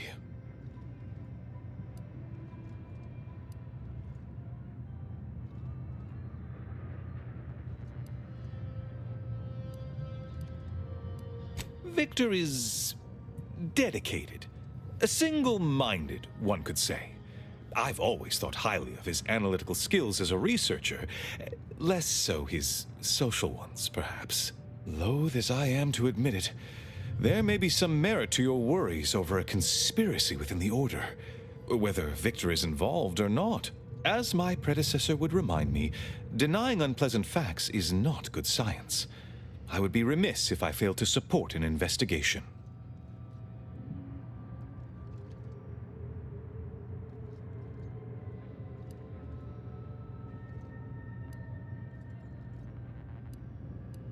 No doubt you heard of the recent attack launched on that Anti's Choice base, Outpost Opportunity. It came from one of our facilities, the Zeranium Manufactory. But that facility is intended for research, not military action. I hate thinking an Order member responsible, but given the precision of the attack, it does suggest traitors in our midst. It would undoubtedly benefit both of us to root them out. Respectfully, Scholar, given current tensions, should we really be trusting such a delicate task to this stranger? Would an internal review of our ranks not be more appropriate?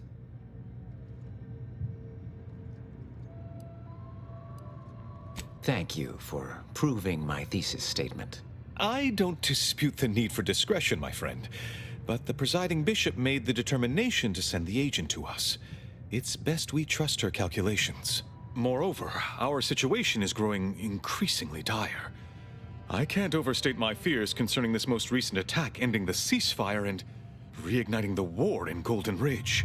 One more thing. Your investigation into the traitors takes precedence, but if you could also render aid at Outpost Opportunity on our behalf, such a gesture might preserve the peace.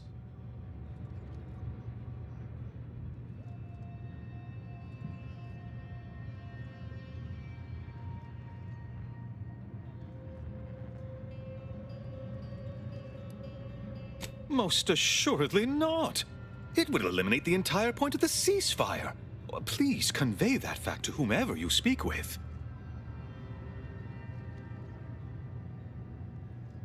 I knew I could rely upon you. Ruth wouldn't have sent you otherwise. Here, take this writ of investigative inquiry. It'll grant you access to the manufactory. Seer Wiley and I will conduct our own inquest into these traitors you've mentioned erstwhile. We can compare notes once you've returned with your findings. Illuminating the path to true erudition is an abbot's moral duty. Whatever I can tell you, I will. A calling for those with a greater than average talent for mathematics and computation, particularly in the field of predictive analysis.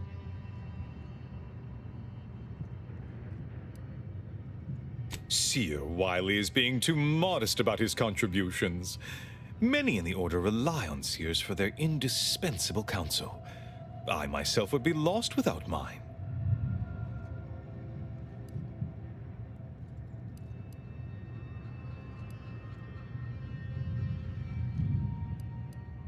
Both, I should hope. We've been collaborating for many years, and, plan willing, for many more to come. Especially given how very uncertain life in the colony has become.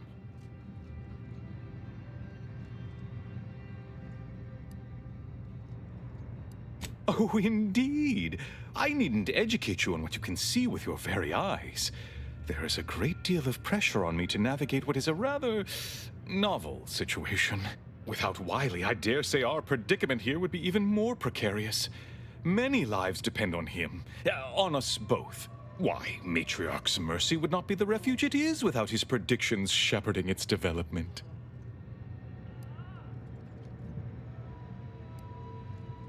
Not if you consider the alternative. Its absence would be far more catastrophic for these poor refugees. Really, the Order is being quite charitable.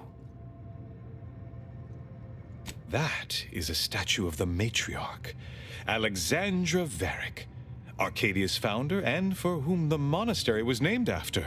Regrettably, Alexandra Monastery is closed to non-Order members at the moment, given recent troubles.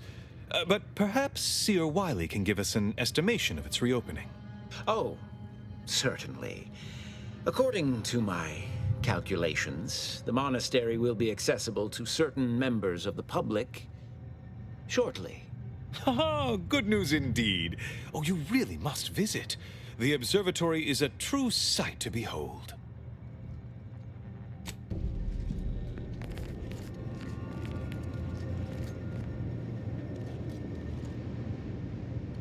Please, not so close. I'm aggregating vital, time-sensitive data and your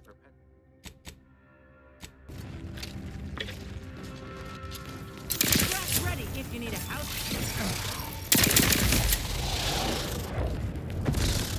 Yeah.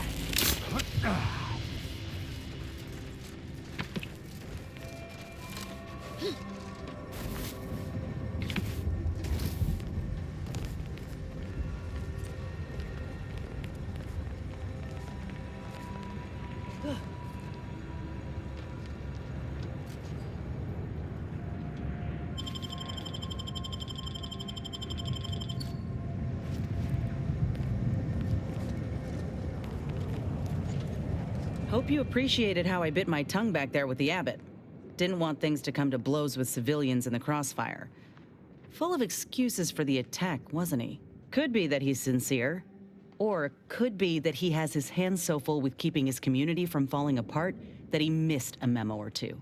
Either way, I'm willing to stay my hand until we know the truth. If it were my folk buried under the rubble, if Ortiz was among them, I'd want to know for certain before acting. Besides, ain't nobody around here better suited for investigating than we are.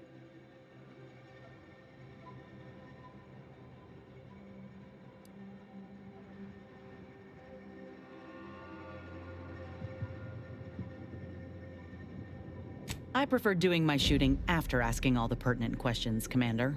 While we're at it playing detective, we need to scope out opportunity. If there are any survivors, we ought to help, however we're able. I can only hope they had warning enough to run for cover. If they didn't, well, there's only so much basic training can prepare you for.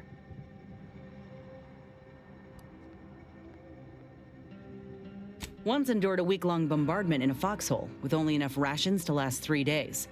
Screams went on twice that long. Some of us still ain't fully recovered. We should move on, unless you got something for me?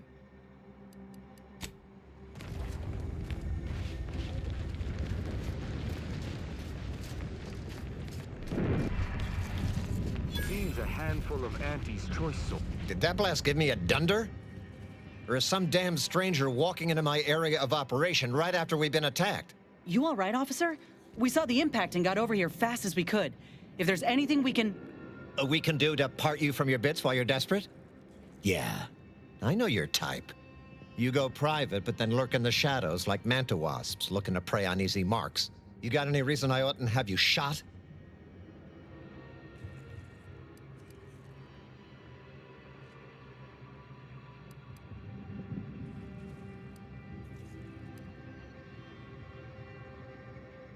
Yeah? And what exactly makes you so sure of that?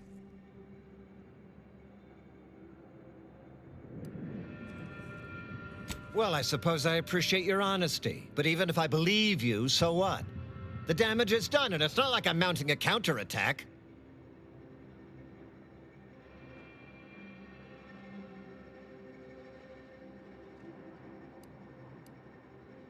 Seriously? You expecting me to ring up Auntie and tell her, hello, Maven of all marketing? Just letting you know that this scrutinization officer says everything's hunky-dory. You've clearly been out in the Dorado sun for too long.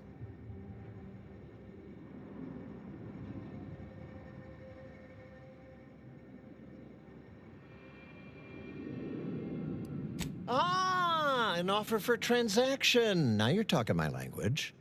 Didn't reckon you as someone sympathetic to our ways. It just so happens we might be able to trade services. Normally, I wouldn't admit this kind of weakness. It's bad practice. But I'm really in the squeeze, and you might be useful. Lately, my luck's been right miserable. I got enemy sneak attacks. I got grunts murdering each other. I got unsanctioned power struggles. And it all risks reflecting badly on me.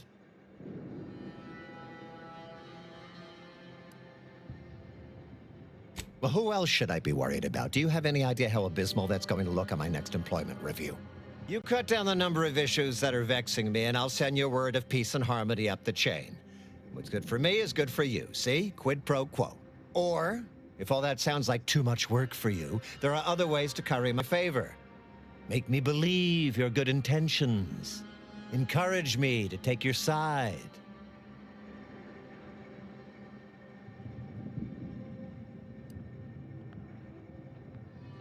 That bomb that hit us, it was filled with uranium. So not only did it kill us the good old-fashioned way, it also caused serious poisoning. My contract medicalist over there is literally up to her elbows in it, her hourly rate is ridiculous, and our damn autodocs have gone on the fritz from the workload. You get her the compression coil she needs to make the autodocs work, and that should cut her billable hours in half, and then I'll send your message.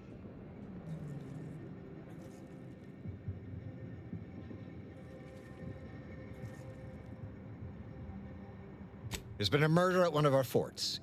Trooper's accused of poisoning her senior officer for some preposterous reason. Problem is, I'm already short on medical specialists.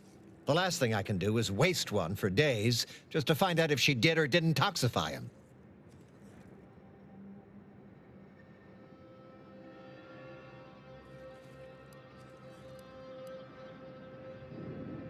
Abner? You don't say. He seems so by the book. But I guess you never can tell, can you? And as for that message, well, I suppose it can't reflect badly on me to simply report the facts. And you have already made me look better in the eyes of the executives. All right, I'll send it. Though if you're looking for more work, I'll gladly pay you as per Auntie's rules and bylaws. Solving the rest sure would pluck some cysts off the pig that is my migraine. This is gonna make no more sense for me saying it than it's gonna make for you hearing it, but apparently, the senior officer at one of my forts is a mantisaur. A real, actual, pincer-faced, carapace-having mantisaur. Not a half-human one, or a psychic one, or a talking one, just a regular old head-munching mantisaur. Anyways, there's some dispute over who his second should be, and he can't exactly decide himself. So go sort it out for me, and I will gladly send your message.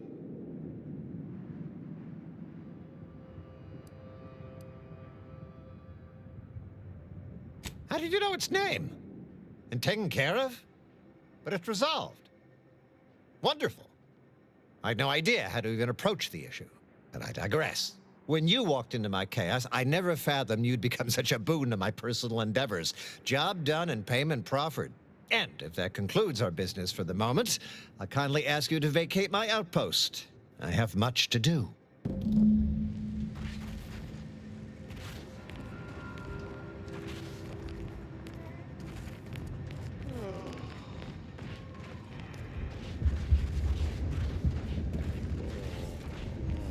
What in the scrupulous name of profitable deductibles do you think you're doing?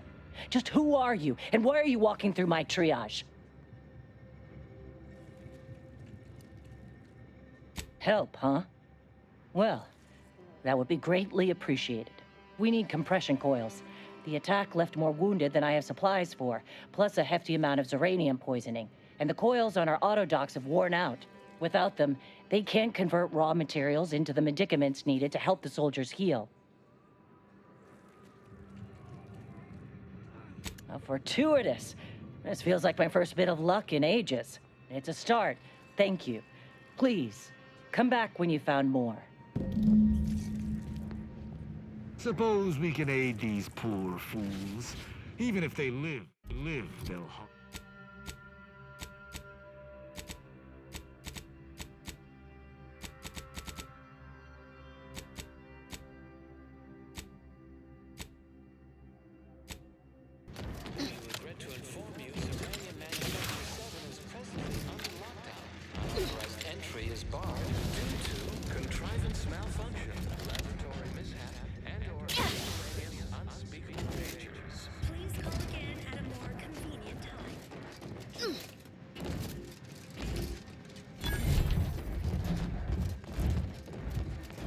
Hello? Someone there? Yes? Did the missive not play, or was it garbled in some way? Are you somehow struggling with coherence? If so, to be clear, Zeranium Manufactory 7 presently and for an indeterminate time is in lockdown. That means no external transmissions, no visitors.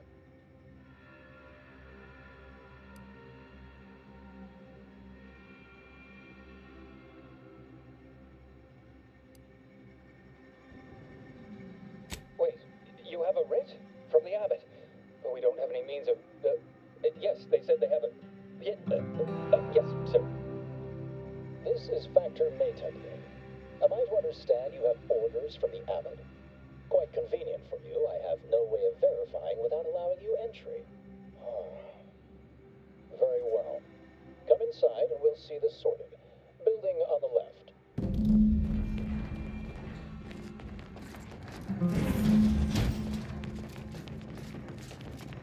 Yes, right over here. You're not...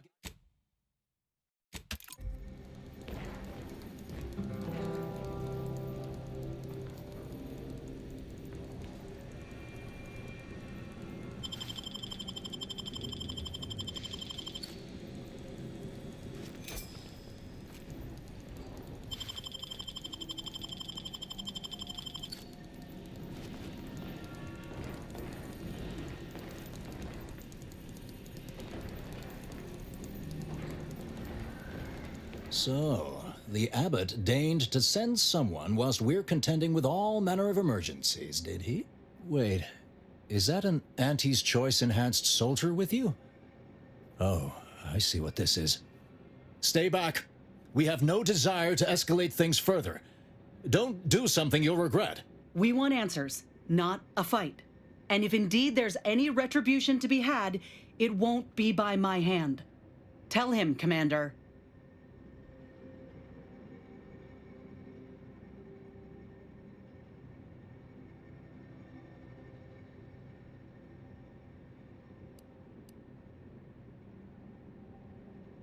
Surely. Far be it from me to question the irreproachable prudence of an enigmatic caller. Sometimes I cannot fathom what goes through the abbot's mind, but your papers do seem to be legitimate. I will unlock the elevator so you can speak with Proctor Svoboda below. I'll send word you're en route, but fair warning, I cannot predict what reception you will receive. I expect your behavior will remain impeccable. As soon as I've seen to securing the facility, I'll be along straight away. The recent attack may have originated from this facility, but I assure you it was not at our hand. We have no desire to resume open warfare with Auntie's Choice. One of our transport pods, filled with Zeranium, was diverted toward, or more specifically at, their location. Though functionally correct, I assure you. The transport pods are fired into space, where they are collected for redistribution. To date, no one has ever misused them for this purpose, despite the explosive nature of the material. Fortunately, we have potentially identified the culprit, and we have managed to corner the apparent perpetrator down below, which would be a good thing if they had not, somehow seized control of the manufactory operations.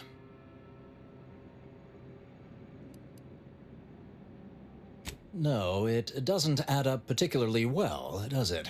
Our suspect, one Initiate Alva, previously supervised launch controls. Though steadfastly maintaining her innocence, she has also barricaded herself in the operations control room below. A move not likely to allay anyone's suspicions.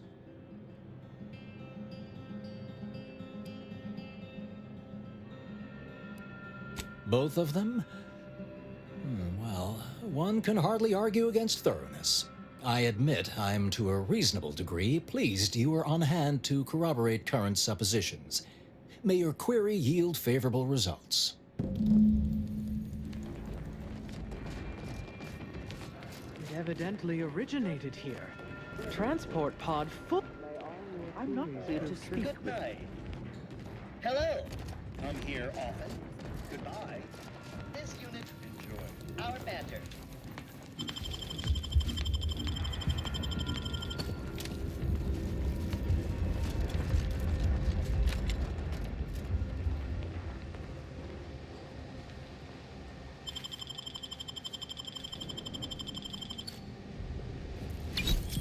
What are you doing up here? How did you get past the gate? Forgive me. All this business with the lockdown puts one on edge. Everything appeared routine at the time. We launch transport pods into space regularly. They get collected. The Zeranium we refine here is used for power. It wasn't until we heard the explosion that anyone knew anything out of the ordinary had happened. I ran a systems audit on the launch sequence afterwards.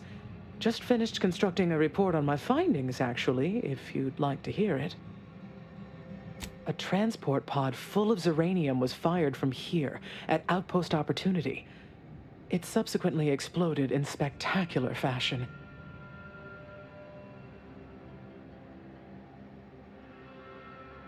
Terminal input functions down below in operations. The low-ranking scientist who launched the pod is inside. Regrettably, that is all I know. Now, if you'll excuse me.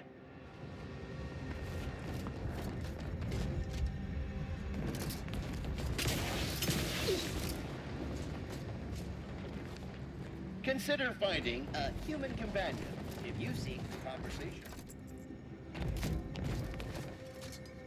The Proctor's a low-functioning function. I mean, just look.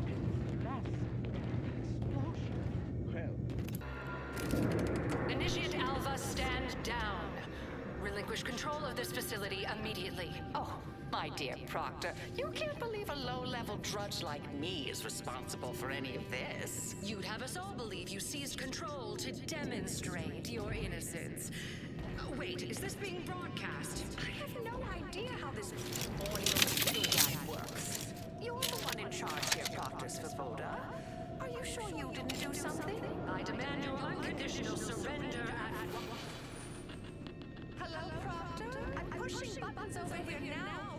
Did I disconnect you somehow?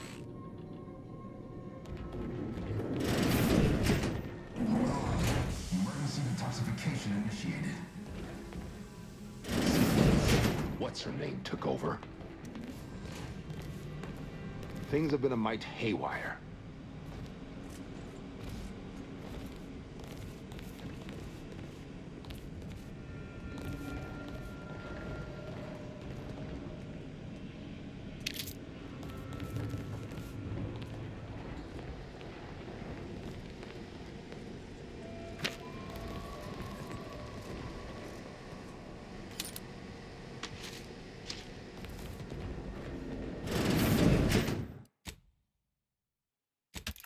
Ah, yes, of course. Next on my list of lowest probability events, strangers sent by the Abbot, gallivanting about amidst a lockdown. If we'd been able to communicate beyond our walls, might have saved you a trip. As I can successfully report, we have identified the responsible party.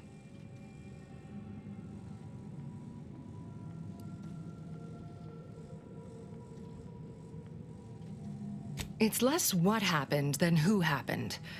Initiate Alva, that is. A low-level subordinate, assigned here years ago. Her role was to launch transport pods of volatile uranium to collection points in space. Not at the outposts of our rivals. Those poor, short-sighted commercialists. A spy or turncoat, no doubt. A sleeper agent from one of those secret enemy programs you're always hearing about.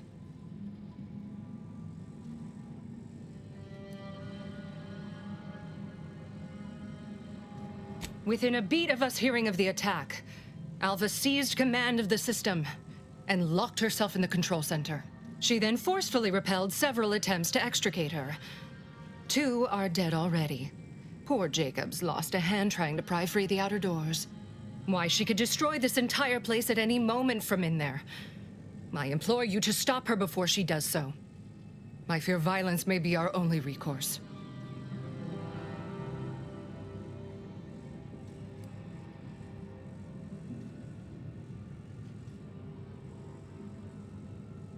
Whatever for. We've already established her guilt.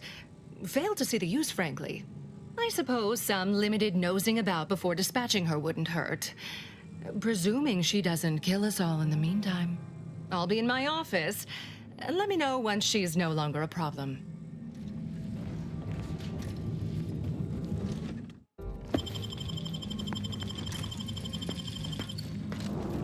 What is with the anomalous behavior?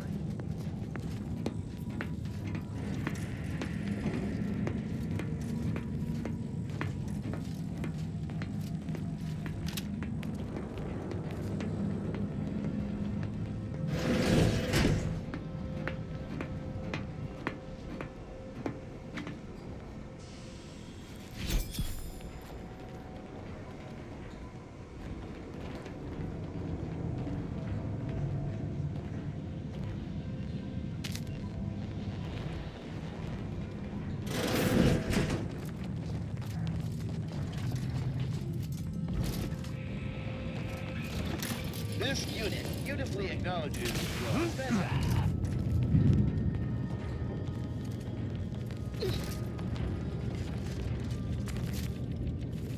Please keep your behavior within acceptable parameters.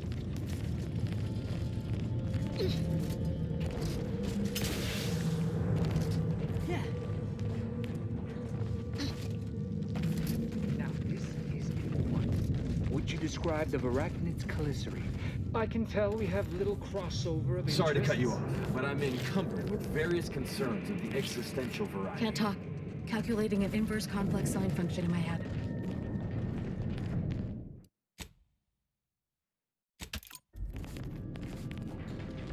2 exemplars, don't bother conversating I unless have you're many prepared to cite your solutions, but sources. none for your problems, by the look of you. Of course she's hiding something. You think those 2 exemplars just fell wrong? They're hardly prone to involuntary self-injury. Alva's been here for how many years? May all your endeavors add to the equation.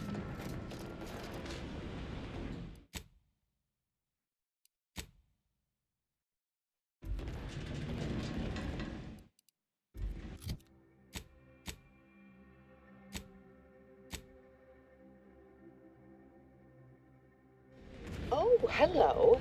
A visitor. And who are you, dear? You're what? Some maverick for hire? Oh, no, I can see it now. Earth Directorate, yes? Like Commander Zane and that rascal Buddy. And who is that you brought with you? A friend? Ah, an Auntie's Choice grafted soldier. You poor dear. And someone else. Could that be a Protectorate Arbiter? All this for me. Fear I hardly deserve such attention. This entire business is just a terrible misunderstanding.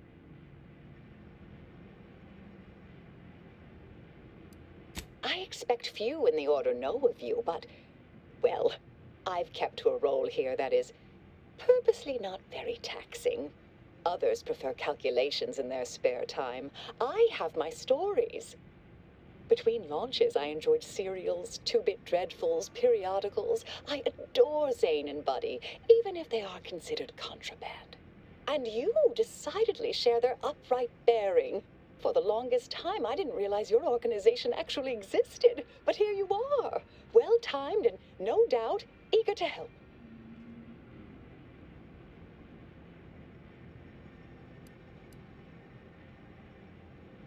Oh, you sounded just like Buddy, striving his best to resemble Commander Zane.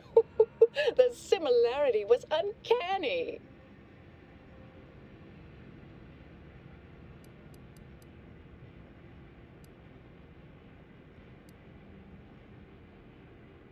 I'll tell you exactly what happened. Our transport pod leveled outpost opportunity. I immediately realized someone must have bypassed my terminal. I initiated a lockdown to block further tampering. Had I not, additional attacks may have continued. Now, despite a long record of dedicated service, who's being blamed for this calamity? Me, somehow.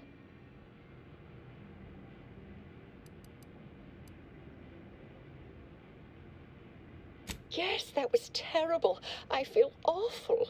Though technically speaking, they did kill each other. There was a scuffle. Their weapons fired. It was a most unfortunate thing.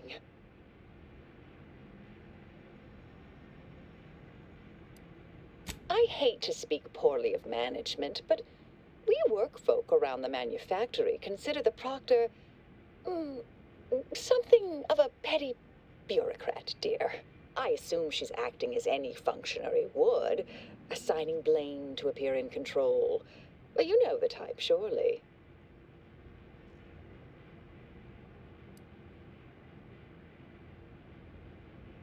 Dear me, I wish I did, but... Actually, there may be a way you could gain answers here. The firing record should contain all relevant details regarding the launch. Why, yes, I could unseal access to the records repository for you, and open the path leading there. I'd be right grateful if you'd have a look. I swear I'm completely innocent of this heinous act they're accusing me of. If you need to hear me say it, surely. I promise not to destroy this facility with all of us in it. Was that reassuring enough? Appreciate your help, dear. Please return when you have found something. May the plan favor us against long odds. Alva's been here for how many years? I never noticed her. Just blended in. Always account for standard deviation.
patrol's back, I hear. Don't see Auntie's being too... Our Earth Directorate, Fred.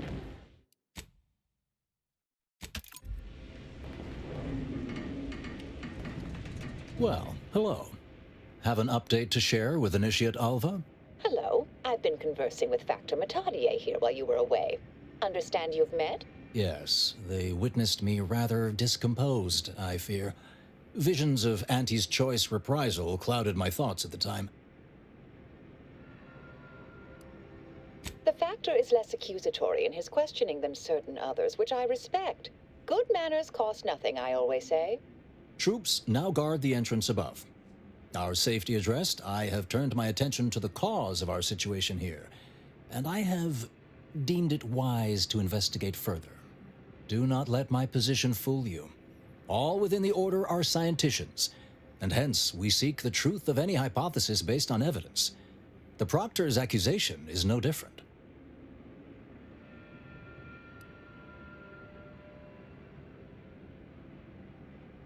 You suspect me somehow? One must keep one's eyes wide open in such times, I suppose. Now, I believe you had an update for Initiate Alva. You've examined the launch records, yes? What did you find?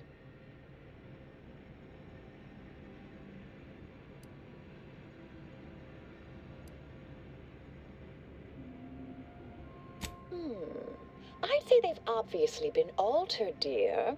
Fancy that odor you detected, a sign of chemicals used to affect the falsification. Ah, but listen to me. What do I know about this sort of thing? I know I've watched too many Aetherwave serials. Suppose they fuel my fervent imagination.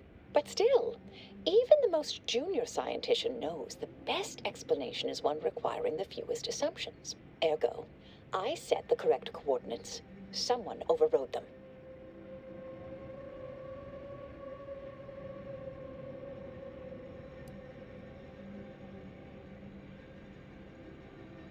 There should be ample time for regret later, dear.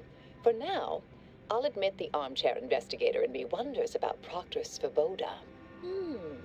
Someone may be pulling her strings, perhaps. That's what investigators like you say, isn't it? Now, what you uncovered appears to imply two further avenues of inquiry. A Zeranium leak occurred moments after the launch. I imagine it may have been used as a diversion, allowing the culprit time to falsify the record. The overriding of the coordinates also deserves a look. Don't you think? I expect the Zeranium leak stemmed from alterations to the control boards and refinement logistics. I'd look for any signs of tampering that may point to the culprit. I can speak to the coordinate override, I believe. All commands are routed through the hub in central processing. If one meant to accomplish what you're suggesting, they would likely look to do it there.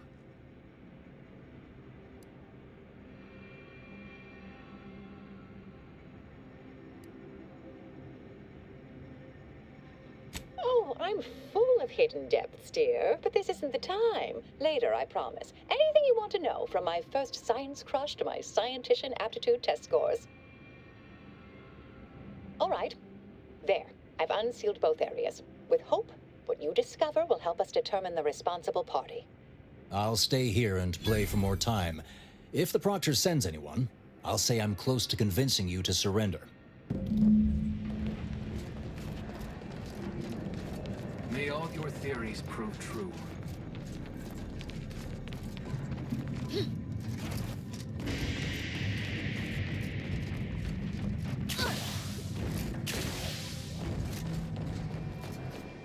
We're still in lockdown, so I take it you haven't shot the traitor yet.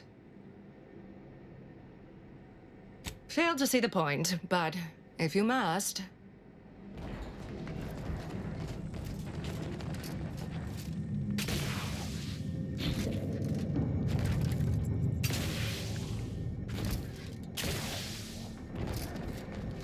May the plan guide you.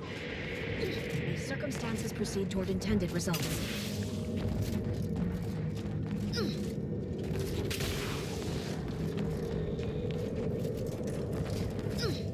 That Svoboda would have made a good arbiter.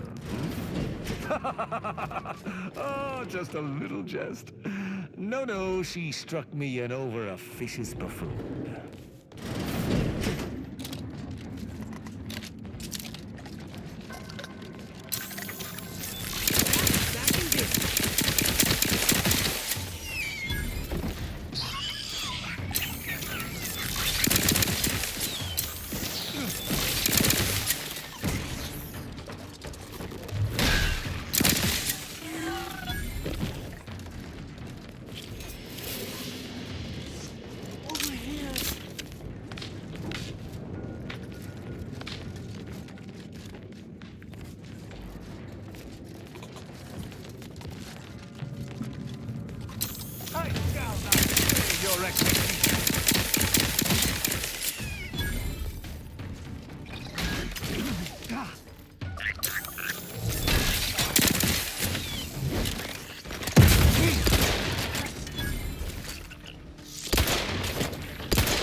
Finally, a favorable happenstance. After I became stuck in here, those organisms appeared, all hungry-eyed and slavering profusely. The door jammed. Not sure how. Worked perfectly acceptably earlier. Lockdown and my clumsy fumbling triggered a precautionary security setting. I can't reset it from here, and I'm not particularly enamored of being closed in.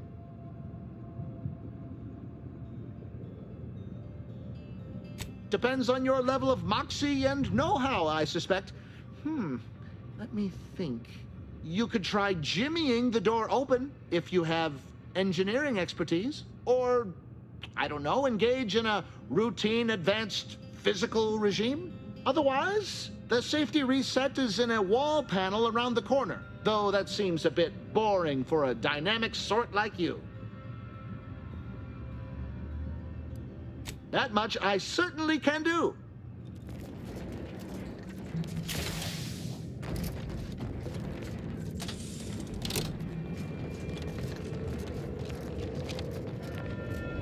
Thank you kindly. I am decidedly in your debt. Anything you need? Anything I, a lowly archivist, can provide you, a heroic individual who is handy with doors? Of course. I am now able to breathe easy and respond freely. Strange question, but yes, all commands pass through the hub here. Through that wiring underneath that open floor panel in the back of the room, actually. Well, in my professional opinion, looks like someone rerouted some commands from operations. Not sure which ones. Based on the sloppy state it was left in, I'd say they either barely knew what they were doing or were in a rush, or both. I was in my cot doing advanced equations. After the explosion occurred, I rushed here to check my terminal. The door was creaky to open. I should have known it would lodge in place when it closed, but I was distracted by the disheveled state of the room and rushed inside. Works in operations, right? Always on about her stories. Wish I had time to watch serials and read all day. Well, that's about everything I know about everything. Let you be on your way. Careful on your way out. Try not to be liquefied and subsequently devoured.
investigator. May all your endeavors add to the equation.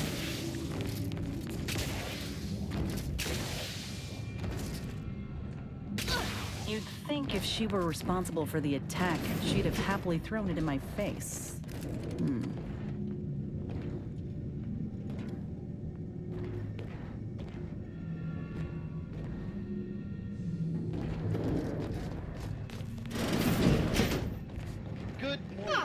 Yes, suppose you'll do. I'd been hoping an empiricist or assessor would amble by, but you appear reasonably apt. The Zeranium overflow venting has gone completely haywire. What else will this higgledy-piggledy nightmare of a day bring? I was ordered to keep watch until a specialist arrives. Might I entreat you to act in such a capacity? The control board to divert the flow of Zeranium is up yonder in refinery logistics. If so, I have something for your time and effort.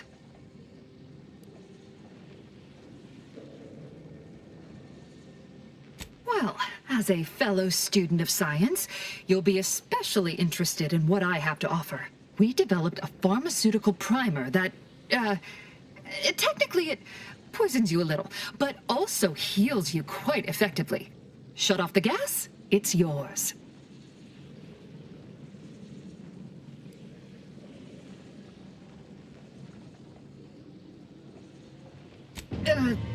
All right. I suppose that could work too. This card will allow you into our research lab, which is right past operations. The pharmaceutical primer I mentioned is inside on display. I do so hope you'll consider venting the gas, should you be up that way.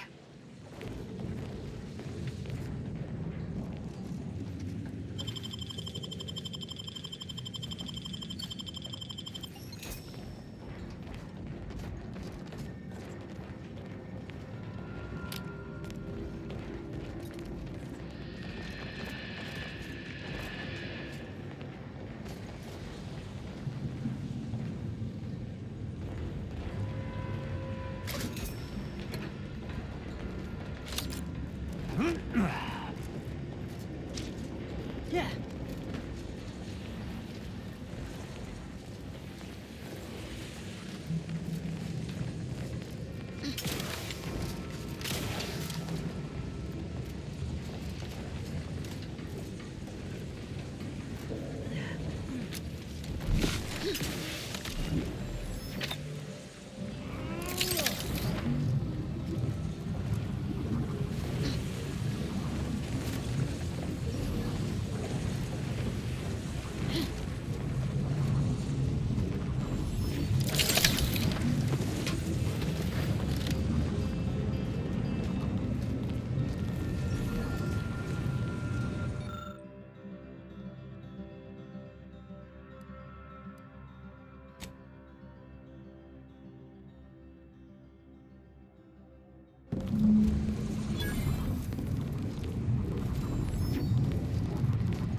You're back. I see my choice in you was... Zeranium overflow venting has returned to a non-haywire state, and my internal levels of disquietude have lessened along with it.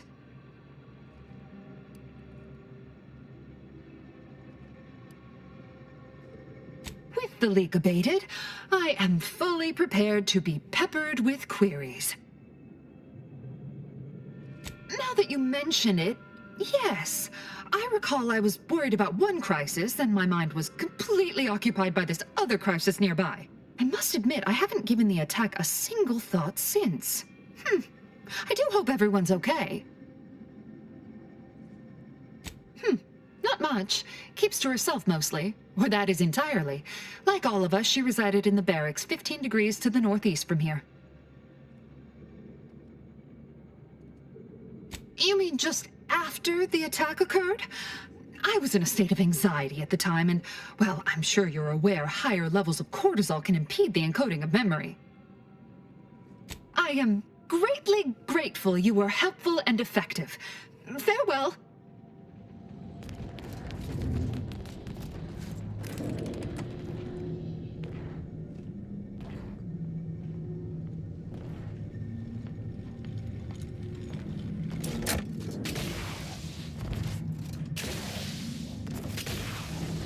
Always account for standard deviation.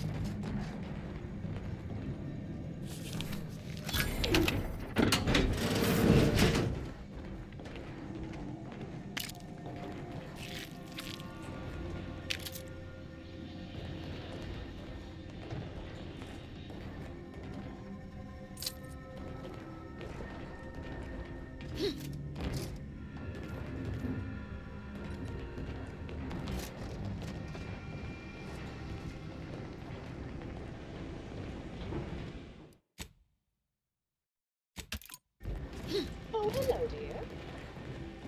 Why, we were just talking about you. Or specifically, potential implications for a multitude of troubling scenarios, based on probable results of your investigation, downstream outcomes, and such and the like. You know how the Order is, always calculating something. But please, tell us what you discovered.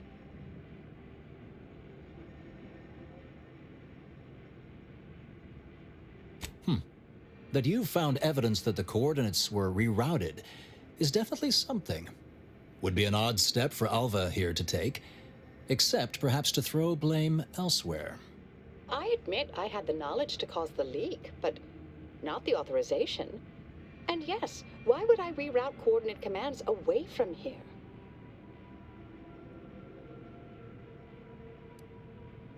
I wholeheartedly agree, but her incompetence hardly absolves her. I'm sufficiently certain our proctor is conspiring with an outside party, so I'm coming out now. She's going to tell me who she's working with. Then I'm going to kill her. Wait a minute. You're going to what? Our investigation, it's unfinished. And you're an initiate. What are you talking about? Oh, I see you two thought you were proving my innocence. No, you were helping identify my target. I'd advise you dears to help or stay out of my way. Proctor Svoboda needs to pay for her actions.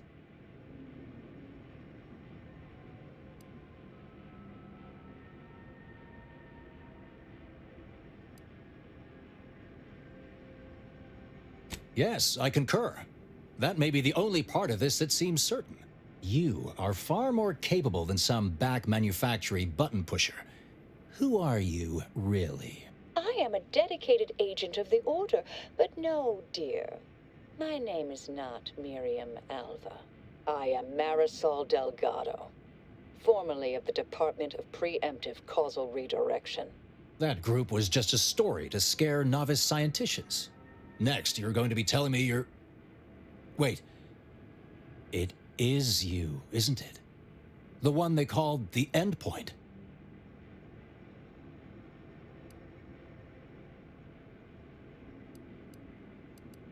If you want one, you gotta earn it.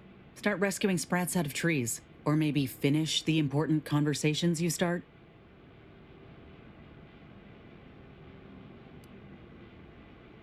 I arrived decades ago to lie low after a difficult assignment.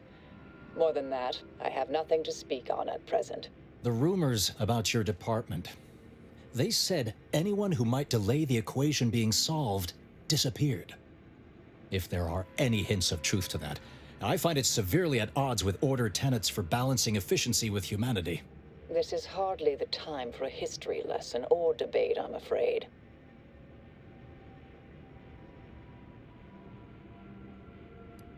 Perhaps you shouldn't. My earlier endeavors were often disconcerting. But the truth remains. Whatever is happening here, I'm not involved. That you are who you are, and are standing right, and have been here for years. It's all much to digest. I suspect your methods are not my own, nor the Order's, as I know it. And I fear your intentions for Proctor Svoboda.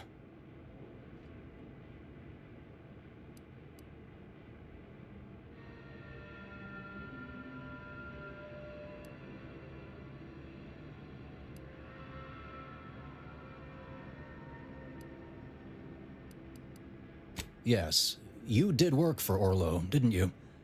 If the former bishop trusted you to intercede when necessary, I suppose I must as well. I won't stand in your way. A wise calculation, my friend. Good thing you showed up when you did. You saved me from having to kill everyone here. Not that I was relishing the idea, but you provided other options. Svoboda has much to answer for. Let's go see that she does. What's this? What are you doing here? Come to surrender, I take it? After decades keeping this identity, your inexpert blundering has rendered it obsolete. I am Marisol Delgado, former head intercessor of the Order. This would be an ideal time to confess everything. Before you die. You can't possibly be party to all this. Not with her vast misdeeds so readily apparent. Our investigator has definitively determined my innocence following a thorough investigation.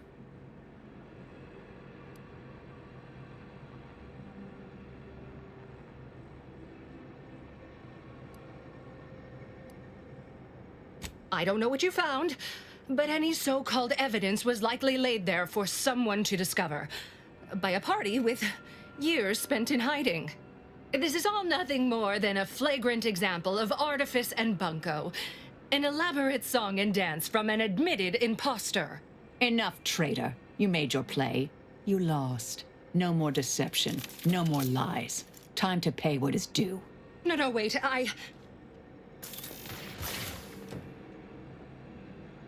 Thus concludes a thoroughly distasteful business.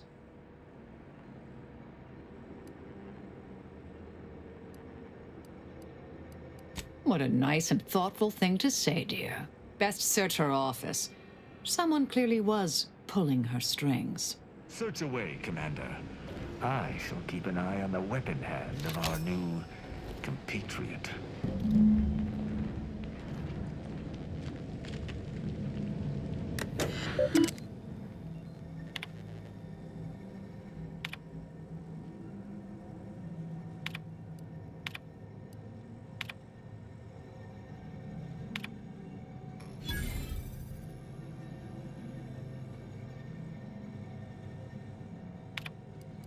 The terminal unsealed the effluvium repository. That's traditionally off limits. Ideal spot to hide something. We should take a look.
Used to be brimming with runoff chemical sludge.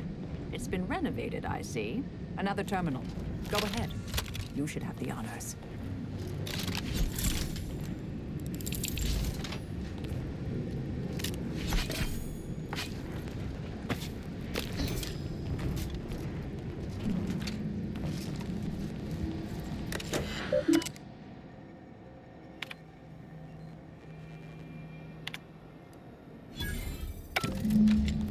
Proctor's efforts appear part of a larger scheme.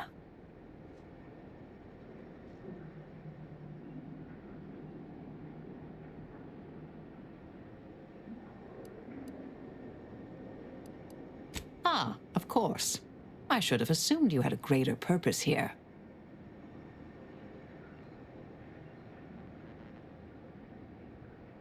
This whole affair reminded me of the old days. The blood, the secrecy, the calculations and intrigue. Been trying to tell myself I didn't miss it. But in action, I fear, ill suits me. I have some unfinished business I need to get back to. I could use help from an operator like you. Believe my specific skills could benefit your efforts as well. I'd propose a strategic partnership. You help me, I help you. What do you say? I have an old contact on Cloister I need to look up. Part of a small matter there. Some research the Order considered heretical. Worth restarting, I think. Good, good. It's a little crowded here, though, isn't it? Very well. I shall return to my quarters. Perhaps I'll use this time to catch up on my reading. Excellent. Well then, I am quite ready to leave this place. My fellow loyalists, it is time. Due to the Earth Directorate operatives' continued meddling, we must increment our timetable by a factor of hours, not days. Accordingly, our forces have taken over the monastery. Those I predetermined to be resilient to reason have been executed. The rest should not cause us trouble. I have locked the lift to prevent the agent from reaching the monastery, but the following code will grant you access. 34145. I will continue my work from here, supplying Augustine with everything she needs for our plan to succeed, and delaying the agent as I'm able to. May the results of our actions today secure a more prosperous tomorrow for our sacred order. The Order didn't foresee this hostile takeover, huh? Suppose we ought to head to the monastery and send this wily idiot packing. Yeah!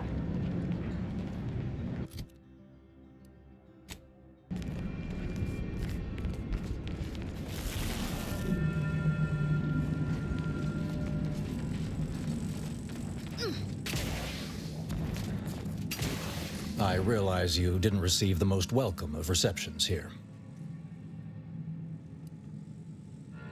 Well, regardless, I recognize you've done right by us here today, and I appreciate your efforts.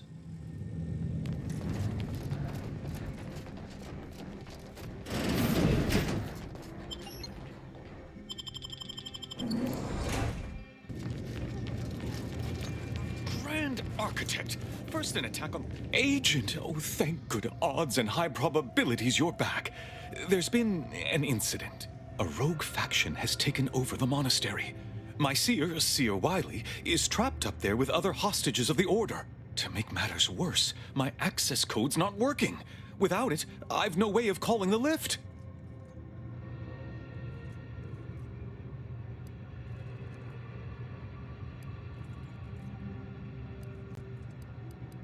Peace talks?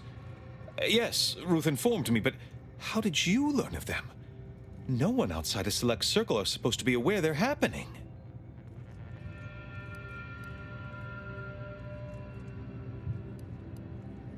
That's a serious accusation. Why would I do such a thing?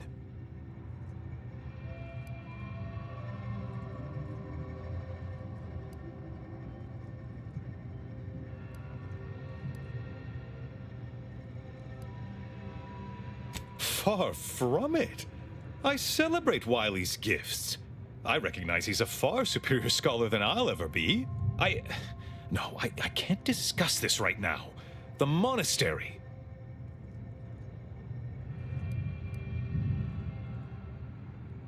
The truth is, I held Wiley back. I kept him from advancing for my own selfish gains by spreading lies and false concern over his competence behind his back. But I needed him. I still need him. I'm not the savant he is, never have been.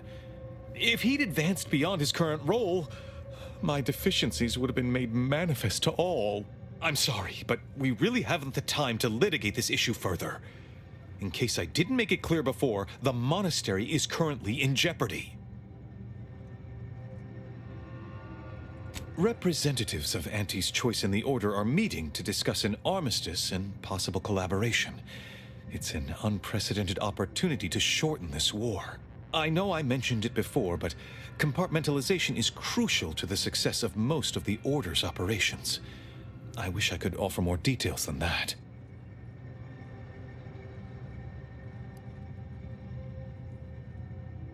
If this De Vries is responsible, then I agree with your objective. But don't forget the innocents caught in the middle. They need your help too. But I'm afraid I won't be accompanying you.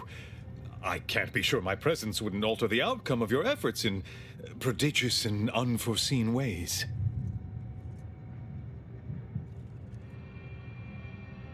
No? How grand! Then we are already in alignment.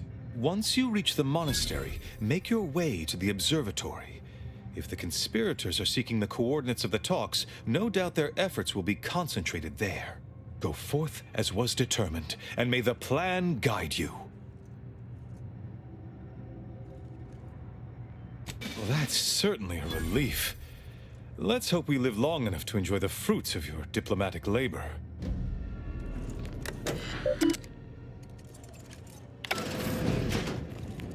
Have you beheld that new? I assure you these traitors haven't factored us into their equations. Ready to be the hole in their mouth.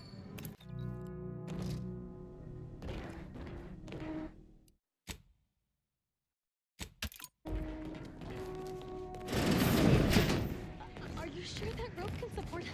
I am 100% certain that its tensile strength is marginally greater than our combined weight. Wait, look! Someone just came up via the lift. It must be unlocked. Watch out for Wiley. He's accounted for everything. He'll know you're coming.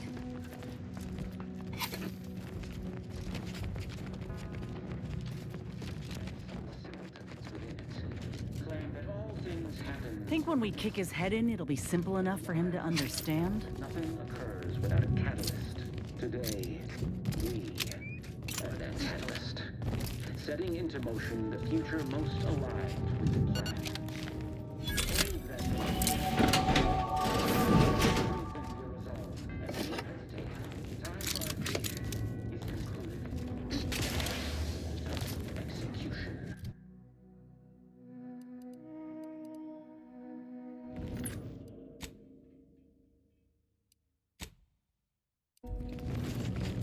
Those outside and some simpletons within it claim that all things happen for a reason.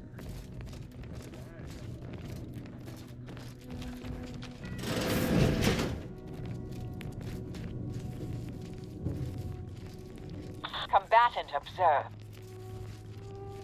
Nice of sheer Wiley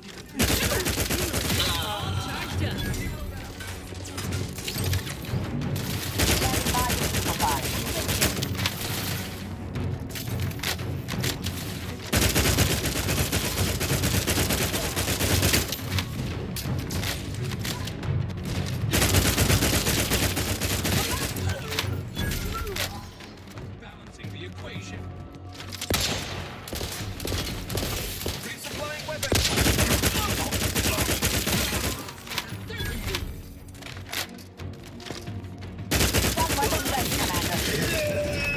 Mobilizing.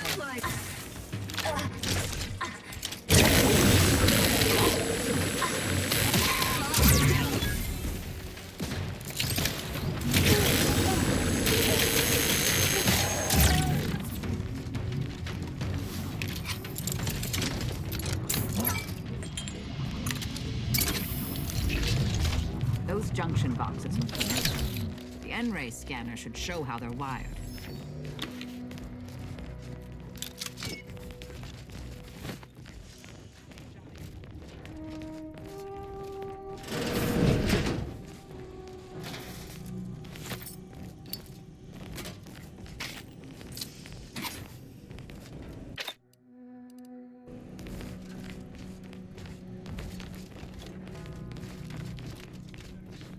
found another one.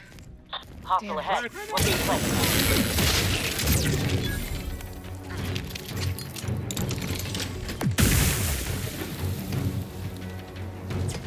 Proceeding forward.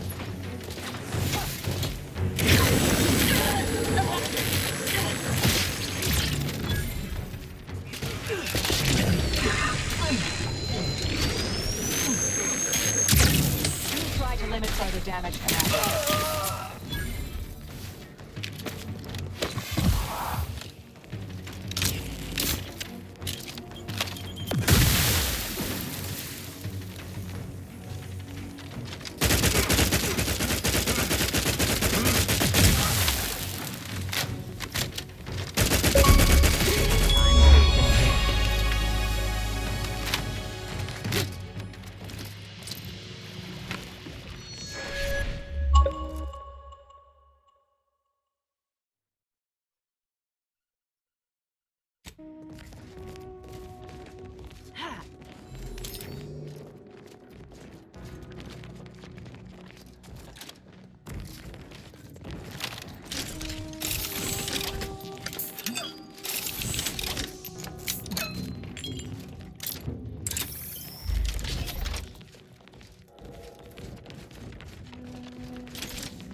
Whoever wired this place should be shot by me, then forced to rewire it in a more straightforward fashion.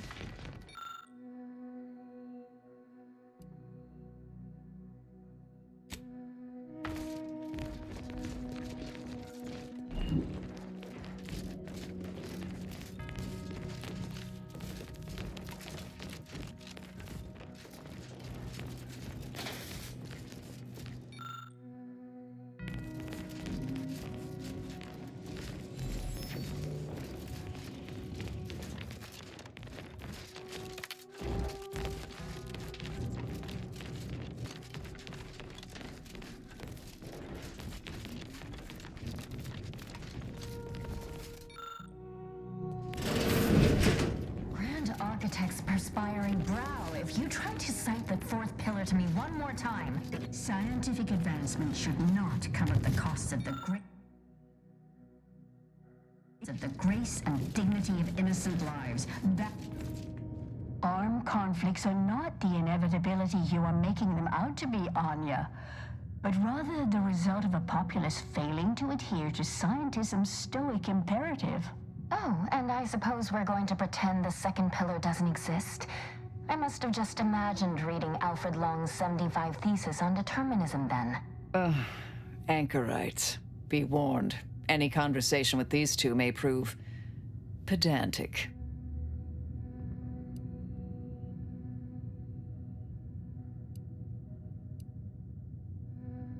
You're in luck. I just finished my third reread of it.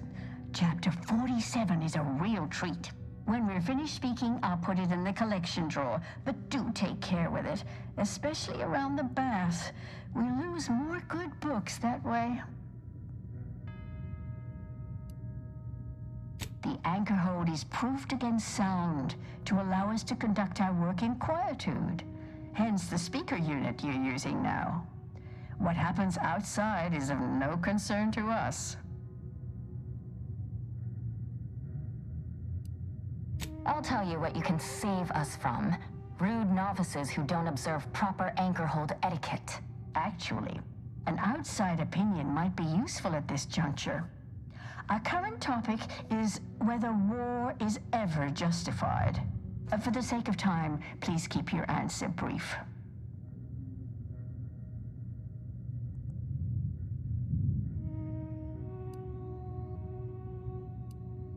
And how do you predetermine the harm of action against the harm of inaction? We make those estimates all the time. That's the whole reason we employ seers. We're going in circles again.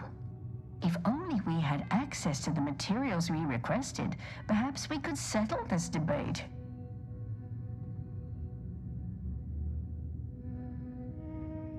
I need the book Only Real Numbers, The Casualties of Appeasement by Exemplar Kwong.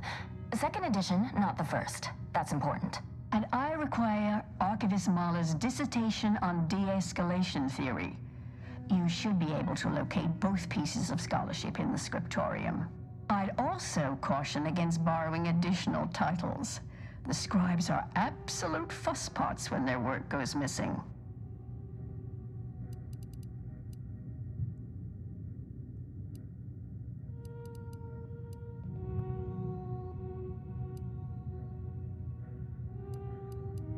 Much appreciated. We'll present our final arguments once you've returned with the research.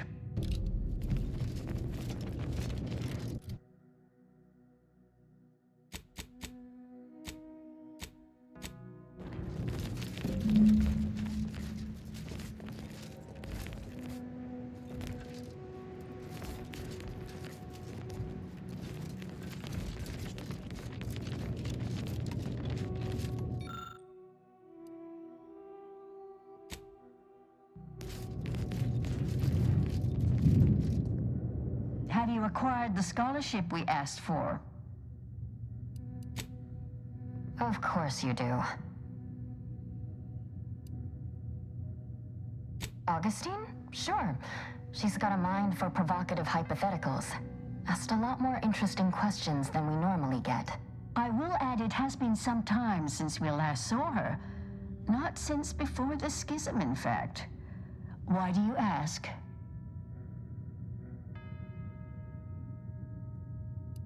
Augustine was obsessed with the rift. She wanted to know all the potential routes the Order might take to deal with it. We explained that the rift is an aberration of the plan's natural order, corrupting time and space and creating uncertainty. Consequently, all efforts should be made to close it. Apologies, but gossip doesn't fall under our purview. We've secluded ourselves here to avoid such distractions, so I would thank you to exclude us from any remote drama. I'm sure I have no notion of what you're referring to. Good for him. About time someone put theory into application. What my colleague means is Landon Wiley is among our most gifted and dedicated seers. Whatever actions he's taken must be in service of the plan. I do hope no one's been hurt, though. I see. That is distressing to hear. But as we in the Order like to say, the plan actuates by deliberate means. Let us hope this conflict resolves itself soon. Much appreciated. We'll present our final arguments once you've returned with the research.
Proceeding to a trouble ahead.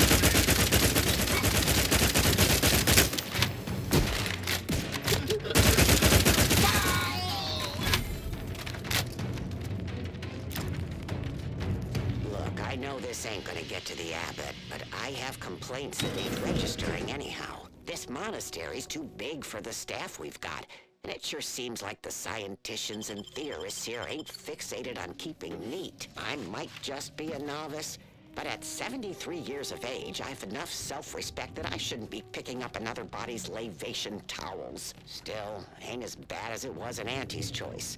But that don't mean it's good. I just ask you folks to remember that there's more of importance out here than just your numbers.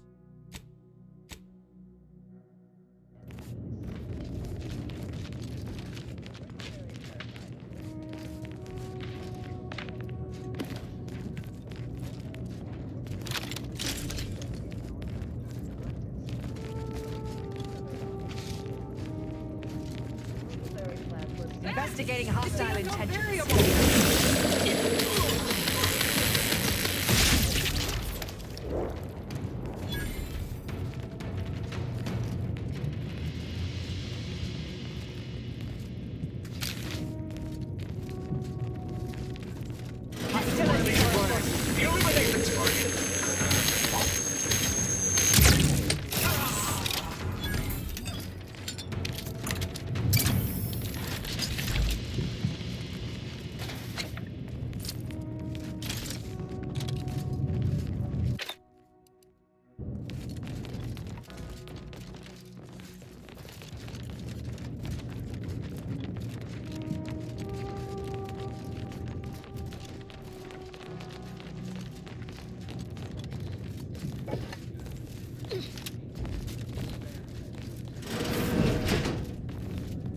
Think we found the abbot's quarters? How thoughtless of him to safeguard this finery for his people's own.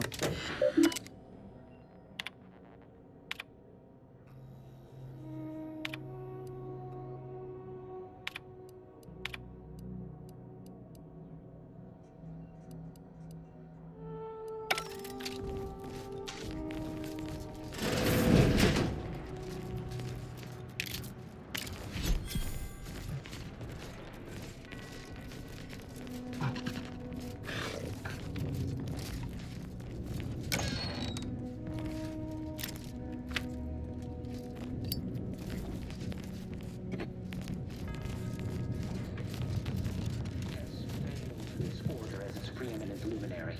And without our intervention, of Auntie's choice. This must be prevented, whatever the cost.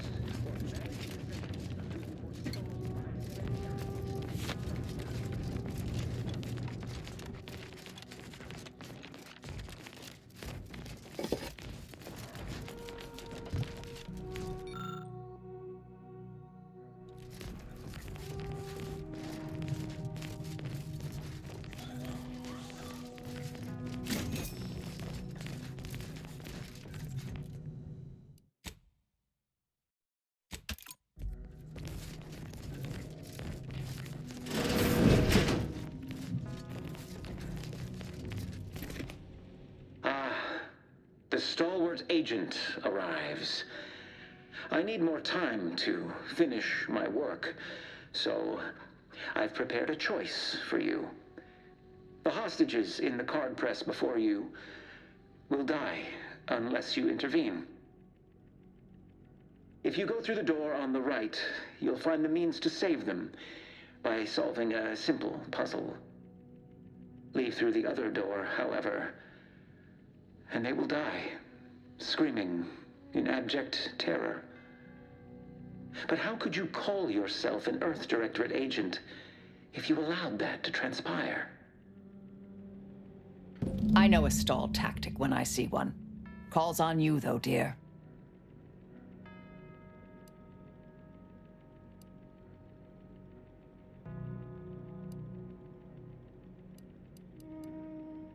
Good. Then let's get to freeing them. Like the cut of your jib. Hard way it is, then. Raise high probability.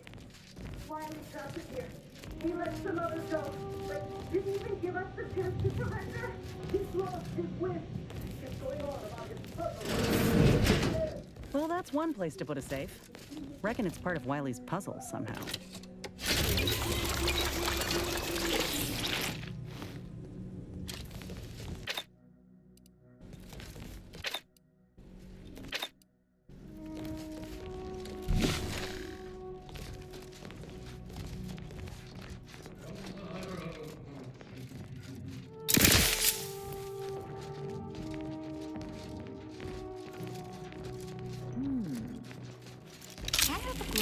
suspicion the seer's been overindulging in aetherwave cereals.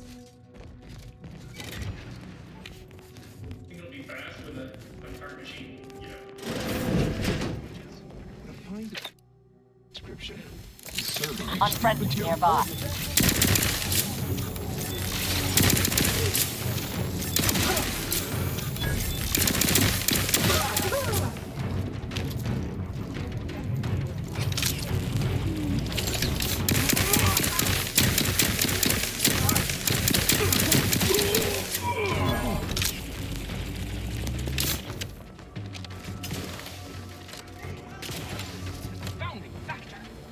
Taking cover!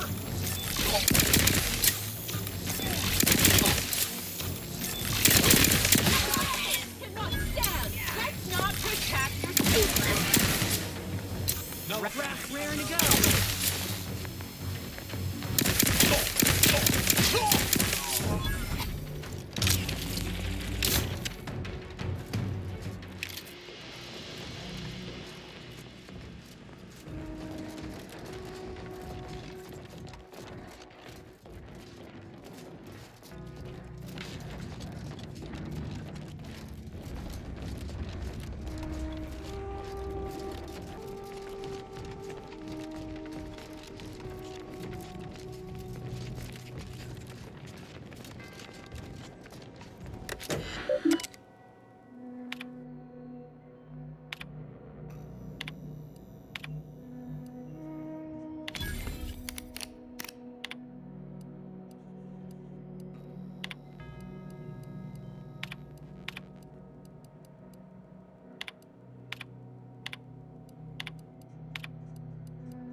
Way to get the ball rolling.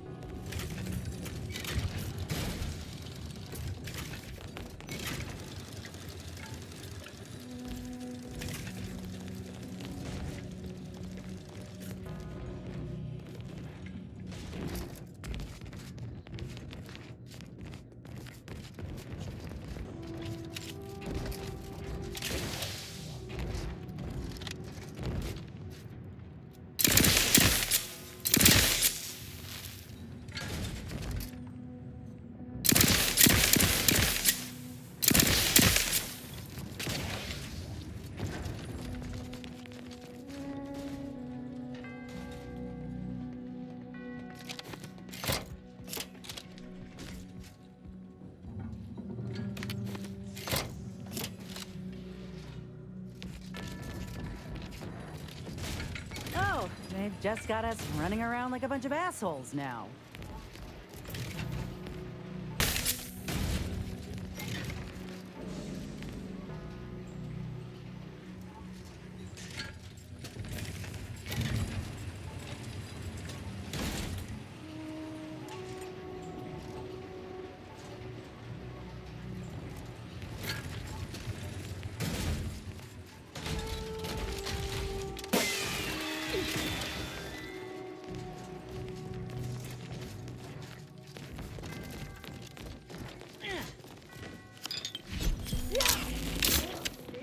Didn't I tell you our friend would be there? Hurry! Disable the torch press machine!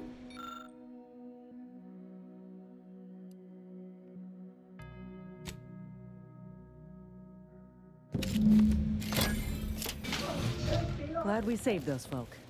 But now we need to deal with the bastard behind all of this. Let's move.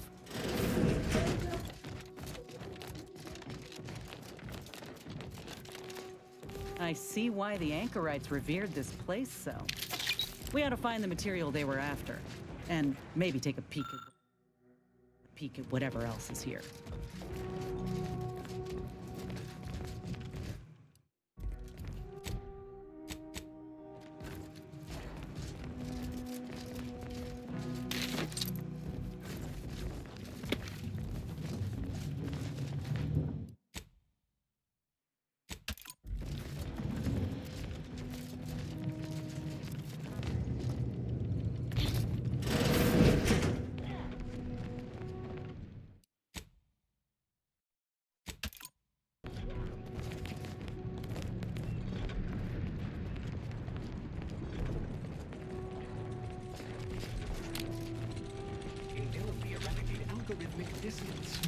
I'll handle this. Hostile in proximity. Fortification in progress. They're benumbed.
Resorting to violence. Torpificator at ready status.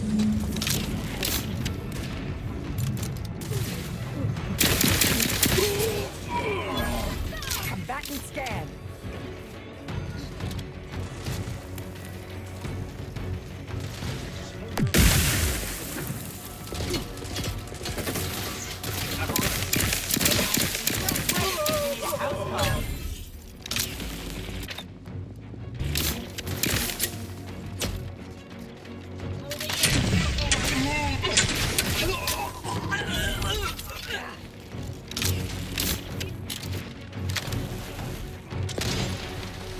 Target analyzed. Lay down fire.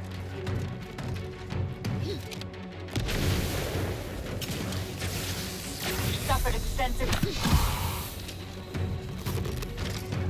Go for torpification. Adversary vulnerability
I'll be damned.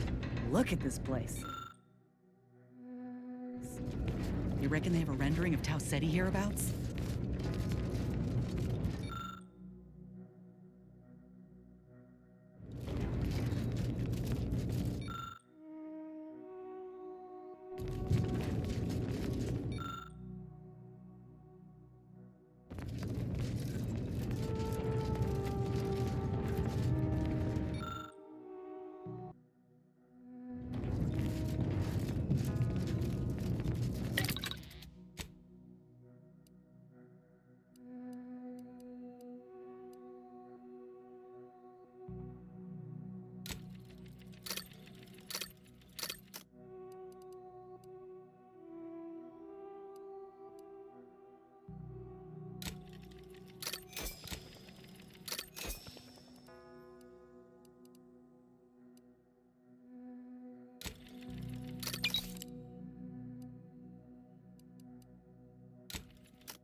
I cannot believe Clemens fell for whatever half-baked argument you managed to cobble together.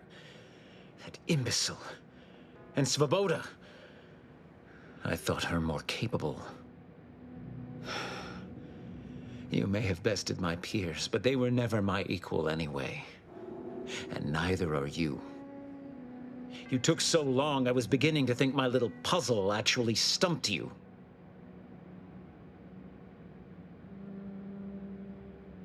You seem confused.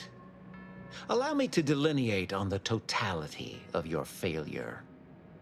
Saving the hostages delayed you just long enough for me to complete my work. I was able to transmit not only the coordinates for the peace talks, but also the station security protocols, giving Augustine control over its automechanicals. She has everything.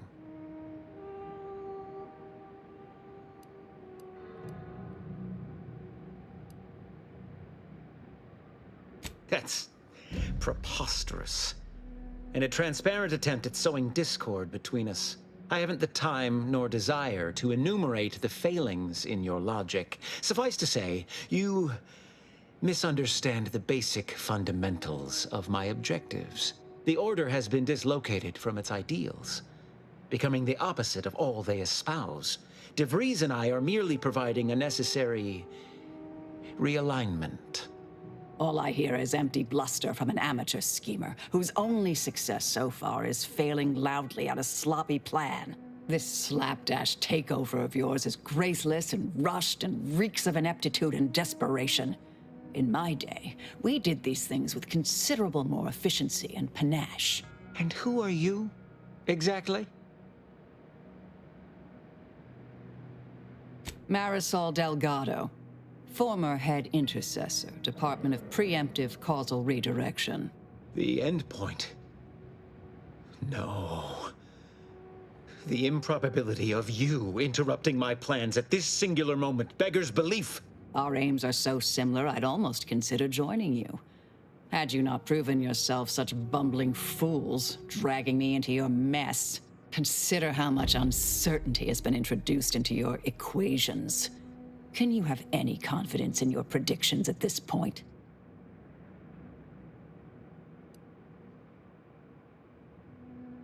What in the Architect's computational summary are you on about? That hopeless, ineffectual, over-reliant waste of workspace? He wouldn't dare.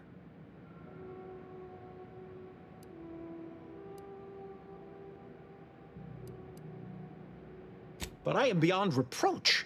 My talent without peer. What has Joseph ever done for the Order except occupy my valuable time with useless queries? No, this is some kind of deception. It has to be. I could not have missed such obvious machinations. My math is correct. My math is always correct.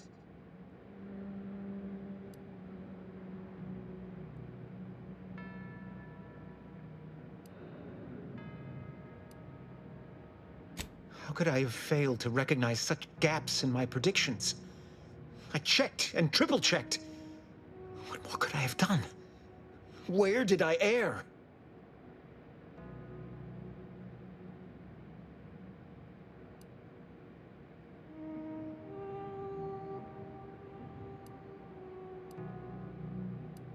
Enough!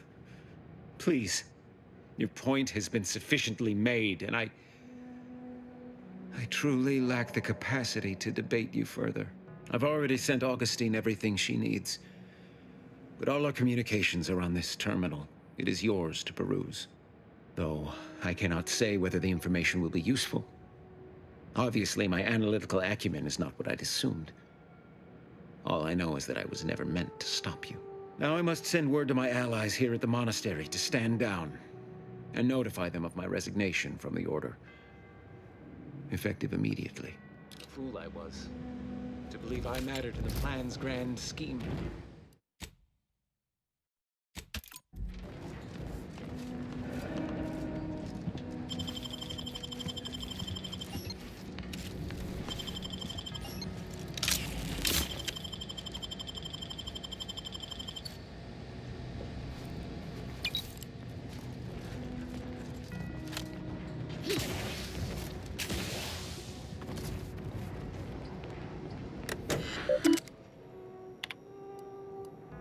I have grown worried. I have not received word from Archivist Clemens in some time, and I imagine you would have relayed any pertinent information by now. I fear this bodes ill. Without him, our only option is a direct assault. A risky proposition, to be sure. The last thing any of us want is for our plan to spiral out of control. And so it falls on you to seize back that control. Use the methods we discussed to take command of the monastery. When it is done, I will send further instruction. You have my trust. See that it is not misplaced. I'm much obliged for your tireless work. With this knowledge of Greater Tranquility Substation and its security codes, our plans for the peace talks can finally be spurred into motion. However, without Archivist Clemens and his explosives at our disposal, we've no choice but to proceed with our contingency plan. A direct assault. Though the codes will allow me control of the automechs on the station, we'd best accept now that more lives may be lost than previously assumed. Yet we must act unflinchingly. To fail now would mean the end of everything.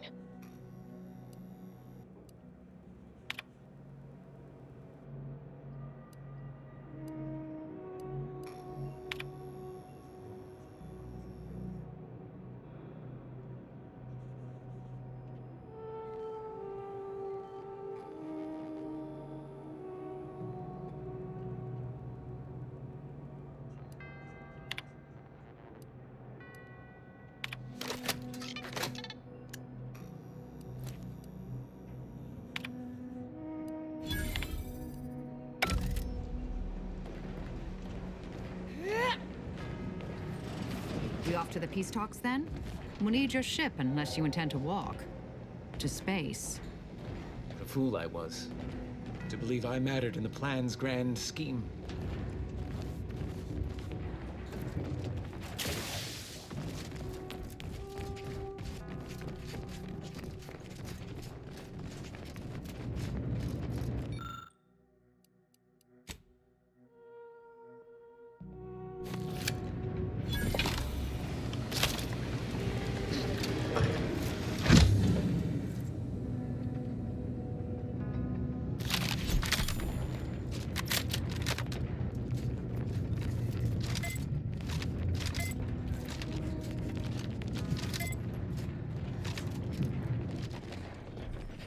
Agent, over here.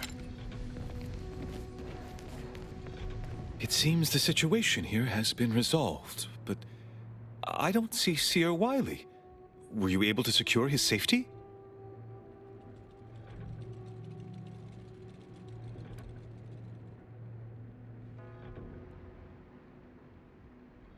What?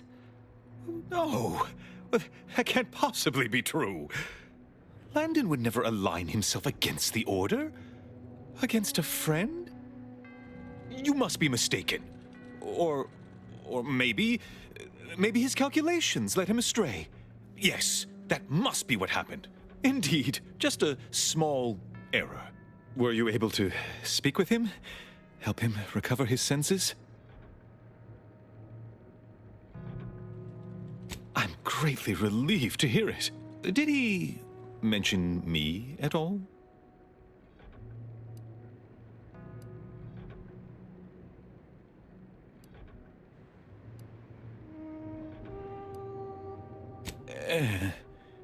I'd rather hope that would not come to light. I gather he did not receive the revelation well. I'm sure you also think me to blame for all of this. But you have to understand my position. How ill-equipped all in the Order are for this new world. With the schism and now the war, the Order stands alone for the first time in its storied history. We have no experience with governance. Well, myself especially.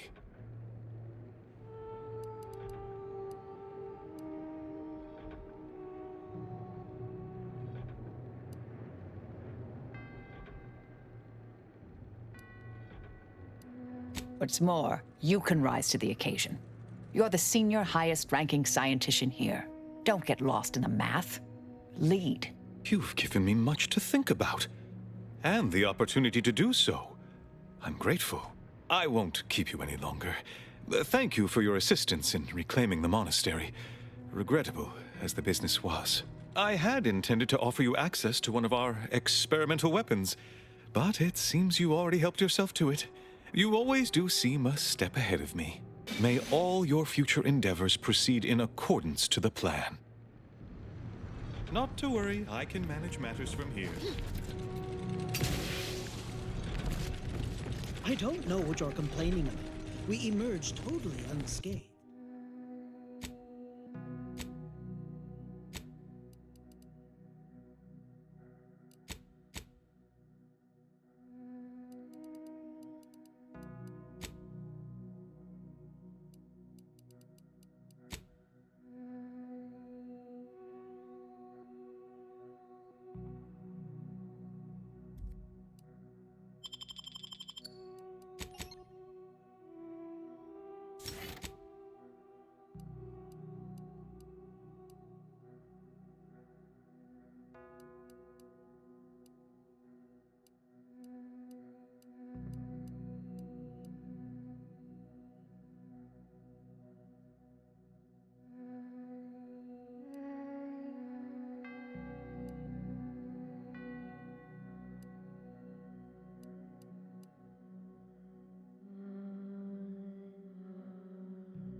I feel we should talk.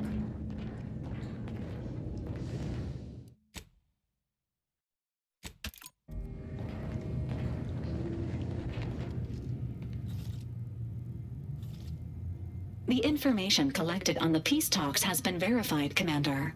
As time is a factor, this unit suggests heading to Greater Tranquility Station as soon as you are able. We can't let DeVries catch us on the back foot again. We need a plan. Stakes are high. If DeVries sabotages the peace talks, war will continue. Don't need to be a seer to divine that.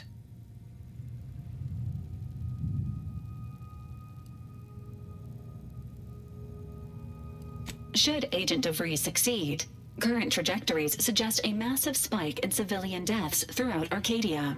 Records indicate Greater Tranquility is a derelict station. Consequently, the ideal route to reach the main chamber for the peace talks will be through its underbelly. Be advised, in the absence of Victor and his explosives, Agent DeVries and her team will be committed to a frontal assault. Due to delays incurred while saving the Order hostages, DeVries also has the codes to control the station's security automechanicals, and will assuredly deploy them against you, Commander.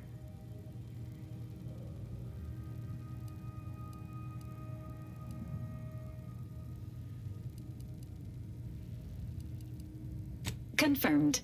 Per the Earth Directorate Manual, a team formed of multiple agents is vital to success, especially during missions where agent attrition is likely to occur. I'm coming with you. Who better to make DeVries pay for Horizon Point than a pair of our own Phantoms?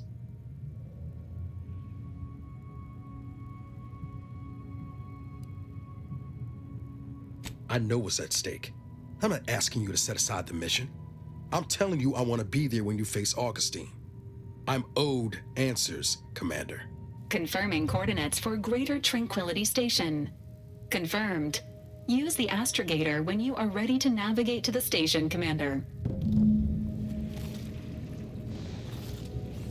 That damn Wiley put us in an impossible situation. I'm glad those hostages can go back to their families, but I fear we played right into DeVries' hands. With that data, she could wreak more havoc than we anticipated. Look, I know the choice is yours on how you want to approach this, but it's my folk in the crosshairs. If something happens to our delegate, I don't know how I'd live with myself. If there's space by your side, I hope you'll call on me.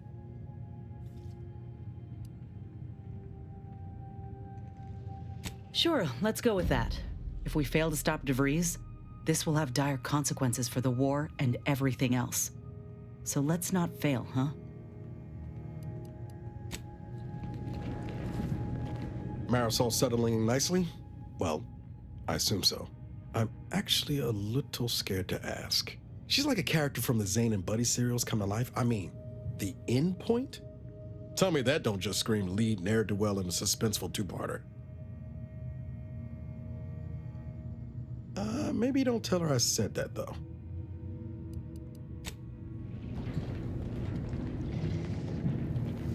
Marisol Delgado has been added to the ship roster and has claimed her quarters. This unit has also been informed by Agent Delgado that she is not to be disturbed while resting unless the ship is on fire, and even then only if it nears my quarters.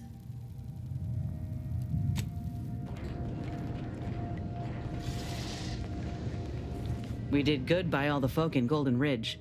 If we hadn't eased the pressure between the Order and the troops at Outpost Opportunity, the kettle would have blown its top eventually. Instead, the ceasefire can remain in place, and folk can sleep soundly. Thank you. Marisol's something, huh? She had everyone fooled, and then she turns around, exposes Svoboda for what she is, and reveals herself to be the endpoint. What kind of name even is that? She reminds me of the serial heroes I wanted to be just like when I was a kid. I'd tell her if I thought she'd appreciate it.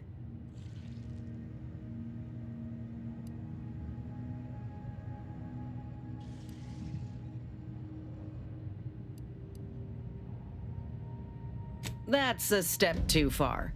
And anyway, I think she'd pat me on the head and say, "That's nice, dear," like she's cooing at a Raptidon pup that fell asleep in its food bowl. Anyway, this is me saying I think she was a good get. Much better having her in our corner than staring down the barrel of her gun, that's for certain. She's probably already got bugs listening in on us, so we ought to just stop there.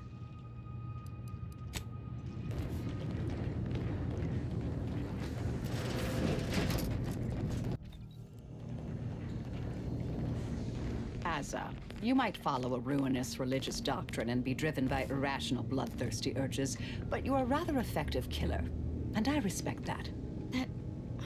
That means a lot, coming from such a ruthless purveyor of death. Wish you'd let yourself really get into it sometimes, though. Get your face and hands drenched in blood. That sounds disgusting, dear. Though I do appreciate the sentiment. The hostages went home safe. We'll see if those at the peace talks make it back fine as well. May the plan favor us against long odds. Agent, what do you need? I'm not hearing a question. Sometimes, with purpose. Don't you as well? Do you draw some moral distinction between avenging harm and nipping it in the bud beforehand? Between covert and overt means? When all is said and done, are those in your ledger any less dead than mine? Had a sense you felt that way. We'll see if situations force that to change. Some were proprietary. Often they involved forms of subtle persuasion, others more overt influence. Now and again, more direct means were required. Inquire away. I may even respond. Oh, I am a dedicated member of the Order. Beyond that, there's really little you or anyone need to hear about. Consider yourself lucky. You already know more about me than anyone else I've met in the last 20-odd years.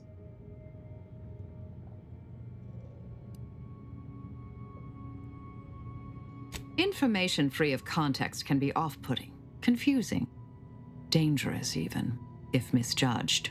I mentioned before I was part of the Department of Preemptive Causal Redirection. My role there, you may recall, was head intercessor.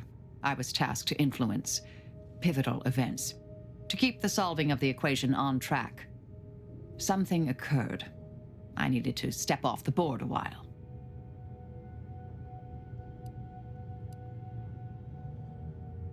Dorado appealed to me because it was off the board but not completely remote. There I could lie low for a time, but observe. So I'd believed. Our department was shuttered shortly after Ruth Pissar took office. To avoid undue attention, I remained in hiding. To put it mildly, after the incident in question, seeking refuge seemed prudent. Suppose you can ask.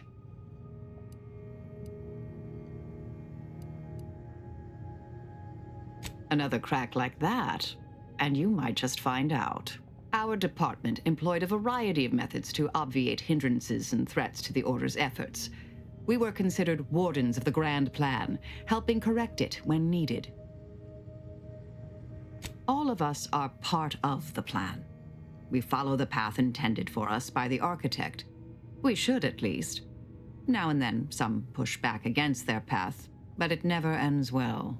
Corrections can take time, even delay in the solving of the equation. That's where we came in, to get things back on track in the timeliest of manners. May all our travails add to the equation. I must admit to being highly vexed by this kill order situation. Of course not. What a ridiculous question. You think that I'm like you, but I'm no longer bound by social restraints or pedestrian things like regret. So were I even to imply I felt remorse, that I wish I'd perhaps approached this with a more logical bent and not slaughtered these loyal Dawn members, it would mean nothing. Such as?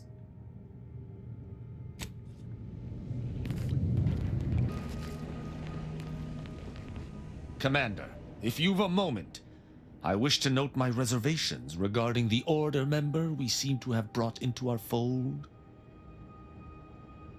Setting aside my obvious concerns as an enemy of the Order, there's something devious about her. Something that sets her apart from her fellows. There is a bloodlessness to her nature. A killer's icy resolve. She's dangerous.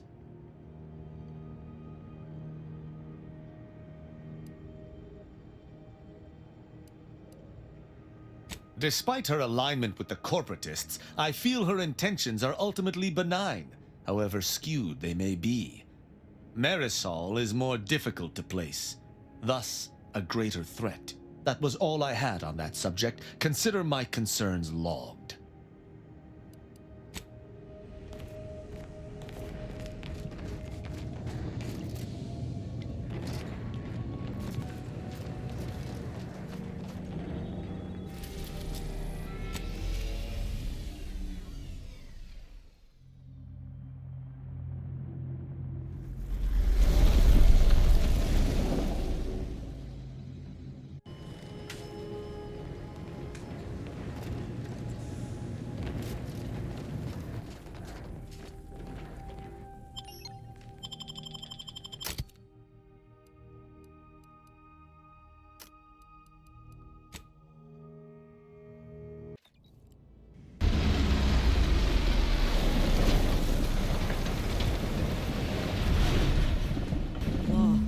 that rift.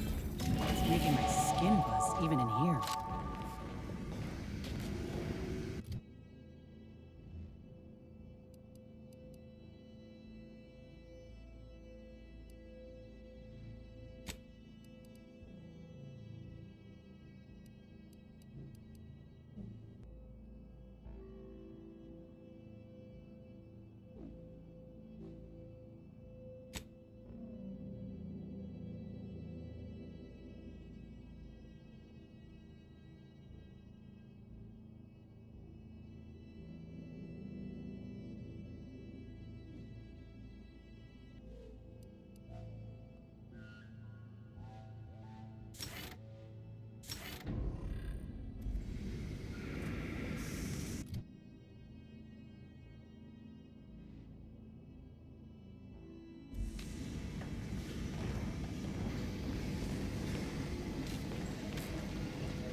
Doesn't take an engineer to hazard a guess whose ship that is.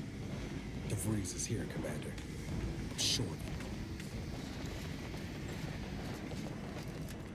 Good evening.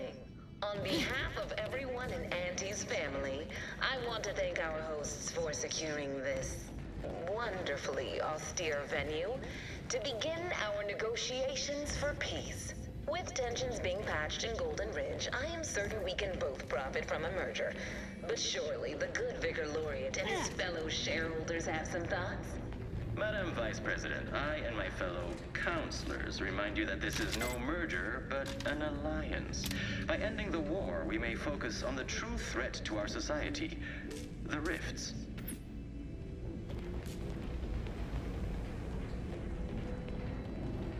Damn, locked.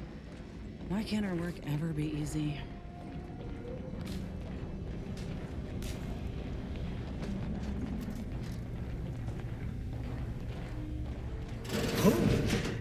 Be still, Cadre.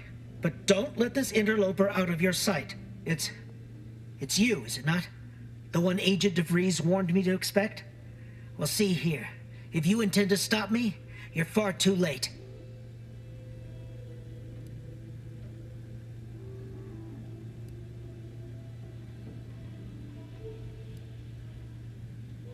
I certainly don't wish it. Yet my health is of far less import than ensuring our mission success. I've already cleared the way for my associates into the station. We need answers, now. How we extract those answers, I'll leave up to you, Commander. Personally, I'd start with the knees. You'll do no such thing. My willpower is stout, my loyalty unshakable. And even if by some low chance you could extract my knowledge, you'll never truly understand. If our deaths buy Agent DeVries and our comrades the time they need, so be it.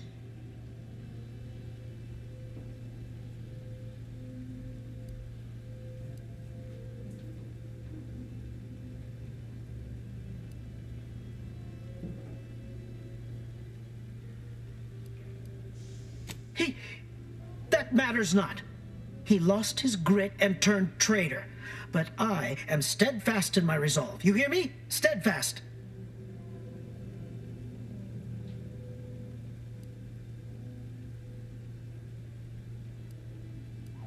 No, I mean, yes.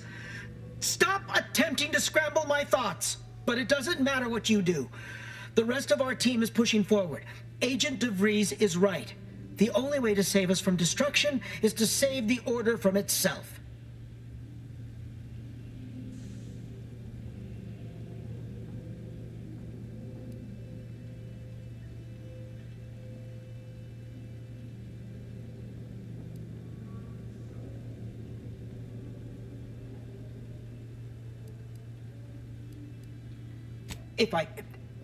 But why would you leave me be? This situation is markedly different. Those at the monastery were not standing in your path.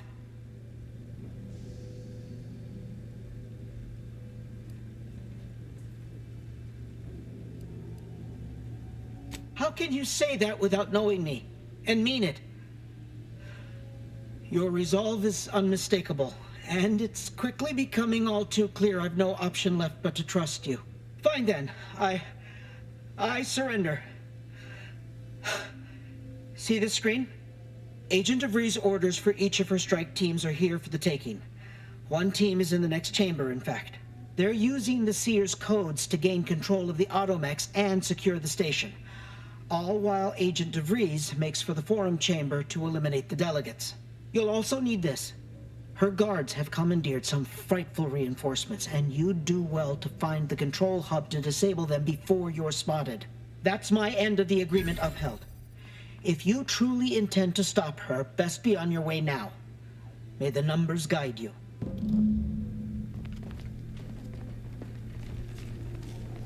Gave up that intel rather easily, didn't they? Let's have a look.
Just imagine the hustle and bustle of this place in its heyday.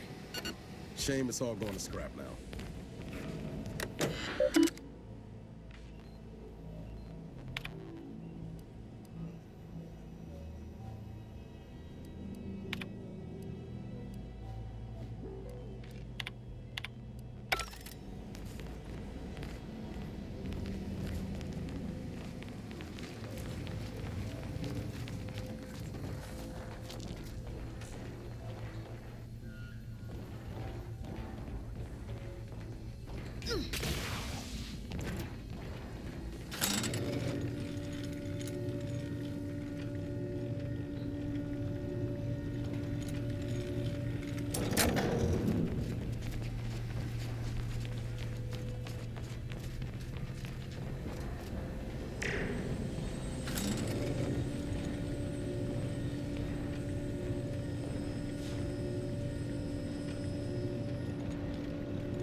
We need to find us a fuse to get this whole thing operational again. If the Protectorate's own leader is beyond his depth, he and his ilk won't anticipate an alliance.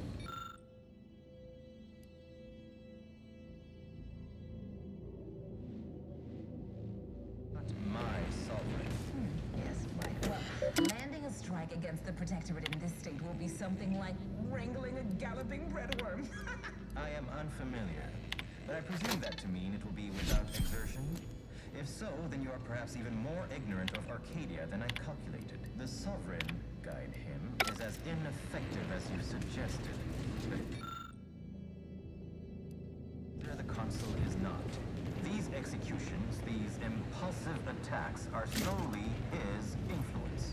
Solely? Your previous sovereign was rather draconian. With your own history, but you act like the current rot emerged from nowhere. I could perhaps say the same for you and your reputation for putting profits over people. But instead, I suggest we pivot our discussion back to the real matter at hand.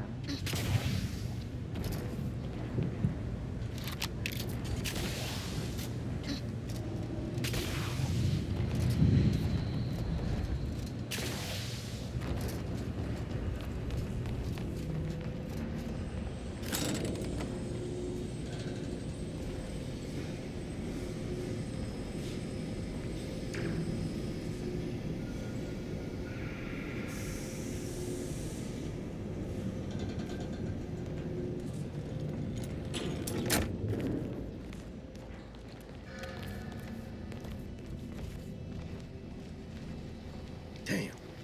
DeVries' team must have gotten to these mechs first. I don't favor fighting on two fronts, but it's not looking like we have another choice.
Assessing.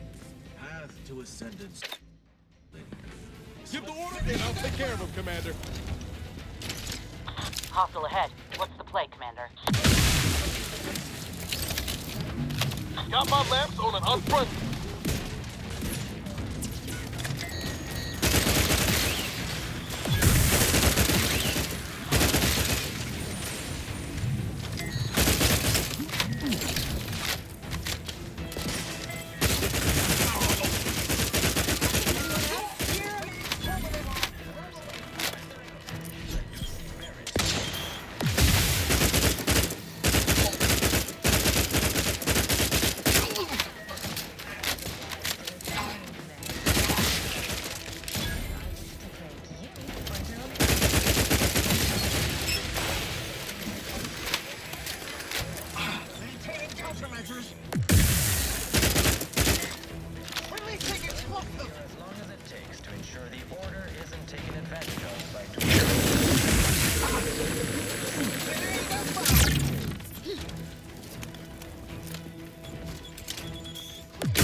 Troublemaker approach.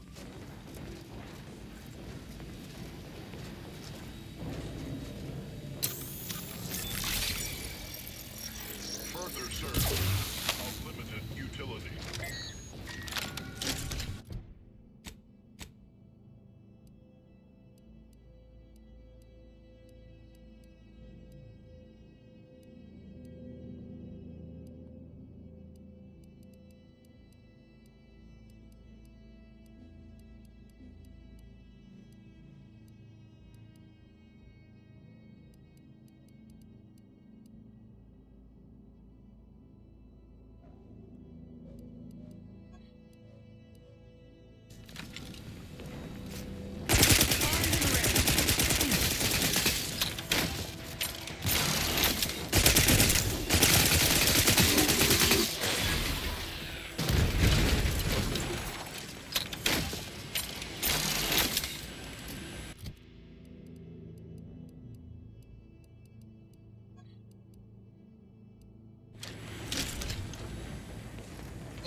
I'd like to discuss your efforts on Paradise Island.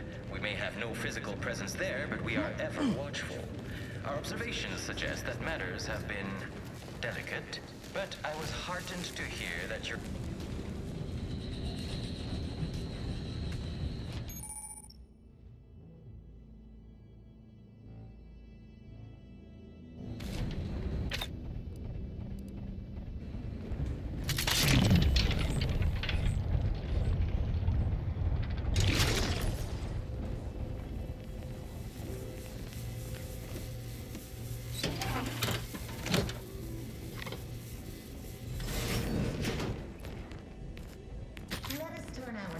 Once more to Golden Ridge. I am grateful we could come to an accord after that unfortunate attack on Outpost Opportunity. But many questions remain. Of course. Allow me to offer this bit of data, then. The true culprit of the cluster name is Svoboda. My brave colleagues found her out and promptly executed her. Ah, so the Order is capable of decisive action. I had doubts after hearing about your monastery. Even though the hostages yet live, this crime happened under your purview.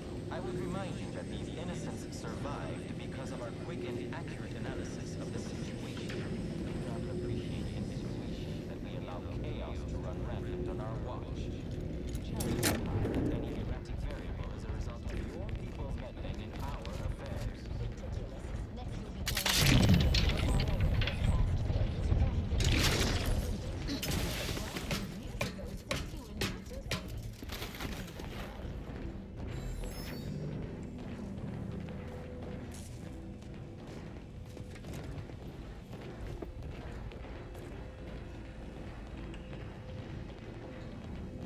To my analysis prior to this meeting, enough.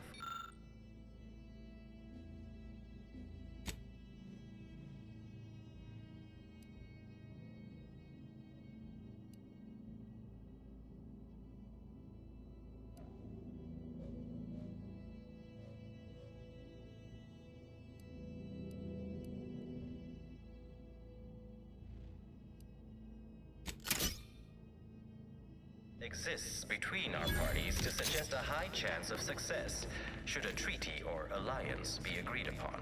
This unit Treaty? welcomes you to As the in a utility contract? atrium. Goodness, My records there's no do not need to indicate rush that into any such authorized formalities, personnel Vicar. remain aboard the Especially station. when so But much I is am yet to be programmed discussed. to exchange wares for monetary compensation for whosoever seeks it.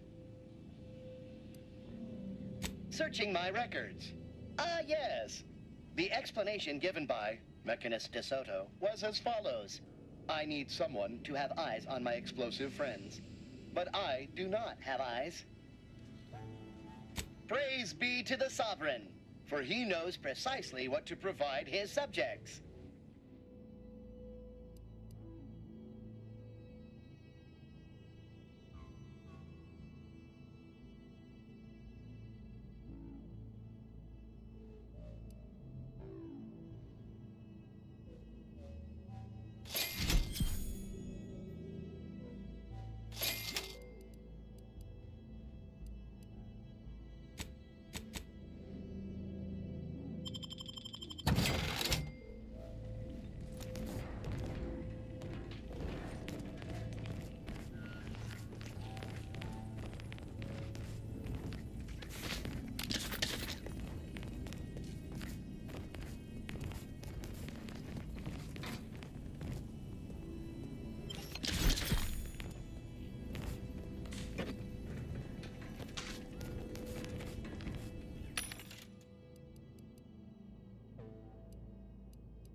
That's a lot of supplies left unattended. Could be worth a quick look over.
By my estimation, we formed an alliance, say, within the next month.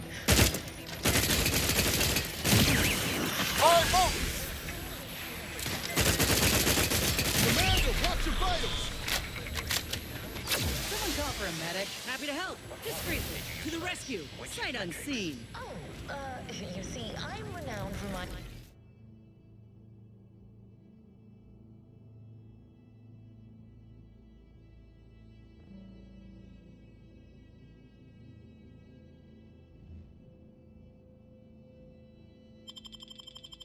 to read a room, as we call it in my business, where common sense meets observational data, you might say.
We should keep moving, Commander. Every moment we linger in this shell of a place, we're giving DeVries that much more time to enact her plans. I'd rather we move on.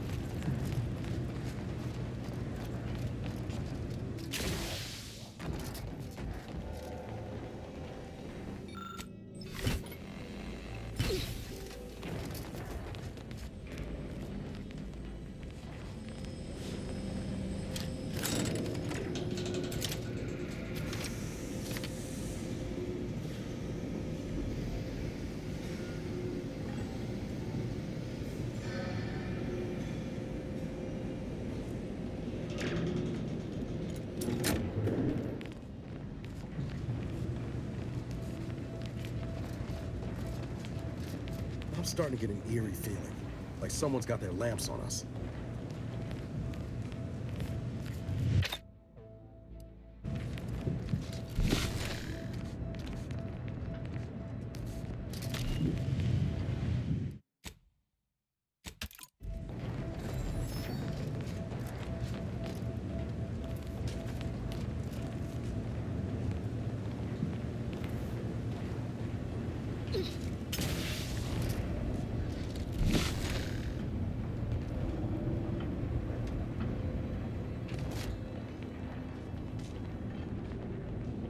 Reckon these mechs are the reinforcements we heard about. Ought to see if we can use those override codes somewhere.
Commander. We'll go no further, infidel. This next shot will miss. Hostile spot. Don't move.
Got my lamps on an un...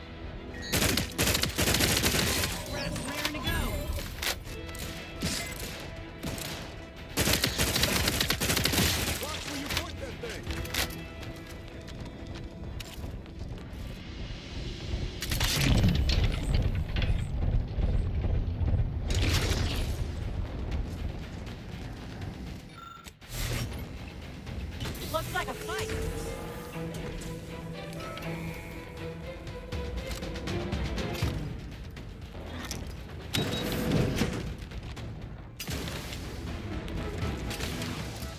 Let me know when you...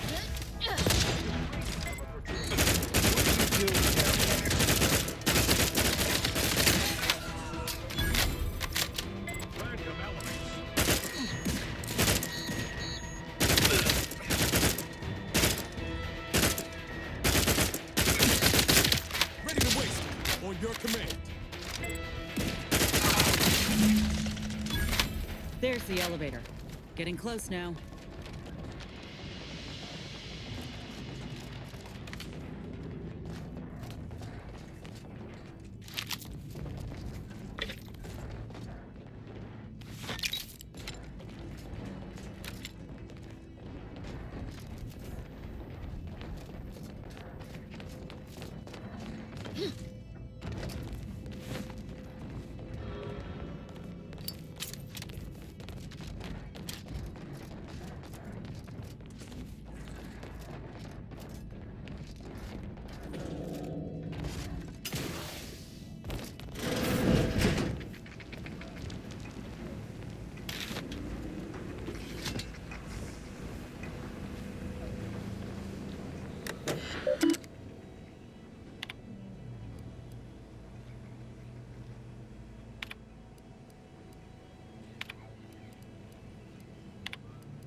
hereby agree that both of our parties will lay down their arms. For now. I am pleased to hear it.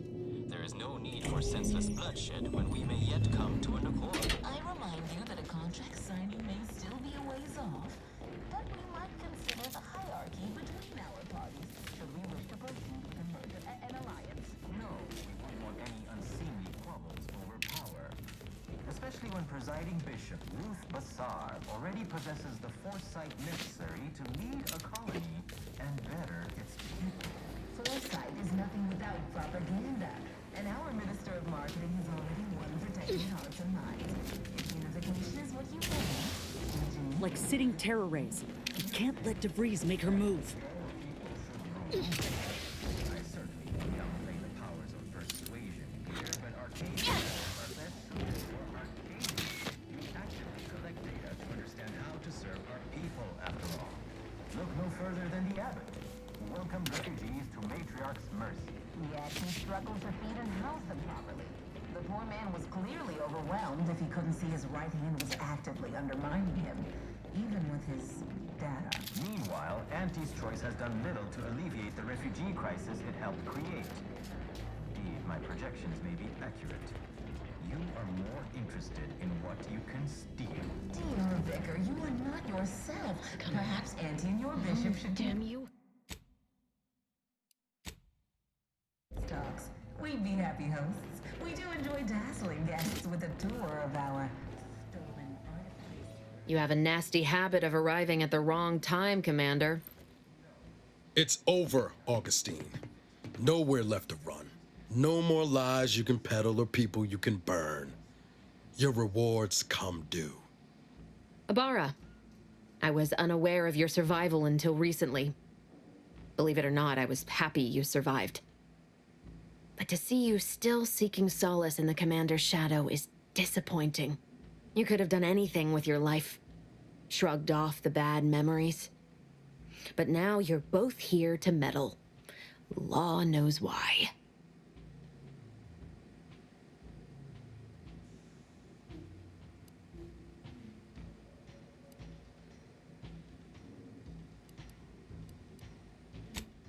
Yes, I do recall your begging me not to do this. Hardly the work of a master negotiator, let alone two. I've no interest in continuing this little reunion. What happened in Horizon Point, well, I had no choice but to do as I did. And I'm prepared to do the same again. These delegates you came to save, I'm killing them both, and any hope for peace will die along with them. This is the only way if we hope to close the rifts before it's too late.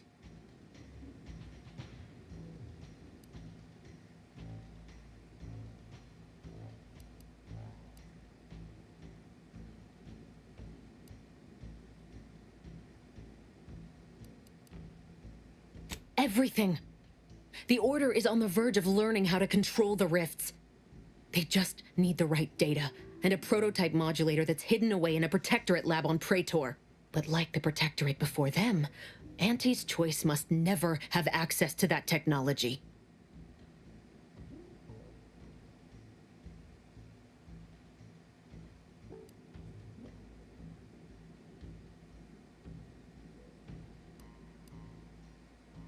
Anyone with even half-functioning gray matter knows that you cannot trust a corporation with the kind of power that comes with controlling rifts. The Order should know better.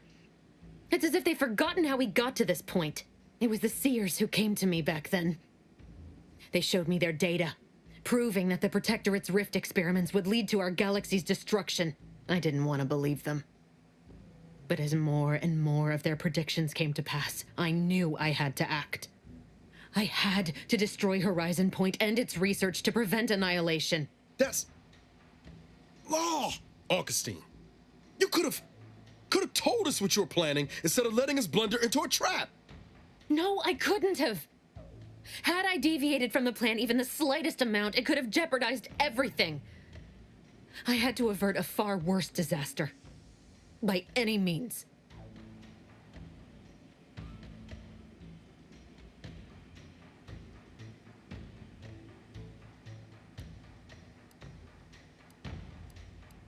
You were an unwelcome variable. Prior knowledge could have changed your actions, and the Seers had predicted that you and your team would perish in the process regardless. I tried to put it out of mind when you and I first spoke. I had to focus. But all I could think of was the cost I was being asked to pay to ensure the mission's success, and I forced myself to complete it.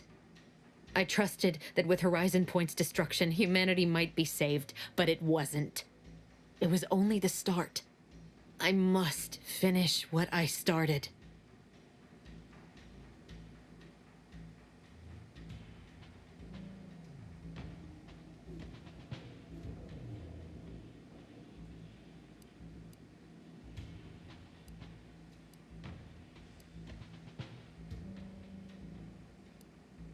As I said, your actions were part of the prediction and could not be changed. You needed to be there, and I had to proceed as I normally would. But what happened there, the unanswered questions I still had, continued to plague me. I needed to find a way to stop the rifts. You recall what I said of the rift modulator, of the data? It's the only way to control the rifts, and only the Order can be trusted with this power. You know who these corporatists are. How they deal with their competitors? Imagine now how a war spurred by greed might be won, when fought with rifts instead of guns. You see? The Order must not sacrifice their principles for a childish attempt at peace.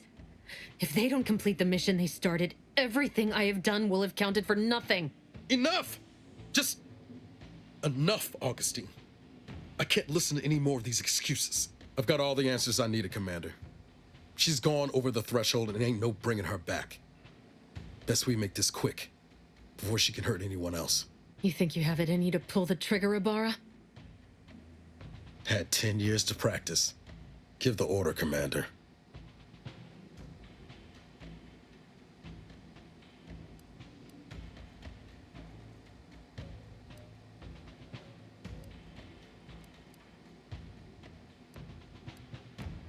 How many times do you need a snake to bite you to realize its nature?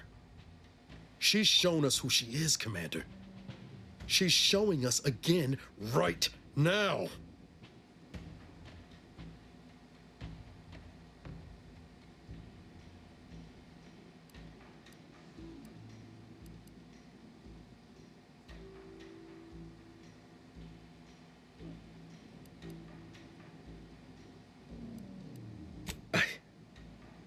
Yes, Commander.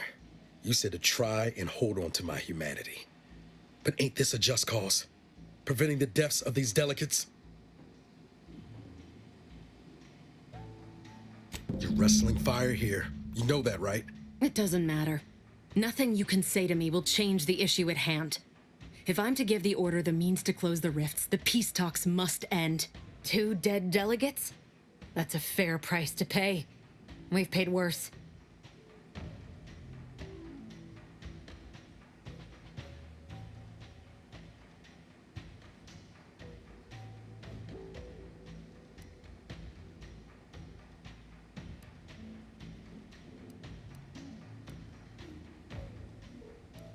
Is that so?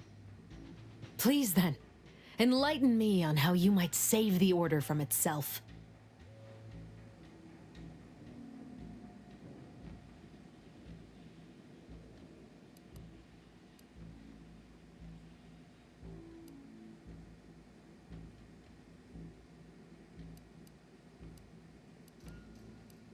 The fact that they're even entertaining a partnership with a void-damned corporation puts the lie to that.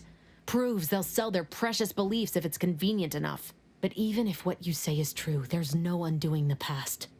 Not for me. I don't belong here. And the Earth Directorate's nothing more than a memory. This mission is all I have. So if you won't leave me to carry out my plans, Commander, then all that's left is your bullet.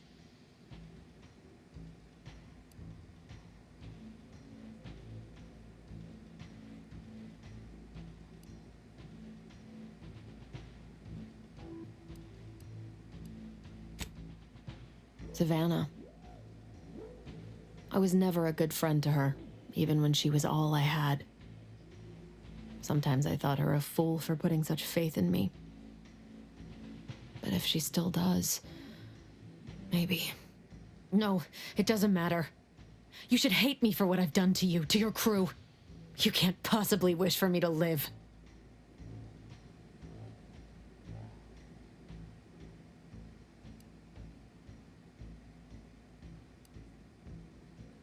Do you actually? I want nothing more than that, but I just didn't understand there was another path I could take.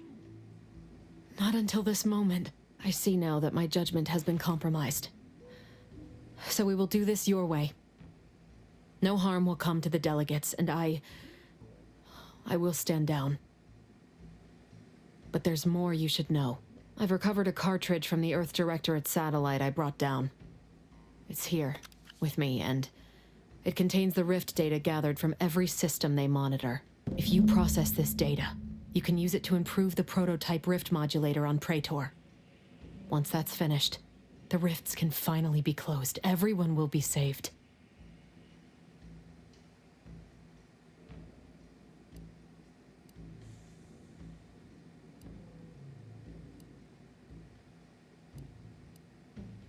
That's kind. But there's a reason I only ever worked alone, Commander. I'm at my limit. I know you can save us. And this cartridge will at least give you a head start. There's also a high-priority message from the Chief of Ops on there. I was unable to decrypt it, but you certainly have the means to do so on your ship. It may be 3 years old, but hopefully the information it contains is still relevant. Here, it's yours. May the numbers guide you, Commander. Wait, what in the void is that?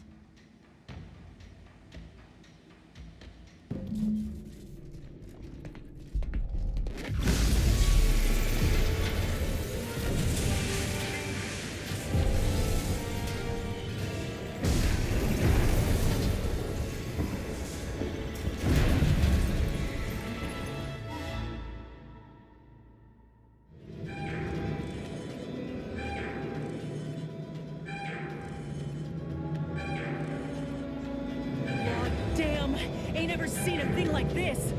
We need to move now.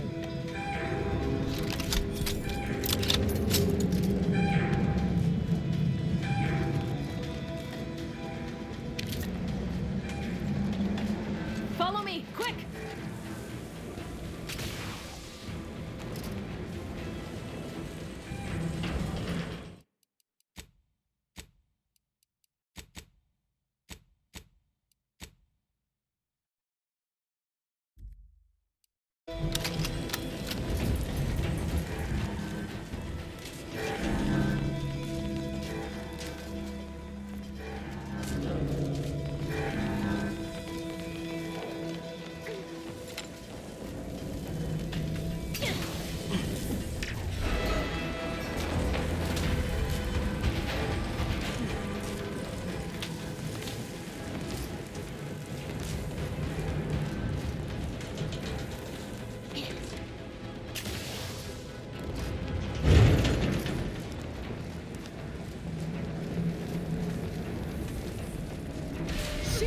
Rift's expanding! Pick up the pace!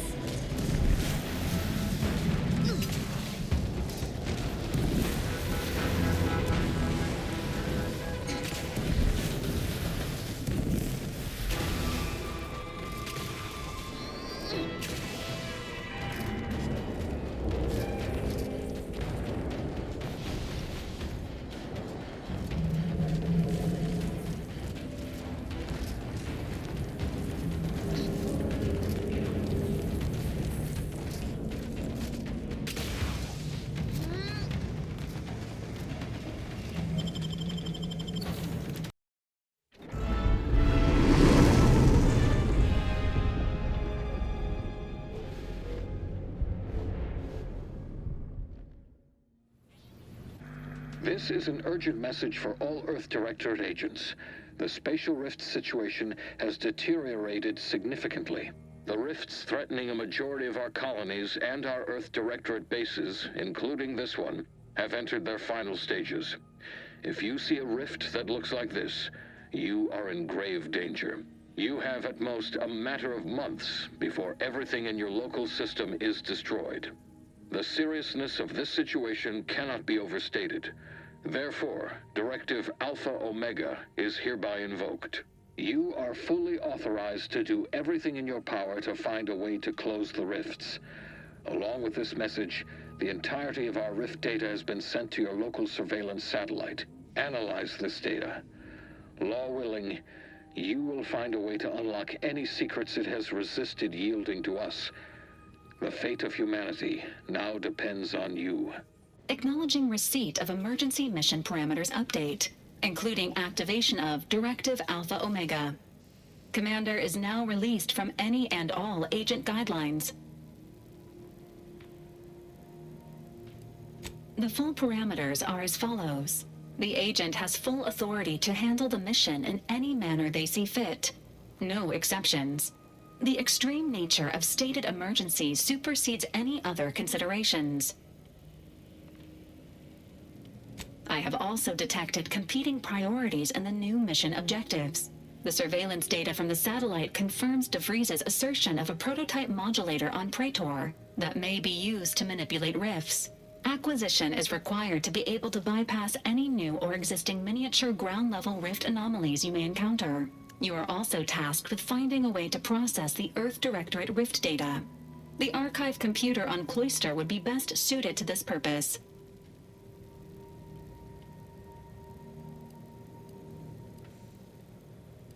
Agents are permitted to cooperate with local governments and other political entities at their discretion, even under normal directives, which you are no longer bound by. Both Auntie's Choice and the Order have previously controlled the archive, and may be open to working with you to regain access. Seeking their assistance is recommended. Coincidentally, both delegates also escaped the station and have sent messages expressing gratitude. It seems they feel they owe you their lives and have asked to meet with you at their respective headquarters.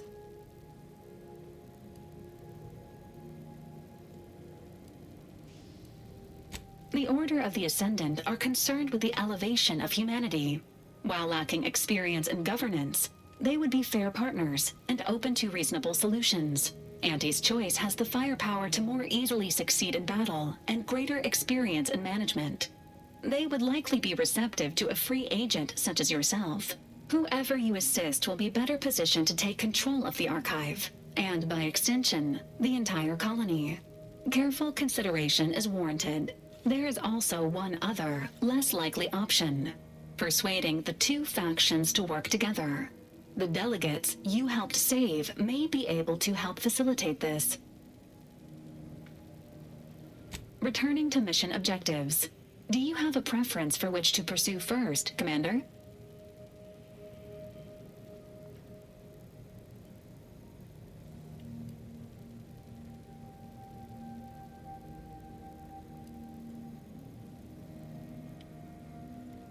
This unit strongly advises against randomly pressing buttons on the astrogator, unless death is the desired outcome.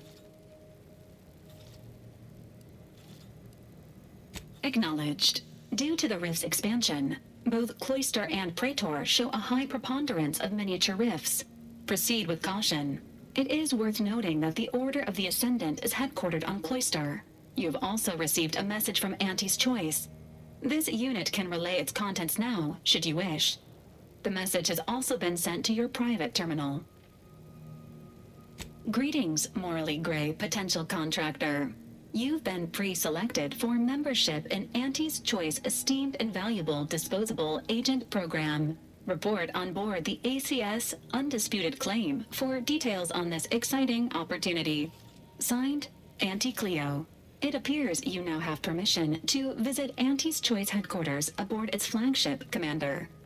You may use the astrogator to navigate there at any time.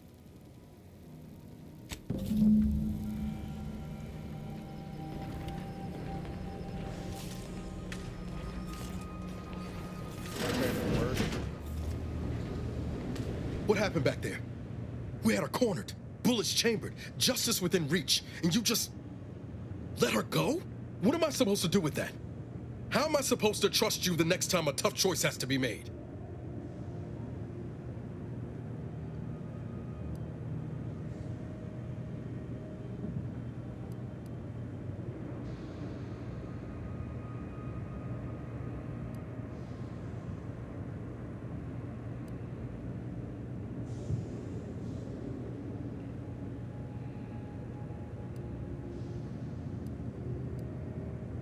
Then why'd you do it?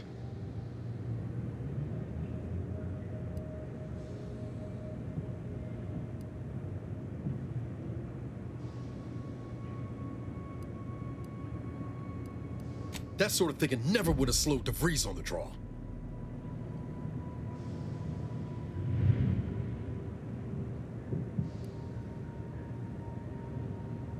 Mercy's a fine concept, but I'm not convinced everyone deserves it. Just hope we don't come to regret our state hand. I'm gonna need time to muddle through all this, so let's just end things there, for now.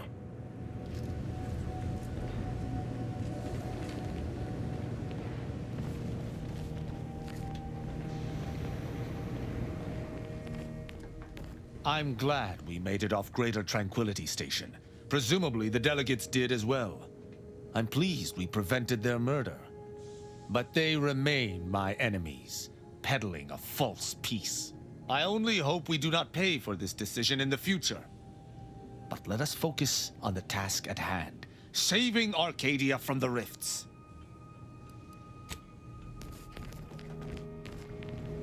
Saving the delegates from DeVries took considerable effort, dear.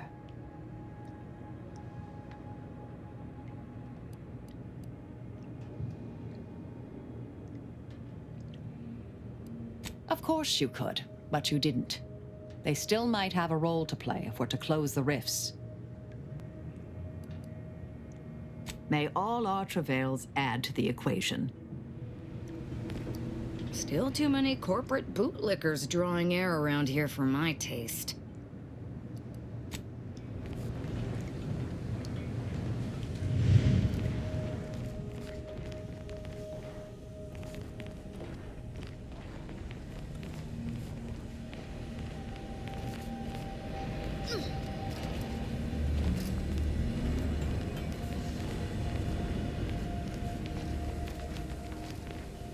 Commander, need some alone time for now.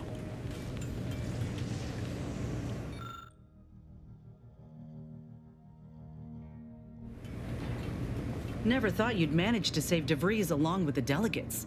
They could be good allies when we look for help closing the rifts. Assuming DeVries sticks to her change of heart. Reckon my being present for the dramatic rescue will gain me some clout with Auntie's choice. Just got 2 or 3 more incidents like this to win my way back in, I'd say. There's one thing I can't shake, though. That rift exploded at just the right time, right in the middle of the peace talks. Wouldn't happen to be the universe trying to tell us something, would it?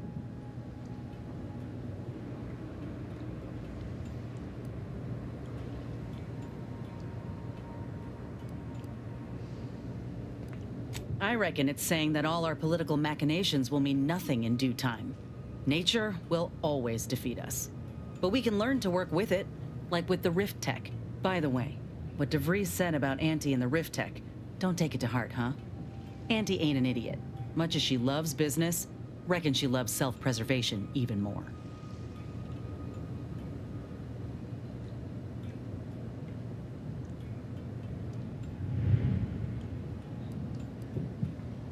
I'd agree with you, but I reckon we don't have the time to seek out certainty.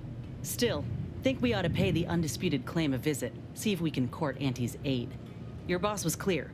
We'll need all the help we can get to close these rifts. Whether we gain that help from Auntie or not, I won't lose sight of that. Our galaxy's survival is of far more consequence than our loyalties. Anyway, appreciate you hearing me out.